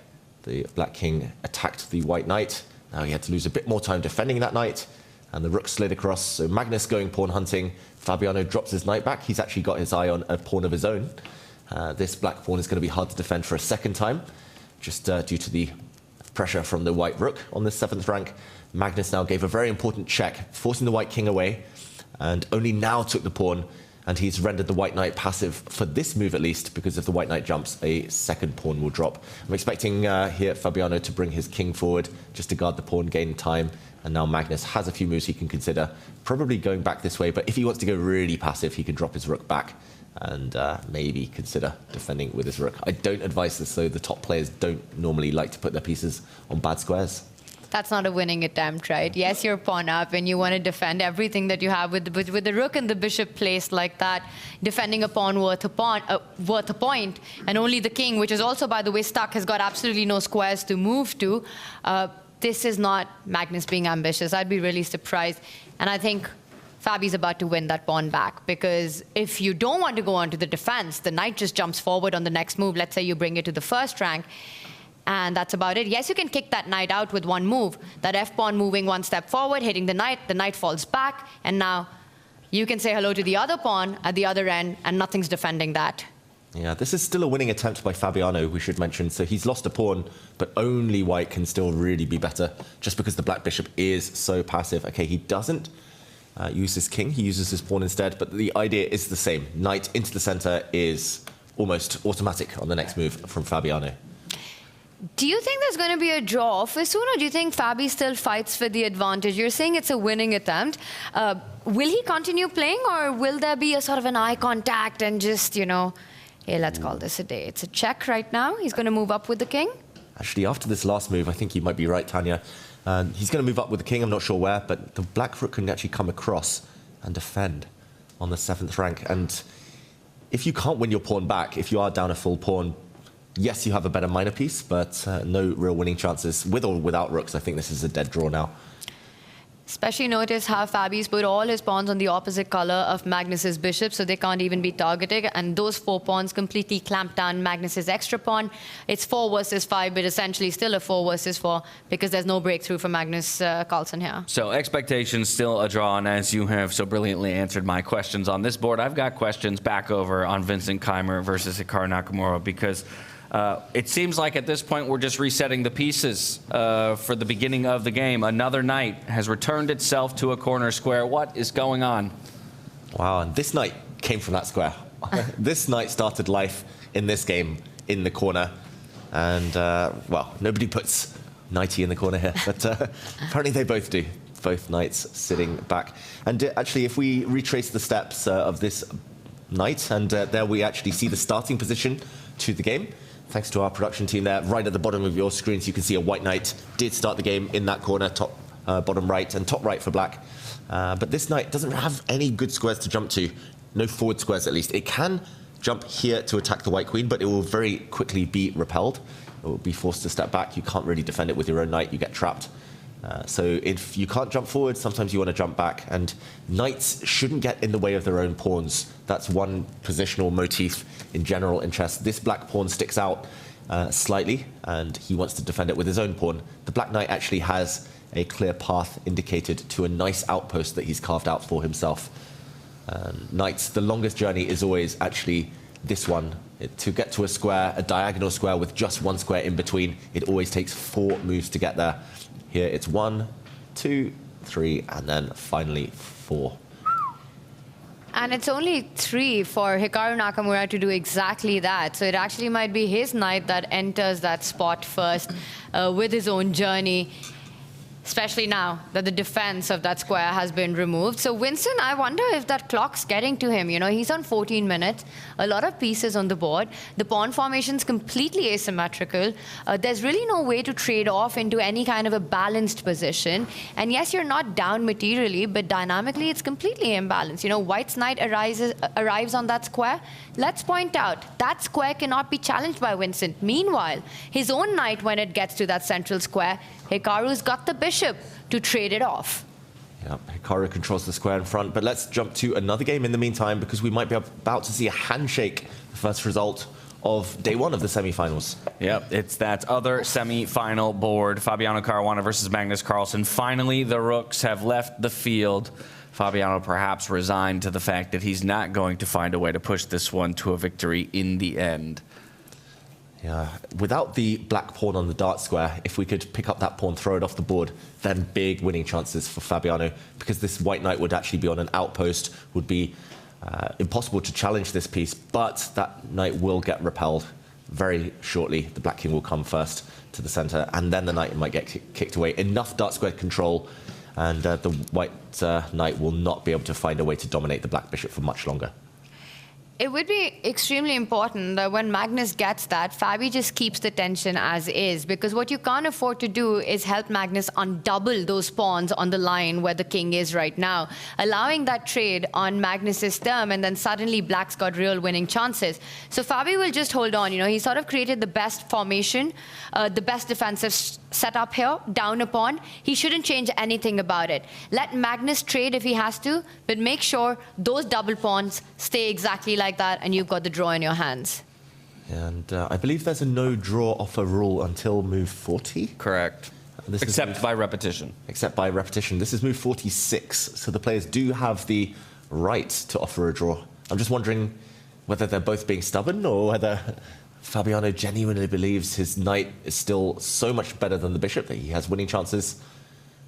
Hard to believe that Magnus is playing on this one for a win. Maybe. Well, but with a light squared bishop against 4 pawns sitting on dark squares? Yeah. That would... Both sides need a big helping hand here to win this game. Yeah, that bishop has no targets at all. Magnus may be just contemplating if right now is a good time to think about offering a draw in the next move or two. Fabi knows. I don't think white has any winning chances either. You know, you've got one weakness with that knight to get to. The bishop beautifully defends that pawn. With no breakthrough for black's kings, no pawn formation changes, I'm expecting a draw for by one of these two players. But David, you mentioned it, right? That it usually is the player who's got the upper hand. It's more polite for him to offer a draw. So in this case, that would be Magnus? Normally, if I see a side of pawn up, the onus would be on them. But Fabi has had the upper hand for most of the game. For at least the endgame, he's been the one trying to make things happen. He's the one who could have forced a draw at any possible moment. So just body language-wise, it feels like Magnus is ready. Okay, so here's maybe a wild question. But what is stopping, and this is, you know, requiring many moves to be made, what's stopping the white king from traveling down and around to the left, along the dark squares, all the way around and infiltrating the position? Because the black bishop has no option to deter that necessarily. Yeah, I 100% agree. Like, especially again, if that black dark squared pawn didn't exist, then black has no pawn breaks, black is stuck, and that would be the winning idea, just to bring the white king in. The one downside is if you go too far across the board, I think as soon as you land on this edge, maybe black will try and kick the knight away and try to initiate play on the other side. And now your king is too disconnected from the defense of the remaining pawns as they fall. Possibly. I just don't know if they fall, though. That's the question. Right. Maybe it's still totally fine. Maybe it's still white playing for the win there. And I think white could do that. The other defensive resource that you'd have is that once the king does get there and you have kicked out the knight, you can then get your own king to defend and make sure that white doesn't have any infiltration squares. So you just have to move 2 steps towards the left side as black. And you look at Magnus on the screen, it almost looks like he's getting ready to make that draw offer. He's like, come on, mate, just offer the draw. Yeah. Stop being stubborn. Yeah, we've been there, done that, you know, the 12 World Championship matches, the classical games, all of them ending in a draw. Very hard to separate these two. I mean, they've beaten each other plenty of times in classical chess. Even in recent years, Fabiano's beaten Magnus in Norway chess, for example, in classical with the white pieces, but they're just both so good. So hard to separate them. Fabiano's actually played a really good game, I should mention. He put Magnus under a little bit of pressure without risking anything himself. But ultimately, endgames, Magnus knows what positions he can and cannot defend. It's that gear shift we talk about.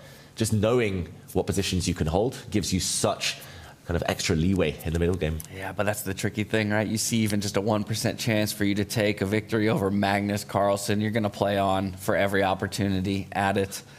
We know that freestyle chess so rarely ends in drawish positions, so if you draw here today, you go to tomorrow, you know, we're likely to see just a decisive result. The statistics say that we're likely to see a decisive result one way or another, but you'd be giving Magnus full control of the white pieces to try and maneuver to that victory himself. And then really, how much of a chance do you see yourself if it was to even go into the tie breaks, you know, with the faster time formats, the performance that we've seen by Magnus in the round robin, the shape that he's in, just excellent chess all around. So for Fabi to play this out till the very end makes a lot of sense, but I think the end is near now because he's kind of exhausted all of the resources. The knight is in its strongest post. The king march, the only plan available to him, James, the one that you pointed out. But I think Magnus has got enough moves of his own to counter that. When the king comes close enough, just transfer your own king, take the opposition and make sure that it doesn't get over to the other side.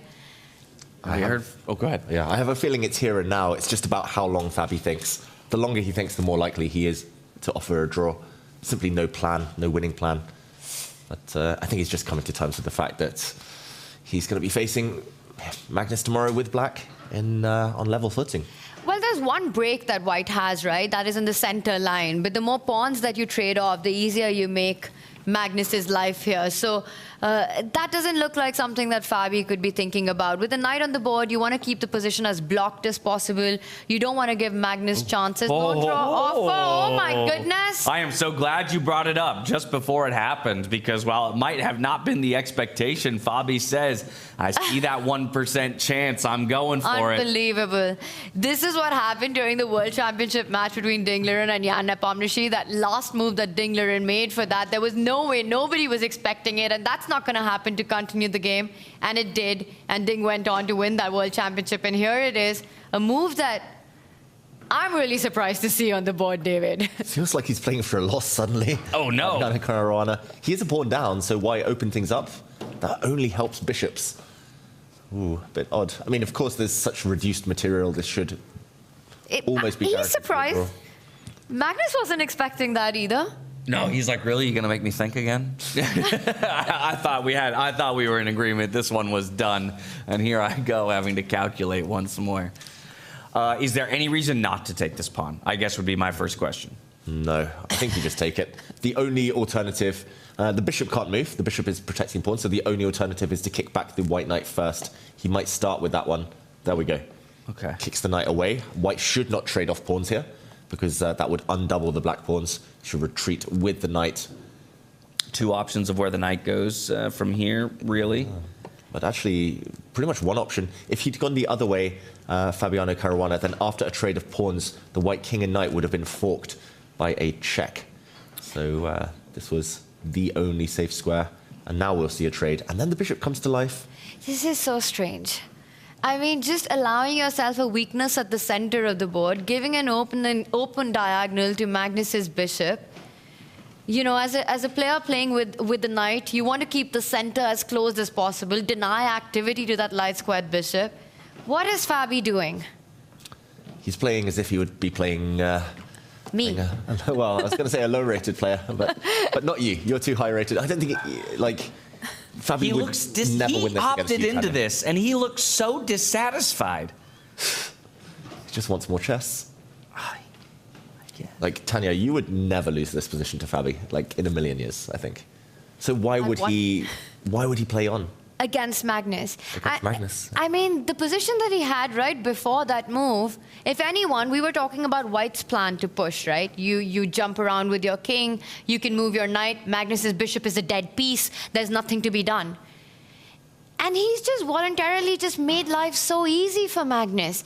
It's still a draw. But this is a dream draw. Magnus will make Fabi sweat now if he wants to. Such a strange decision by him. Now we're talking about the black bishop coming to a nice square in the center, or round the back, big threat to pin the white knight. A bishop for knight trade, and black is winning because of the extra pawn. Finally, that pawn actually matters. But yeah, eventually the white king will be forced back. Maybe the black king will start to come in. Should still be a draw. In the meantime, Magnus's hair has grown an extra inch out of excitement through this potential winning shot. Maybe. Just don't understand this, David, at all. I mean, when I mentioned that move, it was purely with the intention to talk about how no one would play it. Yeah. It's just, it blows my mind that a player like Fabi, I mean, you make that move if you've got something concrete in your mind, some tactics, some idea, but it just makes no sense at any level to go for it. King slides back, sidestepping the pin that could come through. So if the bishop and the knights are off the board, Magnus is winning. Magnus is definitely winning that one. Also, as well, black's king has a nice central square to sit on. The white king will eventually be forced to give way and allow the black king in if the bishop and knight didn't exist. I think this should still be a draw because the white knight has a nice, pretty outpost to sit on, and the only way to destabilize that or make progress there would be to trade off even more pawns. But why suffer when you had such a nice position? We talked about the player's strengths and weaknesses, Tanya. Now I feel slightly more vindicated in giving Fabiano maybe lower strategy than Magnus. I think Magnus on the white side of this endgame would have at least put more pressure on the opponent. David, I don't even think it's strategy, right? This move, it's so elementary. This is what I don't understand. Like, I'm trying to find an explanation for this. How? Why? How? What is the point of it? You're down a pawn. Why are you opening up your opponent's position? And this, for that level, is absolutely basic. This is such a mystery to me. What went on in Fabi's mind to provoke him to make that move? And yes, it's probably going to end in a draw, most likely result 99.9%. But why put yourself through this?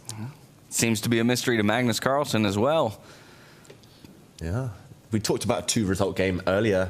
Only white could win, and probably a draw with best play. Now, definitely a draw with best play, but only black can win. Still a two-result game, but the other way around. Shoes on the other foot, exactly right. Do you see the shift in Magnus's body language? Yeah. Completely different from 3 moves ago. The guy had resigned himself, okay, this is ending in a draw, probably thinking about what he's getting for dinner, and then game 2 of the semifinals. And here he is for the first time leaning forward and thinking, can there be more here? Yeah, last player in the world you want to give even an inkling of hope to is Magnus Carlsen. That being said, as long as Fabi maintains formation, I think he's got to keep his king sat where it is, defending all the pawns. The white knight just needs to jump to safe squares, not get traded off in the process. Should still be a draw. But Fabi there, I think he's just trying to mask the fact that he made things a bit more tricky. Maybe just while Magnus has a think.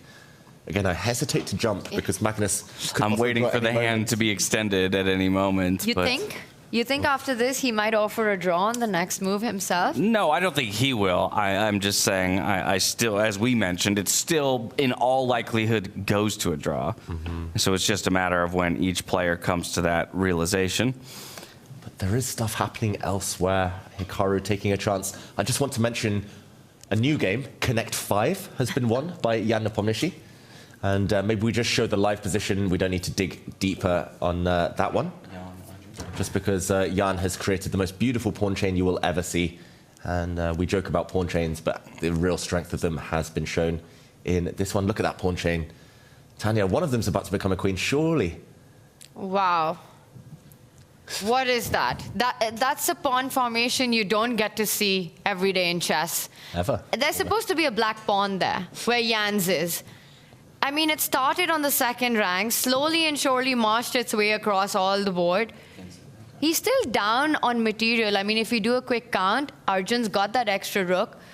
But I'm loving Jan's position. I mean, nothing to attack. All of Jan's pieces defending the king. Everything's safe on the right side of the board. That white pawn is not worth 1 point. That pawn is worth far more than that. Yeah, we see the eval bar says it's winning for Jan Nepomniachtchi. That's just because long-term, that white pawn is going to paralyze a whole rook. That white pawn, 1 square away from touchdown, is worth 5 points, essentially. And could be more, could become a queen. Right. Yeah, you're up in exchange, but your rook is relegated to guarding the back rank for the remainder of the game at this point. Yeah. So, go ahead. Yeah, I was going to say any piece that could support the advance of that pawn is going to force it through. Very tricky position here for Arjun to try and navigate his way out of. From here, we're going to go back up to the semifinal bracket. That's Vincent Keymer versus Hikaru Nakamura, because some progress has been made since the last time we checked in on this one. I'll note those knights are slowly making their way towards the center of the board, as we had predicted. Whoa. But there's been a standoff on the right side of the board, right? With Hikaru's pawn in front of the king moving forward. Can we just back up and see what happened there? Because that would have been a big move by Hikaru.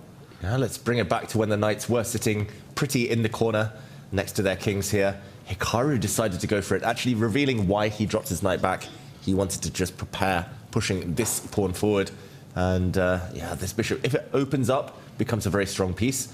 So Vincent said, nope, I'm going to keep that diagonal closed. The pawn here is amply defended right now by 2 pieces, so that would just be a trade that favors black because the knight would get active.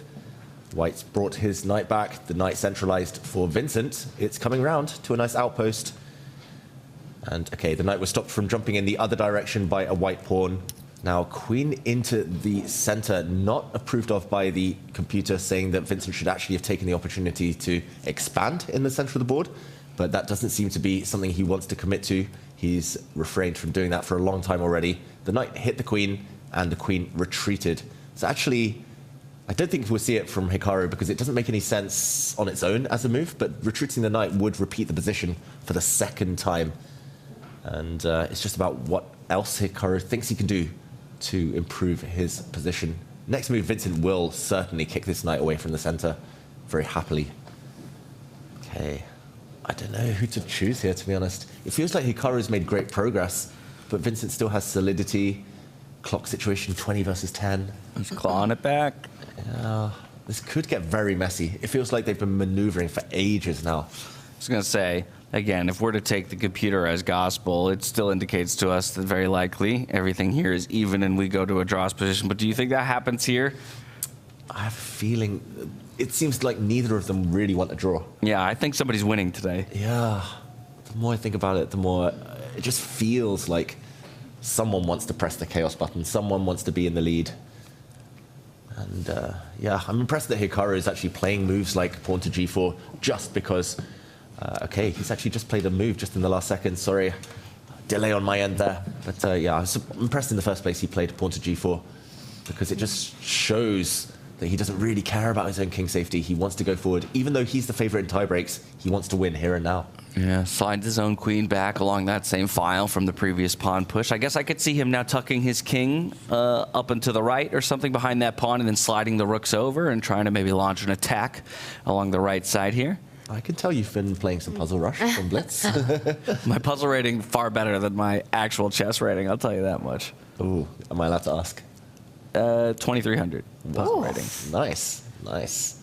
That's very cool. That's a cool plan, though. Like, the white king definitely feels safer. 1 square further forward. The rook as well. Hikaru. Hydrating. Hydrating. That's a big bottle to be carrying around. Coming back to his board now. A full Hikaru Nakamura venue tour. I must admit, I love those lamps in the back. Yeah, it's a good opportunity for our viewers to get a peek inside the playing hall. Quite spacious. Very comfortable chairs everywhere. There's no bad place to sit in the playing hall, I'll tell you that much. That's true. And he had to go the long way around. The player lounge for the players with the white pieces is actually on the other side, right on the other side. So he had to... Getting his steps in today. Exactly. Hence the high heart rate, maybe. He's been doing those laps, 10,000 steps. Oh, lordy. Magnus Carlsen, Fabiano Caruana. Let's see, I've seen an extra pawn leave the board on either side. Again, still looks like, by all counts, it will go to a draw. But Magnus continues to increase the tension on the board. Let's check in with it real quick. We could come right back over to Hikaru and Keymer in just a moment. Because like we said earlier, it feels like those are the two who are most unwilling to accept a drawish position today. I think that's about to change, James, with more pawns coming off the board. But right now, this last move, it does offer a trade, but you can't take that pawn because you need it to defend the knight. So still putting some pressure. But if in the end, once the knight... I say once the knight moves away, and then I'm struggling to find a good square for the knight to move away, because if you give a check, the king falls back. You can't afford a knight and a bishop trade in this position. So perhaps there is a bit of a tension that Magnus has created, and it's not that easy to get rid of these central pawns. Once that's done, that's a draw. That's an instant draw in the position. Yeah, we see here how the two pawns are not that much better than white's one. White's one pawn holds both of them up. And as long as this white pawn can be defended, which it should, by the white king or white knight, then then I think we'll see the handshake finally. Fabiano, if he's just accurate for one move here, or two moves, I think we might see this game end peacefully. I'd probably start by bringing my knight round this way, just to get it off the eyesight of the black king. There's a tendency of the knight getting dominated in these positions by the bishop, and usually it involves a two-square rule. So you got to distance your bishop 2 squares away from the knight. We're sort of seeing that being played out right now. If we highlight the bishop and the knight, it kind of takes away a lot of squares for the knight to retreat. If you're able to achieve that and force a trade, Magnus has an extra pawn in that endgame. Magnus will push that out, and in all possibility, that would be winning. So he's trying to achieve some sort of a domination over Hikaru's knights to force that trade off. Yeah, I said Hikaru, Fabi's knights. Thank you for that. That's the first time anyone's ever explained that concept to me, whether vertically or horizontally. If a bishop is placed with 2 squares in between it and a knight, it protects at least 4 of the squares that knight can jump to. And James, where it gets trapped is if knight is on the edge of the board. So if that knight was on the A line or the H line, the absolute flankmost line, and you can get your bishop 2 squares distance to that knight, that's when you trap it. Okay. That's when the knight has nowhere to run. I don't know if there's a way to actually demonstrate that. Can you get that knight to the edge of the board? I'll make some bad moves here. Just ignore the first 2 moves here. I'm just going to show you the type of example. So a white knight on the edge of the board cannot move ever because it has been caged by the enemy bishop. Wow. So this is, a friend of mine calls it the knight's stable, because the knight will be parked here and not able to move for the rest of the game, without being traded off at least. But this is the dream formation for Magnus. If he can trick Fabi into something like this, then he might just win this game. That's awesome, though. I'm so excited to try and put this to use now in my own chess games. The 2-square rule. The 2-square rule. There you have it. Okay, well, again, hesitant to miss the handshake here. There is still more action over on the Vincent Keymer versus Hikaru Nakamura board, and that's the one that we feel of all of them has an opportunity, I should say, in our semifinal matchups to end decisively. This is the pawn move that we kind of expected. It's the one that the computer wanted a move or 2 ago, and has now effectively been induced by that white knight jumping into the center of the board. Yeah, actually, the computer has been calling for this move pretty much as its top suggestion for the last 10, 15 moves. So the last 10, 15 moves, Vincent could have pushed this pawn at any time. He just was reluctant to weaken the pawn next to it, the central D pawn, which has been protected by the black knight in the center, but now means that the black knight is tied down to the central pawn. He has, however, unleashed a nice diagonal for his bishop, especially since Hikaru has opened up the king side, and Hikaru decides to simplify things. He takes a pawn himself, and things are starting to heat up. That is clear. This was all about maneuvering for ages. Now it will become about calculation. And note how Hikaru waited till Vincent had only 7 minutes to change the pace of the game. Whether that pays off is yet to be seen. Knight takes knight now. And the downside is you cannot really recapture this pawn with your knight, or at least you have to worry about the consequences. Maybe you can get away with it, but rook takes pawn, then chaos ensues. But that's a diagonal that Vincent wants to use for his bishop anyway, right? I think the plan for Vincent to try to get more or try to make use of the fact that Hikaru was over-ambitious on that right side of the board is to get that bishop there. Start targeting the queen, start targeting the white king, look for those rook lifts, get into the attack mode. And I wonder if Vincent, the reason why he slowed down from that recapture is to first defend that pawn, place the bishop there. It's a double pawns, it's not going anywhere, and only next go on to capture it. In fact, I'm really liking Black's chances here with the developments that we've had. Yeah, it's odd. I like Vincent's position as black. I hate his clock time, but Hikaru's getting excited. Hikaru's pacing around. He's getting a bit twitchy. He's sensing something. He knows that the critical moments are coming. The next 5-10 minutes is going to be so essential for both players. 116 on the heart rate there, so he's definitely feeling it. Yeah, I mean, he's spent 30% of his entire time at the board here, in this round in particular. Vincent's been just taking so much time that Hikaru's got all the time in the world to hydrate. Restless. Get that Evian, go take a walk. The confessional booth's right there, Hikaru. Yeah, get in there. Now, I think this would be a tough time to jump in, right? Not knowing whether or not a move would be blitzed out by Keymer soon after, and not wanting to eat too much into his own clock.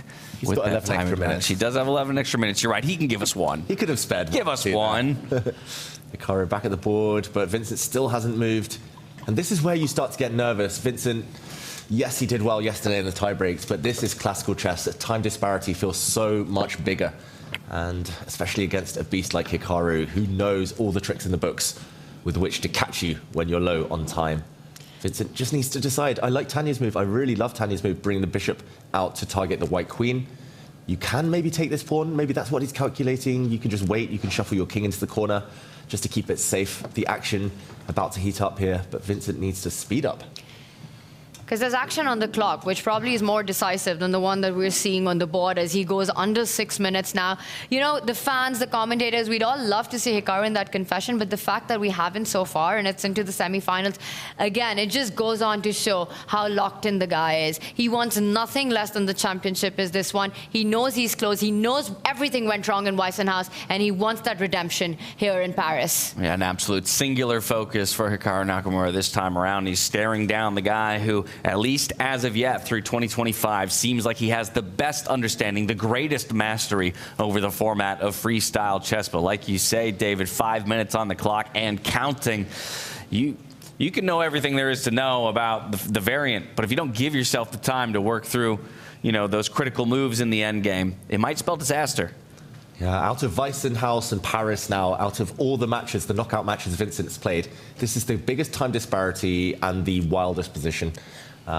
He's been low on time in the past, but it's been a position he can handle. This one, shake of the head from Vincent. He's getting confused. He's in his own head too much. You can sense that he doesn't like the fact he's lost control on both the board and the clock.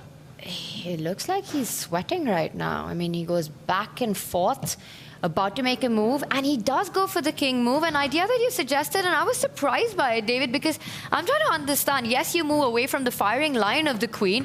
Felt so much more natural to get the bishop on the board. Is there more? Is there a deeper concept to this? I think we'll dig deeper in a second, but just to mention, Vincent, he was panicking, shaking his head, spent ages. He found the best computer move again. What? He's so accurate. He's definitely the most accurate player in the tournament so far. I think the idea is actually a bit deeper. He wants to take this white pawn, and there will be stuff happening in the center of the board. We mentioned that there will be some captures in the middle, but the black king would have been checked from this direction in many of the key variations. So he just wanted to preemptively shuffle his king into the corner. He knows there's no rush. That's a classy move from Vincent, but it did cost him a large proportion of his time.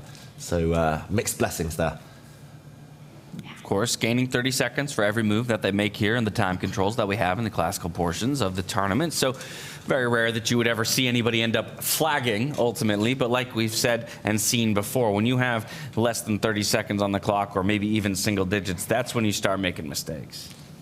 For sure. I've been there so many times myself, where you feel you're in control, you're dominating the position, suddenly your clock ticks down, you panic, you have 2 seconds left on the clock, and you make a blunder. But, okay, Vincent hasn't made many of those so far, but Hikaru, can he amp up the pressure? And Hikaru is the absolute worst player to have less time against, because he's going to bring up so many tricks out of the bag just when you're playing on seconds. And the amount of turnarounds that he's done, you know, how quickly he calculates on his own end, how quickly he plays his move just to put more pressure on your clock. Vincent, it's going to be a tough one, even though the position's in the balance. It amazes me that he found the absolute top engine move here. And it's not an easy one that he played. And I believe we've got a move. Ooh. There he reaches out, he puts his knight forward, he's coming closer to the king, he's coming closer to that central square.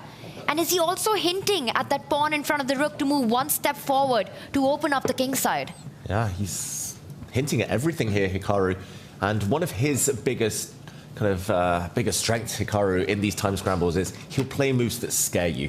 They might not always be the best move, but they scare you.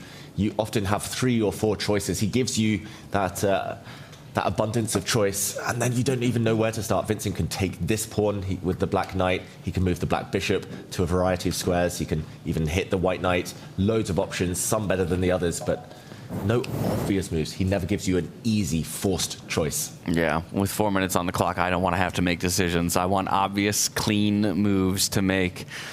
Vincent, he's got that nervous bounce to him. Can only imagine the amount of adrenaline that's coursing through his veins right now. Is this the most nervous we've seen him? I don't know. I mean, I'm trying to remember back to Weisenhaus itself. I have to imagine in that final matchup, perhaps he was feeling slightly more nerves, on the verge of doing it all. But yesterday, before the tie breaks against Nepomniachtchi, the heart rate was at 150 for Vincent. I mean, wow. I'm amazed that being in this situation, facing Hikaru Nakamura in beast mode, actually, Vincent's able to keep his heart rate under control at 96. And it's so incredibly important he does that. You panic, and it's game over in these kind of situations. I mean, and how about that, right? Hikaru's he's got so much time on the clock compared to his opponent. He's taking time to evaluate other positions. Let me just go ahead and check in on this board real quick before I go dive in to my very own matchup and try to apply the screws to Vincent Keymer. We do have a bishop move made. It's not the one we were expecting. But again, it's the best move. Vincent Keymer, we should stop being surprised now. He keeps finding the best move time and time again. He wants to take this pawn with his own bishop because he realizes that the white bishop is actually a very strong piece that needs to be exchanged off. Vincent keeps playing the right moves. He keeps doing everything correct, but 3 minutes now. And that's a tightrope that you will have to walk if you tick down to 1 minute and the path narrows. And what you said earlier, right? Hikaru's incredible ability to actually play practically the most difficult move to respond to. Even if it's not the top engine move, he poses the biggest questions. And I'm just wondering what kind of a move that would be, because if I'm black, I'm already looking at white's pawns moving forward closer towards the king and creating checkmating ideas if possible. How does Hikaru double down on the pressure, looking at Vincent's clock, looking at what he's got with those pawns in the center of the board? Yeah, not easy for Hikaru. I guess we'll find out soon. He's upped his speed. But the moves that come to my mind, one, jumping the knight into the center, that seems to be the kind of fate of the knight, to finally find a good square after dancing around the board so many times. You could push this pawn forward, create a bit of confusion. You could push your central pawn forward. I think that would make the white rooks happy. I like to talk to my chess pieces, and the white rooks are not happy right now. They're telling me they want to be activated on open lines. So can you talk to Hikaru's mind right now and tell me what's going on there? If I could talk to Hikaru's mind, I'd be world champion. They call him the chess whisperer. But another move, maybe shuffle the king. An idea James mentioned a bit earlier, just to open a line for the white rook. Very spicy. Some options in play here. Hikaru giving it a good think. Still see some shuffling on the other boards. Maybe it would be a good idea for us to just zoom out, kind of take that wide-angle view, right? Check in on the rest. Obviously, we've put so much focus on the semifinals, and for good reason. Each of those 4 players fighting for over $200,000 in the top ticket purse and 25 circuit points, but there's still plenty at play for all of our competitors. And take a look at that. In the battle for 5th place, both boards, white, well advantaged. Jan Nepomniachtchi continues to put his foot on the gas here against Arjun Erigaisi, and Abdusattorov, you know, hey, good recovery after after taking a loss to Magnus Carlsen. And we see the players chatting there, that top left, right board that you were talking about. I believe we've just got a result, and if it has to be anything, Jan Nepomniachtchi getting the dub here. Yeah, let's zoom in on that, see if we can just catch the final moments of it. I think this is the board where we've struggled a bit all day to find an analysis approach to it, but we can at least take a look at perhaps what is the final position. Clock is still ticking away here for Arjun, but as the players are discussing, feels like we can call it. Yep, it was a resignation from Arjun Erigaisi, and we talked about the Connect 5 earlier. There were 5 white pawns in a row. One of them was replaced by an even stronger bishop, and just this pawn, 1 square away from promotion, this is what forced Arjun to resign. The rook is attacked, and if the rook had moved, then the white queen would have just swooped across, and a new queen would have appeared, costing black the rook. Arjun, tough game. Very dominant from Jan Nepomniachtchi. Yeah, Jan Nepomniachtchi comes back swinging here on the first day of our semi-final day. Of course, he is still only fighting for 5th place after being knocked down by Vincent Keymer just yesterday. Let's go over to Magnus Carlsen and Fabiano, who are still maneuvering around the board. But importantly, as we arrive, you'll notice there's no more white pawns in play. That's 2 extra pawns for Magnus. This is Magnus doing Magnus things, even if it is a draw right now, David. I am terrified for Fabiano Caruana in this position. Magnus is on the hunt for a full point now in this endgame. Yeah, and it's actually not the pawns, at least not in the near future, that are going to win this game. The only way Magnus can win is to trap the white knight. The white knight will actually be fighting a battle on its own against the black king and bishop, because the white king is stuck. The white king will be blockading the black pawns. They can go no further because you can't control the dark squares. So the white king is going to sit on this square for the rest of the game. Meanwhile, watch how Magnus is going to use his king and bishop to try and hunt down and trap the white knight. It shouldn't be possible, but if anyone could do it, Magnus can. It's still self-inflicted torture by Fabiano Caruana, you know, going back to that moment where he allowed all of this play for Magnus, and he's going to make Fabi sweat in this one. The idea of the king and the bishop combining, it's a difficult one to deal with, especially when it's tick-tock on the clock and you're running out of time as well. Yeah, the pawn break that might come back to bite him in the end. And especially now in this situation, how much is that playing in the back of Fabiano's mind? You know, why did I even do that? I had my out. I could have gone for the draw against Magnus Carlsen and just gone into today or into tomorrow in stable position. And instead, I've invited Magnus to play his best form of chess. So let's get this, David. White keeps the king there to stop the pawn from moving forward, right?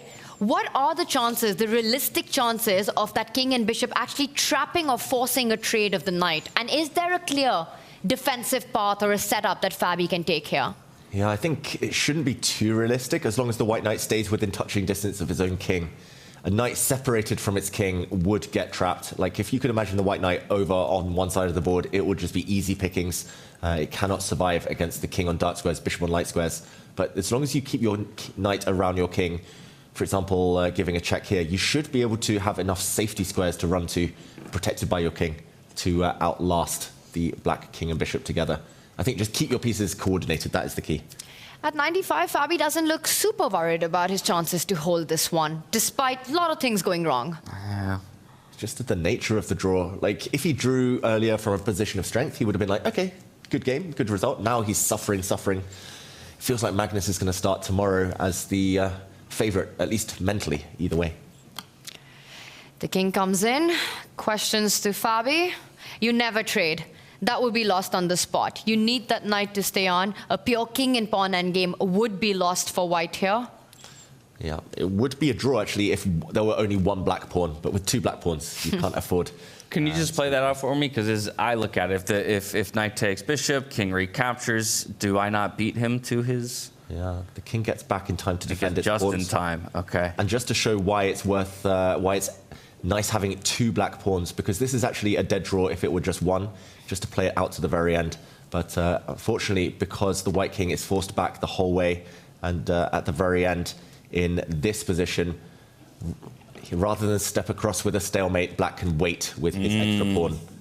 Meaning the white king has to move at some point. That allows the black king to step forward and give that promotion square over to the black pawn. Okay. Yeah, so no trades, and Fabi retreats his knight. He moves it and then gives a check.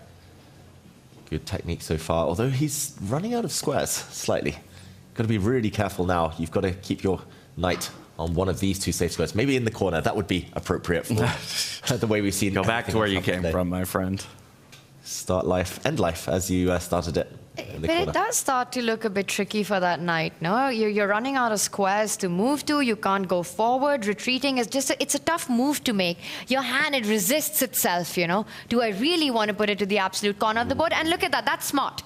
That's the kind of king-pawn ending that saves the day. Once Magnus is king, and that's it, that's a draw offer by Magnus.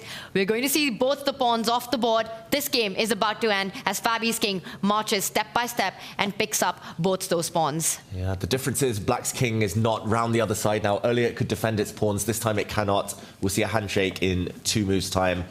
The players going through the motions. No draw offers. Yeah, I like that they're doing us the service of playing through till there's only 2 kings left on the board. The handshake is extended between the world number 1 and the world number 5. Magnus Carlsen, Fabiano Caruana going into day 2 of the semifinals with half a point apiece. Yeah, just 2 kings left between 2 kings of chess, and a fair result in the end, Tanya. Absolutely, a big fight, and Fabi, with some questions about his decisions, but never out of control, confidently holds this endgame. Magnus tried to push it to the maximum. A great big fighting battle. Level ground going into that final classical game. You know, we say world number 1 against world number 5. I don't know what it's like for you, David, but calling Fabi world number 5 seems strange to me. How many years has he been on that world number 2 spot? The player to come closest to Magnus Carlsen in rating ever, with just a 3-point difference at a certain... when was it? During the World Championship match? Yeah, 2018. If Fabiano had won any game, he would have overtaken Magnus as the world number 1. It's never happened since 2010, I believe. 10, 11, around that. Yeah, seems like his rating is an untouchable position as of right now. And as these 2 players kind of talk through maybe some different opportunities or scenarios that could have presented themselves, some different pathways or forks in the road that Caruana could have taken, we go back over to Vincent Keymer and Hikaru Nakamura and take a look at this, Tanya, the clocks. This is the same board state from which we left, and it's still Hikaru giving it a think. And that makes me wonder if Hikaru's and look at that, shake of his head. He doesn't like taking this much time. Yeah. He knows he needs to be quick on the clock to put pressure on Vincent, so he hates that he's thinking for that long. But he's got to be calculating one of these breaks that we're talking about, right? One of the pawns moving forward and asking some big questions. But the more time Hikaru takes, the more time Vincent has to figure things out, to calculate for his own self. Oh, this really reminds me of his quarterfinal in Weissenhaus against Sindarov, where he had some winning positions, Hikaru, and time advantages, but he just froze. Here, he's been thinking for nearly 12 minutes on one move. That's 2/3 of his remaining time he spent on this one moment. And like you say, Tanya, this has given Vincent so much time to calculate all the forcing moves. Unless Hikaru comes up with something genius here, something really subtle that Vincent hasn't spotted, which is hard to do, then I don't think this is going to be a good idea. Long think, wrong think is the saying, especially if time trouble is the result. 5 against 3 now in terms of the clock. It's just dwindled, right? All the advantage on the clock, and that was really his biggest and only real advantage in this game. Because the position is crazy. Anything can happen. It's a position for all 3 results. The bar in the middle, draw is the least likely outcome in such a structure, in such a pawn formation. So for Hikaru, this could go very wrong now. In fact, I think Vincent might start getting ambitious seeing Hikaru take such a long think. 100% agree. 100 also Keymer's heart rate right now. Both players, yeah, I think they'll have to find some really clever moves to win this either way. But Hikaru shaking the head, that's not good. This body language was exactly how he looked when he lost to Sindarov. Yeah, a look of distress, if anything, strewn across his face. And just like that, the time is equalized. Wow. So it's been a bit since we've come to this board. And just like we were talking a moment ago, how Hikaru was putting Keymer in a position where, okay, maybe 2, 3, 4 possible good moves is part of what was, you know, resulting in that time being eaten off the clock. Maybe we can remind people, what are the moves even being considered here for Hikaru? Why is it such a difficult decision to make of where to go next? Yeah, I think it's a fork in the road in terms of stylistic decision here. There's 2 main options: jumping forward with a white knight into a nice outpost, but after black takes back the pawn that was earlier sacrificed by Vincent, play becomes much more stable, maneuvering. Neither side can immediately attack. If, though, he chooses to blow open the center by pushing his pawn forward, we'll see the open lines explode. The problem is white's king probably won't like that development. Yes, the lines will be open for the rooks, but imagine it's just going to be these 3 pawns remaining for white. They will all be weak. That's very committal. It's not his style, Hikaru, these days, to make big technical kind of weaknesses in his position, but that's the more ambitious of the 2 moves. And now, just like that, he's got less time on the clock than Vincent Keymer. I think he's got to be thinking of some tricky ideas here. He wants to put more pressure. I don't know what the lines are, but at some point, he has to push forward that F-pawn. And that's a double-edged sword, right? That's playing with fire, because yes, you're opening up your bishop, but you're also giving a line to Vincent for his rook to come into the game and start targeting your own king. Hikaru, he's trying to focus on what are his best chances to make an absolute mess out of what he's got. And then that goes either way. Anything can happen in that kind of a position. Is he ready to take that risk? He spent nearly 15 minutes. He only had 17 minutes. This is not Hikaru-esque. Make a move. Yeah, this is somewhat ludicrous. He's frozen. He's totally frozen. He's panicking here. And he reaches out every time and then pulls back. Now look at the score sheet, but you don't get any extra time after this. It's just 30 seconds per move now. No extra time at move 40. That is the key difference here in freestyle chess. And Hikaru might be a speed monster, but there are so many questions that lie ahead, right, in this position. And also, objectively, Vincent's position's a good one. There's no direct path. Every move, Hikaru's going to need a couple of seconds to think. And this is where Hikaru might regret walking around. From my experience, he was walking around the tournament hall. Once you do that, you lose a bit of focus on the moves themselves, the position. It takes you a while to get back in, to reintegrate yourself into the position. He's about to move finally. He's only got 2 minutes on the clock. He keeps changing his mind. Oh, it's just utter frustration for him. Keeps shaking his head. This is so rare, this sight, Hikaru panicking. Normally, he's so confident. He's so fast and furious. He really is. And finally, we've got to move a central break, and this is what he was calculating. That move on the board, opening up a diagonal for himself. The queen's going to capture the center pawn next with a huge threat on the board.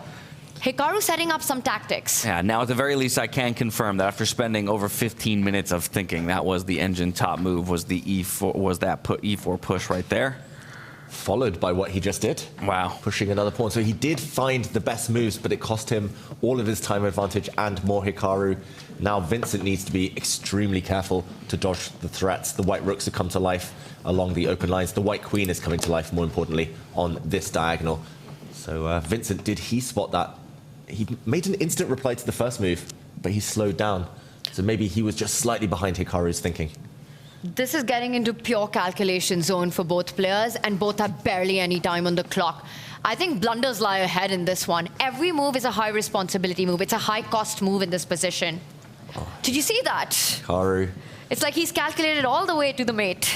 I've noticed anytime he shakes his head, he more than makes up for it with head bobs. He tries to like balance out the score there. Yeah, I realize it might seem weird that we're talking about, again, what an engine calls as a drawn game with such intensity, but given the fragility of the position for both players and the time on the clock, it doesn't feel like it's going to end in that fashion. It's also him sort of talking to himself, right? He's got this. He's calculated. I think he has this thing where he up-talks himself with confidence, with those head bobs, putting the pressure on his opponent. Yeah, he's very emotional these days, as we've talked about, James. He's a bit older now. Hikaru, he wants this more than ever. And definitely talking to himself helps when he's streaming. And he's trying to hope that it helps over the board. But what is Vincent thinking about? Surely he has to remove that white pawn from the board. It's just too strong. Is that the only move? 2 ways to do it, though. Rook or pawn.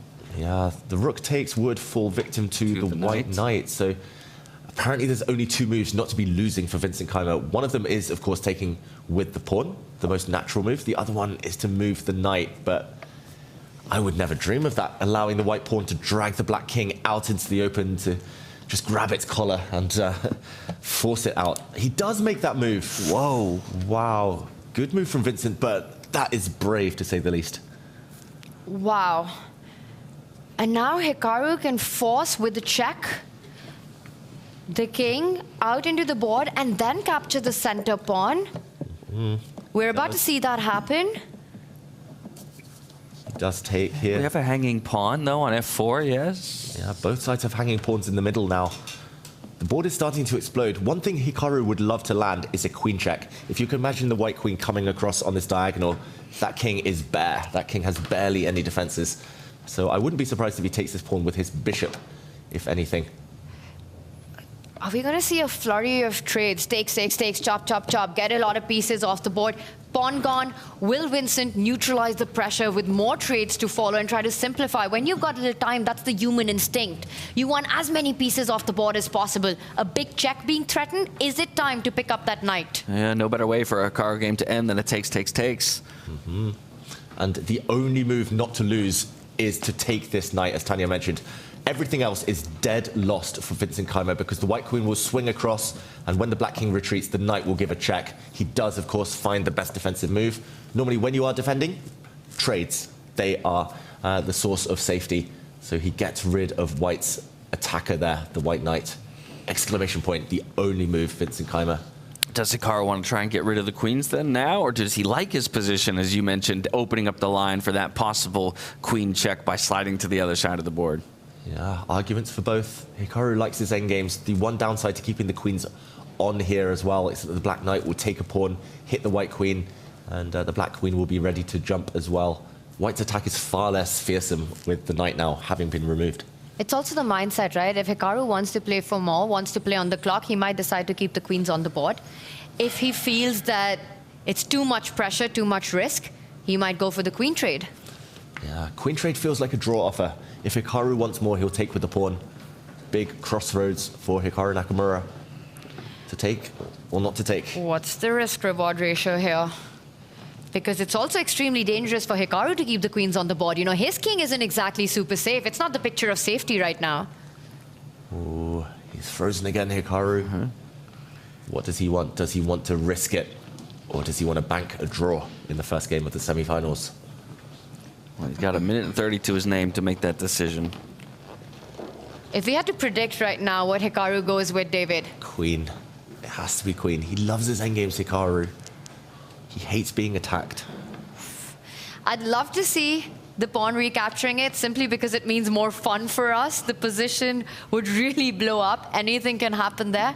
But I think you're right. I think he's going to play it a little safe. He's the one who's down on the clock here. And again, his king also feeling the heat. Okay, moment of truth. What do you think is going through Vincent's mind? Okay, the queen exchange. Is Vincent going to whip those queens off and hope that he's safe now? Checkmate unlikely if the queens depart this board. Hikaru shaking his head.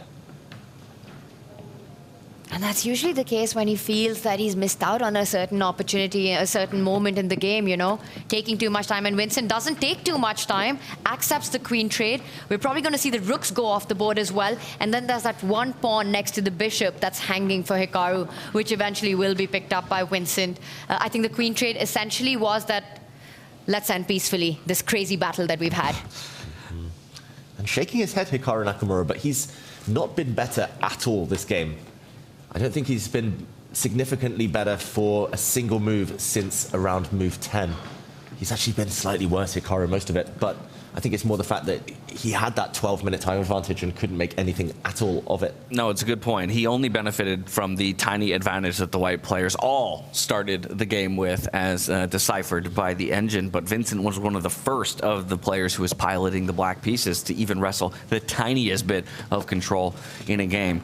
Of course, as we mentioned, now it looks like maybe we're heading the way of a draw, as we expect to see more pieces fall off the board. A quick count shows 3 pawns apiece, 1 minor piece per player, bishop against a knight, and then, of course, both rooks. One of those, though, facing off against the other on the D file. Classy move there by Vincent. Just a small step by the pawn, placing it on a square that can't be targeted by Hikaru's bishop. You know, your opponent's got a light squared bishop. Put all your pawns, every single one of them, on the dark squares. So great chess technique there. And I'm just wondering, you know, usually they say a bishop versus knight. If you've got pawns on 2 sides of the board, the bishop's stronger. But that's probably not the case here, given the knight activity and no clear targets for Hikaru's bishop. Yeah, I think I would still take white slightly. But yeah, with so many rooks on the board, it's very unlikely that white will be able to switch the attention to the other flank. And the one hope is that white does have an A-pawn, which promotes into a light square in the corner. So if he can ever make that a pass pawn, he might have some winning chances. But just too few pieces left on this board. It should be a draw if Vincent is accurate now. If you're Vincent, are you keeping the rooks on the board or off? Are you trading them? What happens? Good question. Let's allow Vincent to answer it. I think I would love to trade one set of rooks as long as my remaining rook with black is active, and it's a draw. A draw offered by Hikaru Nakamura, and this semi-final ends level as well. There you have it. Our top of the ticket bouts, they're going to end in less bloody fashion than the remainder of our games today. All of the players, while I'm sure they wanted opportunities to win, resigned to moving into day 2 in stable fashion. Half a point apiece between Vincent Keymer and Hikaru Nakamura. Half a point apiece between Magnus Carlsen and Fabiano Caruana. 2 draws, but 2 very different draws. You know, Fabi and Magnus balanced from start to finish, end game play, absolutely sort of kept in the balance and precise end game technique by both. That ended in a non-dramatic manner. This one was fireworks from the word go. You know, it was completely dynamic, crazy position. Both had chances. Vincent struggling on the clock, but making all the best moves despite having those few minutes left. Incredible resourceful play by him, and finally ends peacefully. But the game itself was anything but peaceful. Yeah, we should mention it felt like a chaotic game, crazy game, time swings, of course, but 97% accuracy for both sides. Amazing. Still so high quality.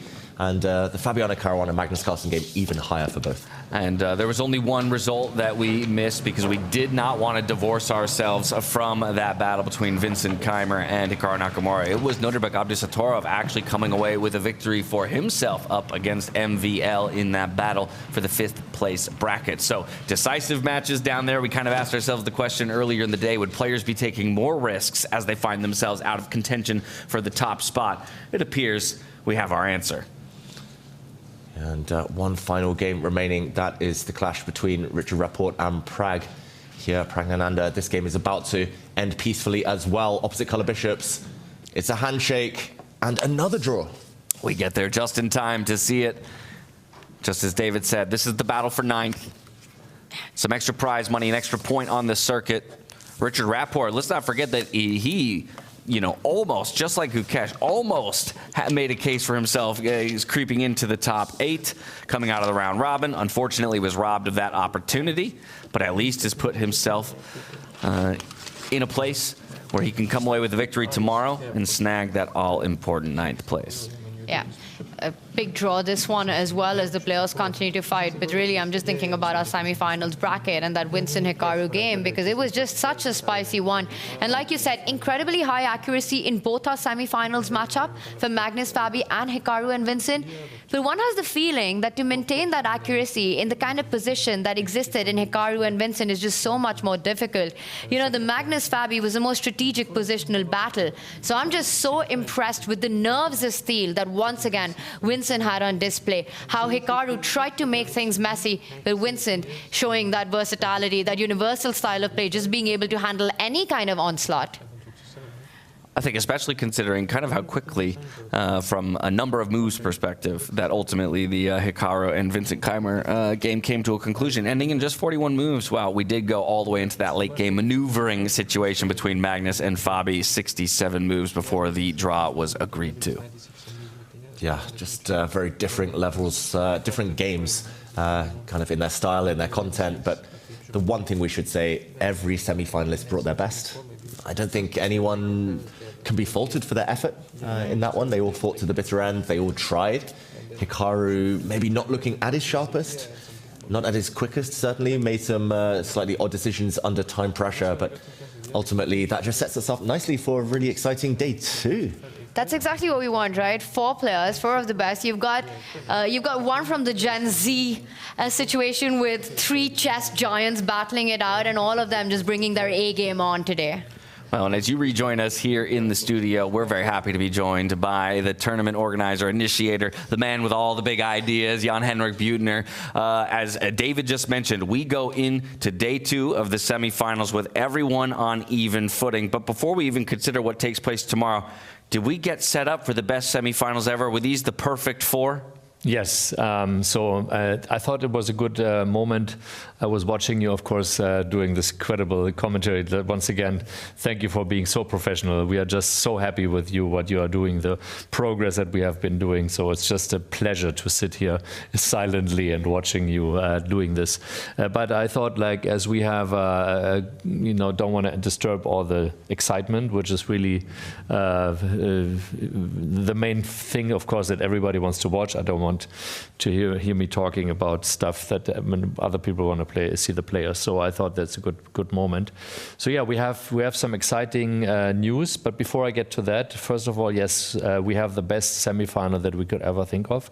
Yesterday evening we were talking about, it's like, at this point, as organizers, I mean, I love all the players. For me, if you ask me, we should have had 12 finalists, right?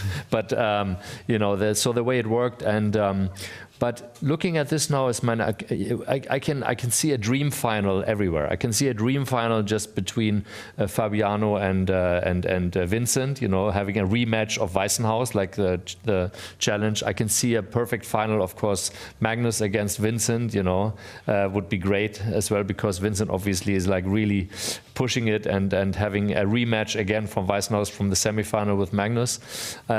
I would love for Hikaru to get a final, and then against, Magnus against Hikaru would be like, of course, for many fans, a dream final as well.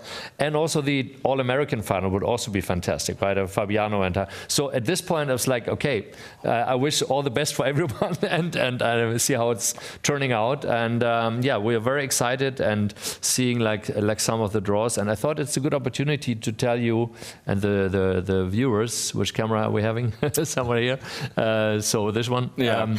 Telling you about the exciting new developments that we have decided. Ooh, okay. So no bad options when it comes to finals, but now we're all waiting on bated breath. What do you have to share with us? Yeah, so we have been talking a lot with Magnus, of course, during the dinners, and with other partners and amongst ourselves, and we're seeing as we're going into the next big event, our third Grand Slam, so to speak, like an open tournament. We're going to have Karlsruhe Grenke Freestyle Open. 3,200 people have already signed up. So we're going to have most of the Freestyle Chess Players Club being there. So it's going to be an exciting tournament as well. And we're going to give like all the championship points for there as well. So the top 10 will get Grand Slam points. So it's a very good opportunity to qualify for South Africa for the final. Wow. So the year is shaping up, and I think it has been already, like the rumor has been out, so we can say that we will do the next Grand Slam in 3 months in the United States, as we said, but it will not be New York. So we have decided to do it in Las Vegas. Oh wow! Here we go. Vegas, baby. Yeah. So it's like we are still talking to some options. We are talking to some great companies there. So I can't really say exactly where it is, but as we are very solid with our options and our things that we wanted to do, we do also something together with basketball, with Derrick Rose. We call it Chestival. It's all going to come out. So it's going to be an exciting thing in Las Vegas, starting July 11. And then we're going to have 2 days of the Chestival tournament, July 11, 12.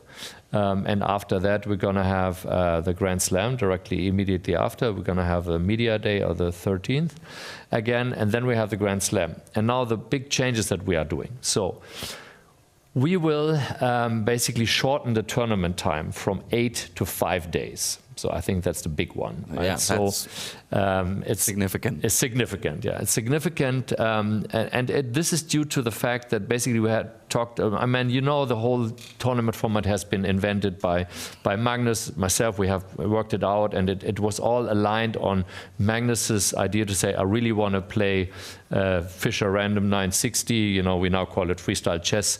On the highest level with the best players in the world with normal thinking time. Now he's on board with that. We of course want to more and more go into like also being attracted to linear television. We have some great sponsor options here right now. People who are looking at us right now every day. We have great name sponsors that look at us. Maybe they want to sponsor us. They want to see us, of course, like on linear television. More where we are very much making progress on the streaming and on the viewership and so on. So in terms of that, we need to shorten the games, right? So like a 4-hour game is very difficult to get an audience with if you're not in India. But even the cricket games have been, or the games basically that take a long time are also shortened. So we have now decided to do the longer games in terms of a 45-10 mode. So we significantly more than less than 50% of the time, because now we have 90-30. And we're going to 45-10. Right. Start with half the time, but increment far less. Yeah, start with half the time and only a third of the increment. Yeah, we thought about 30-30, but then it's like you have like less time to think about in the beginning, so it's similar the same. So we want to get the game in under 2 hours. So that gives us the opportunity to have both games on the same day, like for quarterfinals. So this is why we have the round robin. We'll have the same like before, and we're going to have 1 day of quarterfinal, 1 day of semifinal, and 1 day of the final. This is what gives us the opportunity to shorten the time from 8 to 5 days, which also is more like, again, TV, like around a weekend. We can organize it around a weekend and so on. And it's not like 8-day and like all these long games. So that's kind of the big one, right? Wow. I mean, two big announcements, honestly. Yeah. A shift to the city of Las Vegas, a city built on gaming in a way. And we're bringing one of the OG games. There's actually more to come. Oh my goodness, it never ends. So that's kind of the baseline. So now, in addition, we are thinking about, we are a baby. We just have been born. We're just trying to get new stuff, but still we are trying to get the same quality, of course, of the game. And Magnus said basically that we as players, not I, but they as players, have gained so much and you see the quality of the game is so good. They have gained so much quality that he said, we don't need the 90 minutes anymore. We can go with 45 minutes. It's perfectly fine. So that's kind of the decision of Magnus, and I talked to some players before, so, to see that we have not only Magnus, but everybody on board. So I think it's exciting to do that. And then the second thing that bothered us a little bit with our format is now we have 12 players, and we had this amazing roster in the beginning also, and we said, who are the 4 players who cannot participate, right? And in the second thing is right now we have the quarterfinals yesterday, and it is such a decisive round, right? The quarterfinal means if you miss this, if you have a bad day or two or whatever, then you are not in the top 4. You're just playing for 5th place, and it's all frustrating. And you see the players here, some are frustrated. Last time they were frustrated. So we are addressing this as well. So what are we doing? We will have the round robin as before. So we will have then 4 players basically kind of falling out of the system, but they have the chance to still get into the system again. So we're doing it on the quarterfinal day, like on the third day. We're going to have a round robin of the players for 9th place. Right? So the winner, who will be 9th, he will then participate in the next day in the semifinal in a round robin for 5th place. So we're going to have 5 players for 5th place in a round robin. And then the winner of that will go into a match with 3 players, the losers of the semifinal and the winner of the 5th place. So 3, 4, and 5 fight for 3rd place. This is so that even if you are after the round robin are last, you can still get to 3rd place. Wow. Which is important because the difference between 3rd and 4th in prize money and everything is very high. So we still have the chance to do that. And that's something that we also discussed, and that's an additional thing that we're going to do. That's an incredibly unique idea. Yeah. Do you mind if who came up with that idea? Yeah. I don't want to brag. It was basically a little... Was it you? It is, the initiative came from Henrik Carlsen, right? So he basically said, we had a telephone conversation, Magnus said, yeah, it's really difficult and so on. And also, we had some issues also with players not being happy and so on. It's like some is that true, some is not true, and so. But in the end, we said, okay, let's do something about it. And so we were brainstorming and the back and forth. And then yesterday, I basically called him. I said, Henrik, I have the idea. How about this? So it's kind of between Henrik and myself. We had that, and then we integrated just to tweak it more. Like we entered Sebastian into the scene. And so, but what he also is doing we're learning, of course, like we had 2 last-minute dropouts of this was very challenging for our organization. As you know, we have the color codes, we have all the pictures and so on. It's nearly impossible, and only because like Nodirbek is such a great guy. He just like jumps on the plane 20 hours later. He's here. We already had like the material produced for him from Weissenhaus. We even brought the Uzbek flag from overnight from Weissenhaus here to Paris. But we don't want to do that anymore. So what we are doing is in the future also, we will name 2 alternate players right from the beginning, right? So we will basically say, okay, so we'll have 2 more, and we'll produce all the material for that. We'll actually invite them to Las Vegas, and they can be with us. And so if something happens to somebody, some can be incredibly sick or whatever, we have an immediate replacement to do that, right? And then we're also giving these alternates the chance to play in the round robin for 9th place. Okay. Right? So that they not come for nothing, but they at least have the chance to also play. So this is like enlightening, making the community bigger, more of the players who are actually also volunteering. Anish Giri is here just to be with the players. Levon Aronian is here. So there are some other players who are just like our family kind of style, and we want to enhance them. We want to give them the opportunity to do that. So that's kind of a little bit. There are still some more, but I think it's enough to digest for now. But save some for the future days. Exactly, save some. But I thought it's a good idea to see where we are going to, addressing some of the concerns, and so that's what I wanted to tell everybody. Wow, spectacular, that's awesome. y'all. Yeah, mark your calendars then for Las Vegas. A bit of a shake-up here in the tournament format. Very excited to see how that plays out in the end.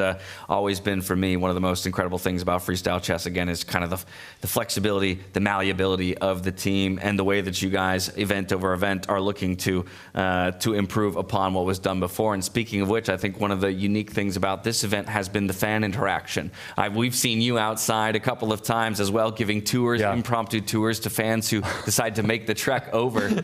How has that been for you to kind of open it up now a little bit more to the public? Yeah, so now as you say it, I have to reveal something. Oh no! We will have live audience in Las Vegas. Whoa! Yes, get your tickets. We're gonna open it up. We're gonna have a venue where we have live audience and we have spectators on site, and we're working on that as well to make it really successful. So it's gonna be like so much different events. Like this event is so different than from Weissenhaus because of the openness in Paris and the close from Weissenhaus. Next event will be so much different with 3,000 players on site, and then Las Vegas will be completely different event, right? So just be ready to experience something completely new again. Ready as ever. Cannot wait. Well, Jan, before I force your hand into revealing any more information, I guess I'll let you go. And as Jan steps away, I think it's an opportunity for us to peek in on one of those fan engagement opportunities here in Paris. Levon Aronian hanging out at the Blitz Society Cafe all day today for a fan viewing party. There you get a peek inside what is one of the longest standing chess societies here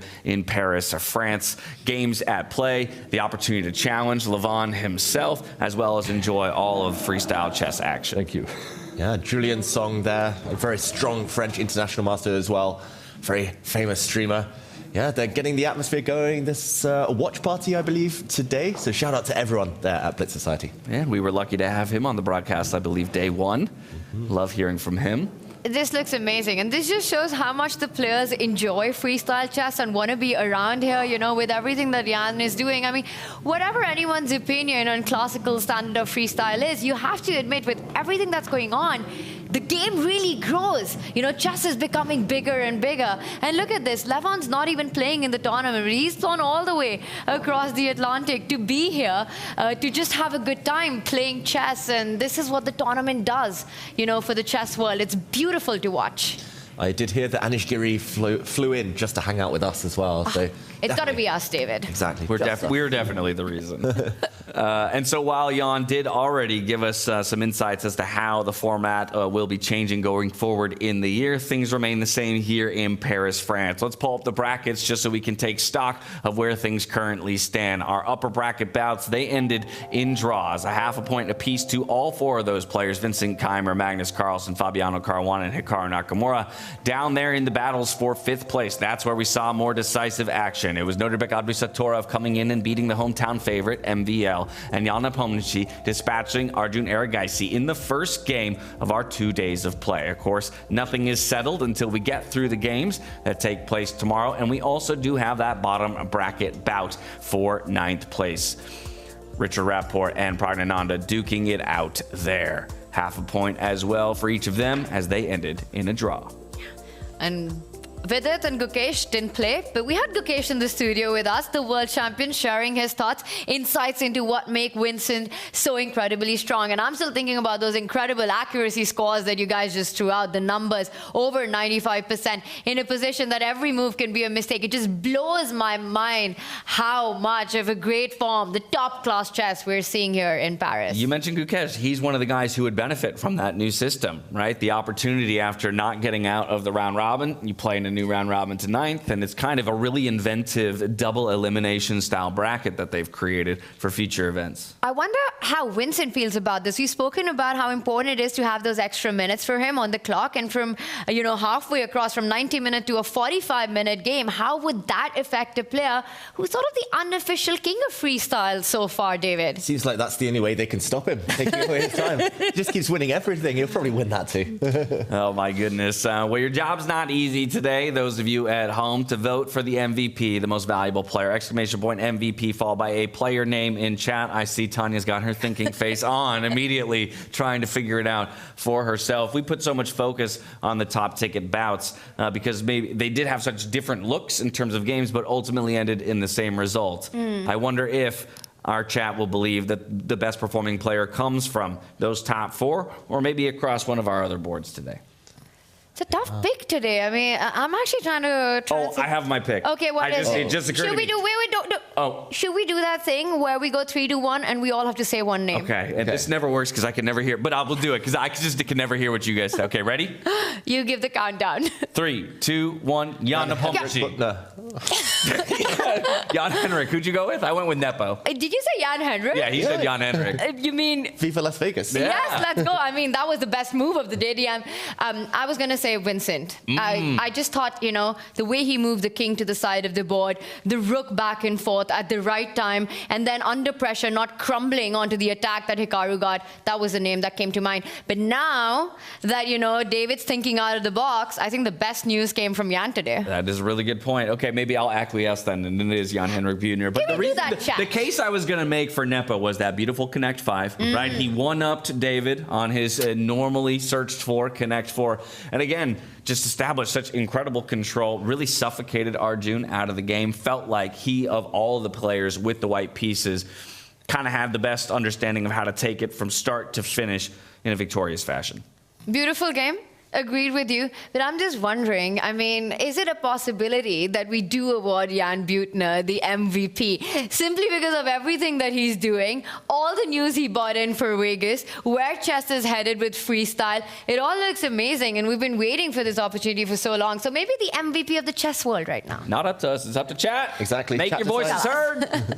I'm waiting for that answer. I know that I've also got David over here searching away for the best move of the day. That's where we'll go next as soon as production tells me who came away as the most valuable player for our first day of semifinal action. Yeah, it's actually a tough choice as well. It's nice that you're giving me the time because several strong moves today. Abdusattorov playing a brilliant move to finish off his game against Erigaisi, but I will not reveal the winner just yet. Okay, all eyes on Vincent Keymer and Hikaru Nakamura. It was Vincent Keymer who gets the top spot. Hikaru taking second in the votes. And I go back to the point you made earlier today. Any voting situation where Hikaru's name is a possibility, I think this speaks to the amount of fans that Vincent Keymer has built for himself from the start of 2025 to where we are now. And he keeps delivering game after game. You know, coming to the chess that we saw by the German Grandmaster today, incredible play with the black pieces. There were moves that were not on anyone's radar here. You know, especially that rook move, the king move, the bishop slide, going forward with the pawns. Little time, I don't care. I'm playing a beast right now, the speed demon right now. I'm still gonna bring my best. Vincent Keymer, this is no more an underdog story. This feels like a takeover story to me. Oh, sweet. All right, we get the answer to the question I asked on day one of the tournament. What would he have to do to kind of shirk that, identity of an underdog? And it looks like inserting himself back into the top 4 while trying to defend his title and at least holding Hikaru to a draw today. It's done just that. Yeah, he's already done it. He's not an underdog tomorrow. I think it's genuinely 50-50. I think if it goes to tie breaks, maybe Hikaru 55-45, but Jan would like a word with you. Yeah. After his tiebreak situation just yesterday. All right, my friend, what do you got for me when it comes to the move of the day? Who had an ingenious play? Okay, for this, I'm going to give it to Jan Nepomniachtchi. It was a consolation after yesterday's disappointment of losing to Vincent Keymer, but here against Arjun Erigaisi, he was the star of the show. And this middle game position actually looked very, very complicated. It looked imbalanced. Currently here, white is temporarily a pawn up, but it's not the best pawn in the world. Doubled pawns here on the side of the board, one of them about to fall. It's almost guaranteed that the black bishop picks up that pawn. Next move leaves white with an isolated pawn on the edge of the board. Jan Nepomniachtchi, though, used a motif that is so instructive in chess. This is one for all of you to remember. It crops up in so many different pawn structures. Often, a rook is just as strong as a minor piece, and pawn structure is everything. He already had the connect tree, a very nice foundation here. He built a wall of pawns by sacrificing his rook. Rook into a beautiful outpost here. Double exclamation point given to this move because it is a sacrifice. More importantly, though, he's keeping his pawn intact. He would rather that that pawn lives and improves its quality than the rook lives. And here, Arjun Erigaisi actually refused to take this rook for a few moves, but we will fast forward to the moment it was finally captured. The rook just too strong to ignore. Another brilliant move here, all based on the point that this is a sacrifice. The rook is just too powerful and had to be taken, and now we saw the connect 4 form. In the near future, we saw this pawn step forward, and ultimately it steps forward yet again to connect 5 and win Jan Nepomniachtchi the game. Of course, that would be your move of the day. I should have been able to predict that one myself, but it's good to see it play out on the chessboard. And while the fans at home, they gave the top 2 spots in the MVP voting, Vincent Keymer and Hikaru Nakamura, we got a quick opportunity to speak to them as they exited the playing hall just a bit ago. Let's take a look. It's a good situation to be in. You have white pieces, and going into tomorrow after drawing today, you got to be feeling good right now. Yeah, it's fine. I mean, I'm still kind of under the impression that in the middle game I managed to get a slight edge and then kind of messed that up and maybe even got into like an unpleasant position. Although I didn't see anything direct for him, but at least I did feel that I made some mistakes which gave away my advantage. But I mean, in general, the game was very complicated, and I guess there were some dangers for both sides. And we also spent quite a lot of time, so I think overall the draw is very much fine. And yeah, as you said, tomorrow I'll have the white pieces with the match tied. That's a decent situation to be in. And you could also flip that argument and say that you managed to create a little bit of pressure with black pieces against Hikaru Nakamura. You're playing pretty good chess then. Yeah, I think it was also because he was trying to be ambitious. I mean, if he would have just more or less stayed, there was not that much for me to do. I think it was just him trying to keep the game alive and maybe even being ambitious that made it interesting and gave me that chance. How do you feel physically? There's a lot of players who's come down sick. There's some who are complaining about feeling a little tired. Are you feeling good? Yeah, in general I do. Of course, such a day as yesterday is tiring, so I did feel that, but when you win that tie break, it gives back a lot of that energy. So I mean, I will have that routine of calming down, regenerating, and I believe that tomorrow I'll be back here in good health and energy. We really look forward to seeing it. Thank you. Thank you. Interesting discussion you had with Vincent after. What was your feeling about the game as a whole today, Hikaru?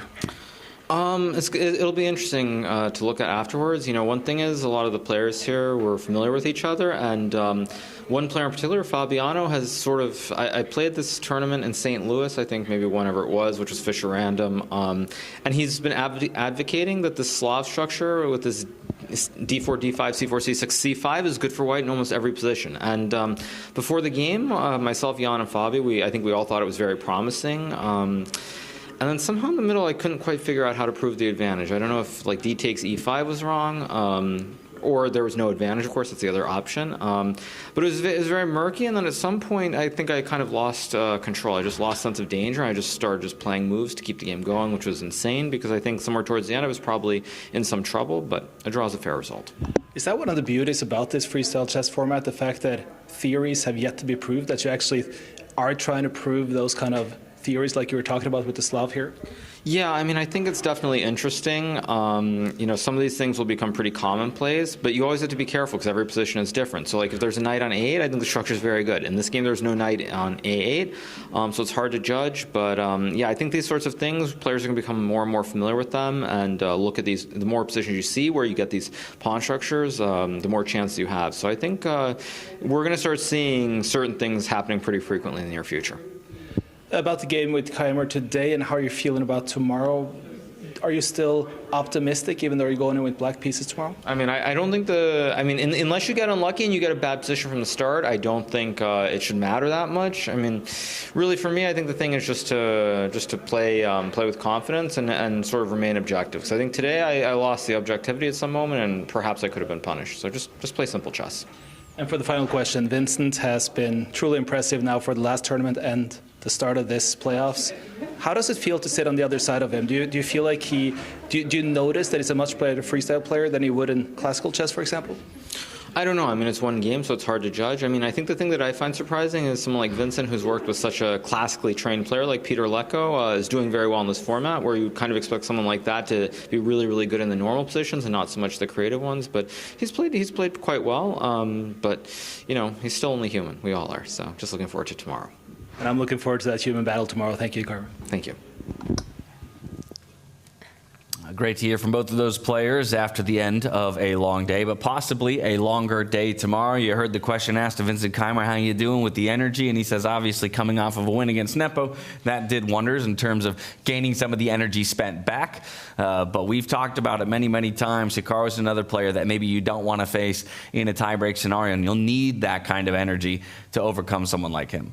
I think Vincent can take anyone at any point of time right now in freestyle chess, just what he's been bringing on. I mean, he's got to be the most chill guy, right, in the world. You've got this freestyle stuff going on. You start with the Weissenhaus slam. I mean, look at the players that he's the giant slayer right now, taking down once again. I can't get over the name list, you know, who he's hunted. Alireza, Magnus, Fabi, Jan Nepomniachtchi, a draw today against Hikaru. That's a result few chess players can boast about, David, their entire career put together. Yeah, it's more than I've done in my entire career. It's hard to beat those guys once, let alone beat all of them in the space of a couple of months now. It's very impressive, but of course, he will not care about what's happened in the past. He wants Hikaru's scalp tomorrow. Yeah, I think one other interesting reminder, just that Hikaru kind of threw out there for us all, is the idea that we don't know what the starting position will be tomorrow. So he says, unless I get, you know, super unlucky with the black pieces and it's dead lost early on, he's not too concerned with having to play from that side of the board, because we've seen almost just as many games end with the black pieces taking the win as the white pieces, because so much is unknown. Yeah, no, absolutely. And also what Hikaru said, right, that at the end of it, Vincent's also human. We haven't seen that happen too often, that human element, those mistakes. He's been playing like an absolute genius this whole event so far, and I absolutely love that each one of these players in the semifinals today, you know, on their A game, whether it was a positional strategic battle of Fabi and Magnus or the absolute tactical blowout in Vincent and Hikaru, all of them up to the task. Super excited about that second classical game, but even more excited about Vegas, guys. So excited about Vegas, but first we have to get through Paris. 3 more days of play ahead of us. Tomorrow we conclude the semifinals and we'll learn who will be the top 2 challengers for that $200,000 prize and 25 circuit circuit points? Will it be Vincent Keymer taking down Hikaru Nakamura to defend his title? Will it be Magnus Carlsen coming back angry, or will Fabiano reach another final table? Those are the questions that will be answered tomorrow when we see you back here, same time, same place. Until then, stay healthy, stay safe, and be good to each other. Good night. So many possibilities. No dream can be too big. 'Cause this is the start of something new. 'Cause now I know this is my time. Time to just be me. Time to hold my key. 'Cause this is my time.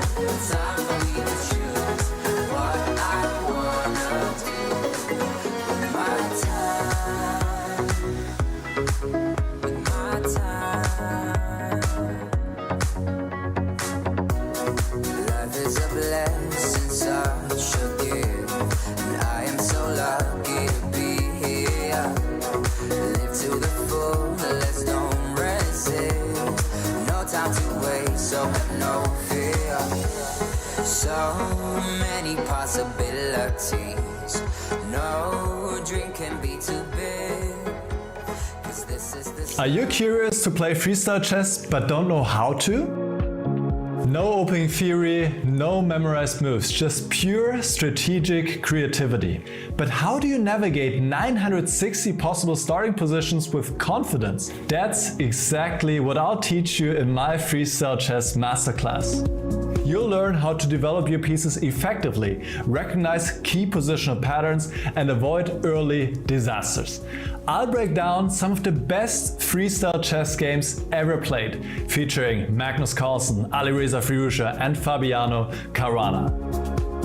Freestyle chess is still in its early days. This is your chance to get ahead of the competition. Sign up now and let's take your freestyle game to the next level. Join my Freestyle Chess Masterclass today and save 20% only during the Grand Slam.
Wait, I know that you're afraid, but it'll be okay if you just stay with me.